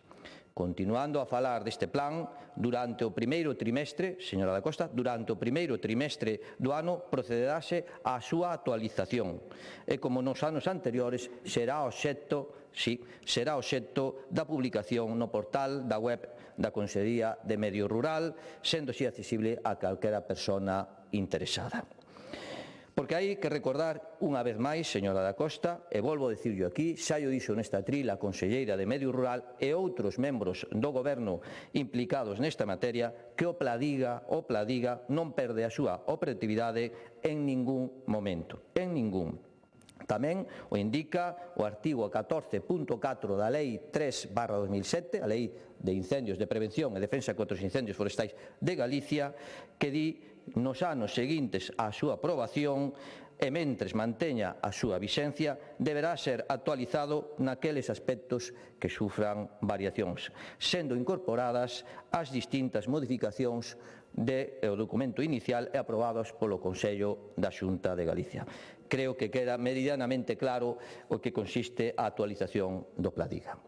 Pero seguindo cos seus distintos puntos do seu acordo a adoptar, vostedes falan dos plans anuais de incendios forestais sexan aprobados e publicados antes do 31 de outubro do ano precedente á da súa publicación. Señora da Costa, o cumprimento estricto deste prazo resulta materialmente imposible. Tamén vai para a señora Valcárcel. Imposible. E voulles expoñer os motivos. 1. O plan debe incluir necesariamente a estadística completa de incendios do ano en curso, o cal non se atopa pechada antes do 30 de outubro, claramente. É dicir, o contido mínimo obrigatorio que se debe recoller neste plan non se atopa disponible nesa data que vostedes comentan. 2. O plan debe incorporar o orzamento do exercicio seguinte, pero os orzamentos, como vostedes ben saben, os orzamentos xerais da Comunidade Autónoma nunca están aprobados nesa data, polo que non é posible incluir os créditos definitivos. Orzamentos, vostede falaba de xogar a lotería. Pois vostedes é o que fan en Madrid, xogar a lotería para aprobar os orzamentos, que nunca os dan aprobados. Este goberno galego aproba en tempo e forma os presupuestos da nosa comunidade autónoma. E con respecto ao Bloque Nacionalista Galego, eso sí que é moi simbólico. Actúan en Madrid dunha maneira, en Galicia de outra maneira, e ora hai que incorporar un novo lugar, Vinnán. Hai que incorporar a Vinnán a estes tres lugares que, dependendo de onde estean, irán actuando dunha maneira ou de outra. En consecuencia, e continuando co que estaba expoñendo, antes do 31 de outubro só poderá elaborarse un documento incompleto e carente de seguridade xurídica, incompatible co exixido na normativa básica. Por iso, o plan remítese unha vez que se dispoña de toda a información. Sería lóxico presentalo con carencias. Porén, non deben esquecerse que os meses de novembro e decembro de cada ano o Pladiga permanece vixente. Tamén falaba das chamadas mesas do lume, estas que aparecen únicamente nas directrices estratégicas do CLIF do ano 2022, as cales teñen un carácter orientativo, señorías, orientativo, e non figuran reguladas en ningunha directriz oficial. Por este motivo, o Goberno galego non ten unha obriga normativa directa de constituir esas mesas, aínda que con todo isto actualmente continúese analizando, como non podía ser de outra maneira, mecanismos de participación adecuados no marco das competencias autonómicas e dos órganos existentes. Outras das cuestións que formulan no seu acordo é o de facilitar formación detallada sobre as actuacións preventivas. señora da Costa, outra vez vou ter que mencionala, o plan de prevención se incluye no Pladiga, xa detalla o conxunto de intervencións a desenvolver no ámbito da Comunidade Autónoma de Galicia, incluindo actuacións que en moitos casos son de carácter bianual, algo necesario para a planificación deste tipo de traballos. Xa para ir rematando, en canto ás actuacións pos-incendio, Galicia está a executar as numerosas actuacións de restauración e concedendo axudas para este fin, todas elas con plans actualizados e plenamente vixentes, tal como require a normativa. Deste xeito, os plans cumpren a condición legal e non existe ningún incumprimento nin impedimento para a concesión destas axudas. Falaba vostede, señora Valcárcel, dos traballos pos-incendio. Temos falado en este pleno e temos tamén falado con algunha iniciativa en comisión. Galicia é pioneira, vostede o sabe, Galicia é pioneira tamén nos traballos pos-incendio, nas técnicas que se están utilizando na recuperación dos terreos despois dos incendios para minimizar eses daños de erosión mediante o mulching e o elimulching. E non quero rematar a miña intervención de hoxe sen dicir que me sinto especialmente orgulloso, non só como diputado, senón tamén como membro do Servicio de Prevención de Incendios Forestais de Galicia e de todas aquelas melloras que este e gobernos anteriores do Partido Popular levaron adiante neste sector.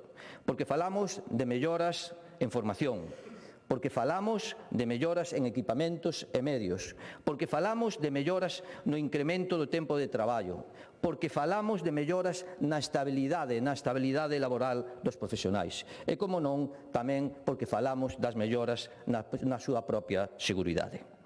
En definitiva, estamos a falar dunha maior profesionalización que, sen dúbida, nos sitúa na vanguarda do resto dos servicios de extinción de España e de Europa. Penso, xa para rematar, queridos compañeiros do Grupo Popular, que podemos estar orgullosos, moi orgullosos, do traballo realizado durante estes anos de goberno, en canto ao que é referente á loita contra os incendios forestais de Galicia. Moi orgullosos. Nada máis e moitas gracias. Gracias.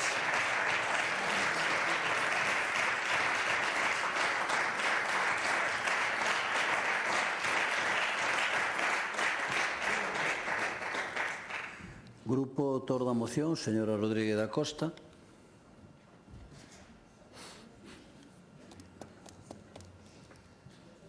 Grazas, presidente.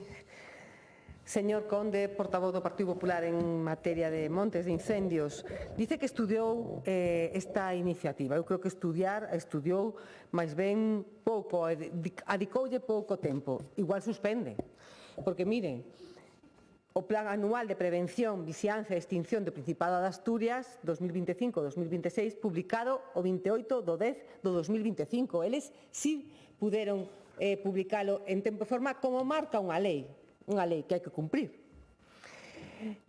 Outro exemplo, hai máis. Cataluña, publicado o 31 de outubro do 2025 para...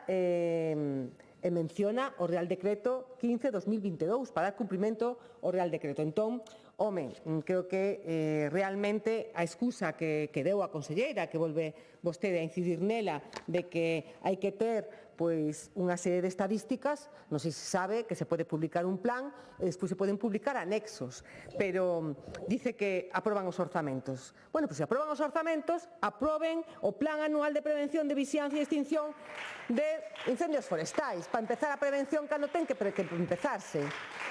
Que excusa é de aprobar os orzamentos? E como xa aprobamos os orzamentos, xa estamos 12 meses sin facer nada.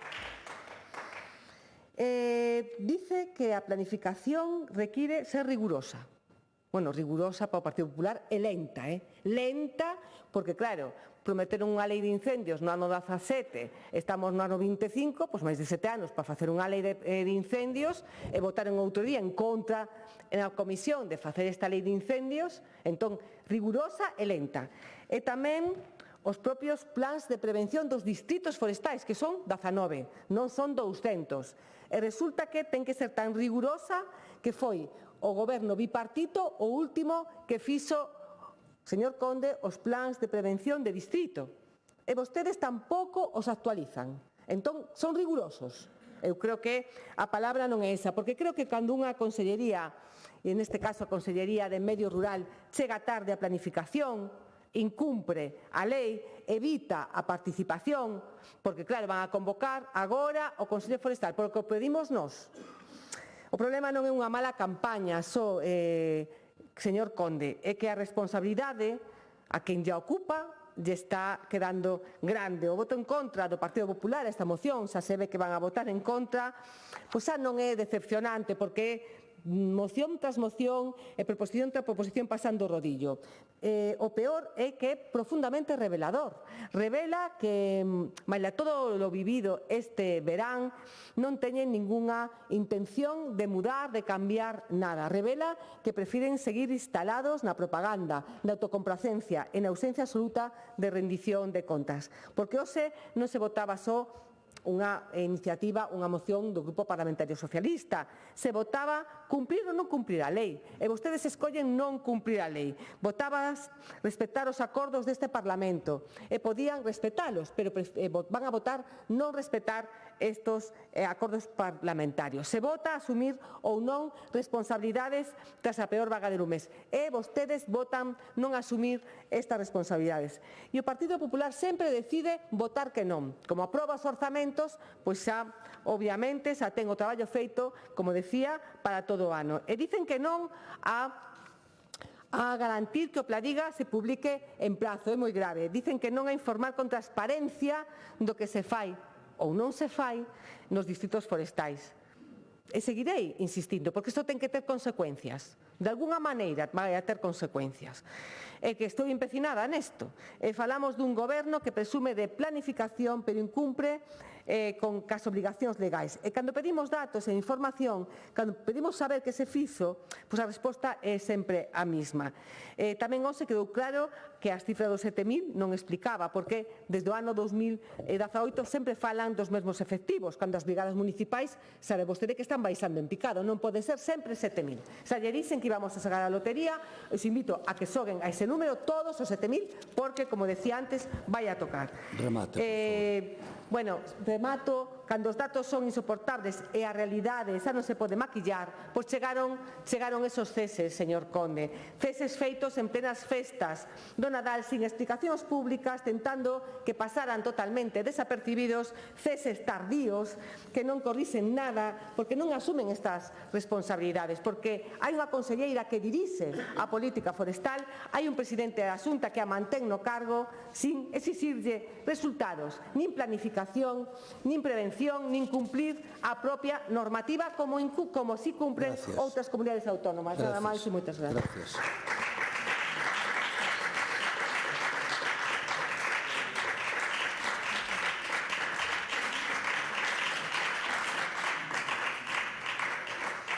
Bueno, comentarlles que reanudaremos o pleno ás 16 horas, debatiránse as proposicións non de lei, en concreto 3, e posteriormente debatirase a lei do clima de Galicia.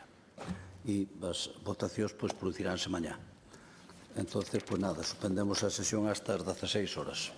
Boa tarde.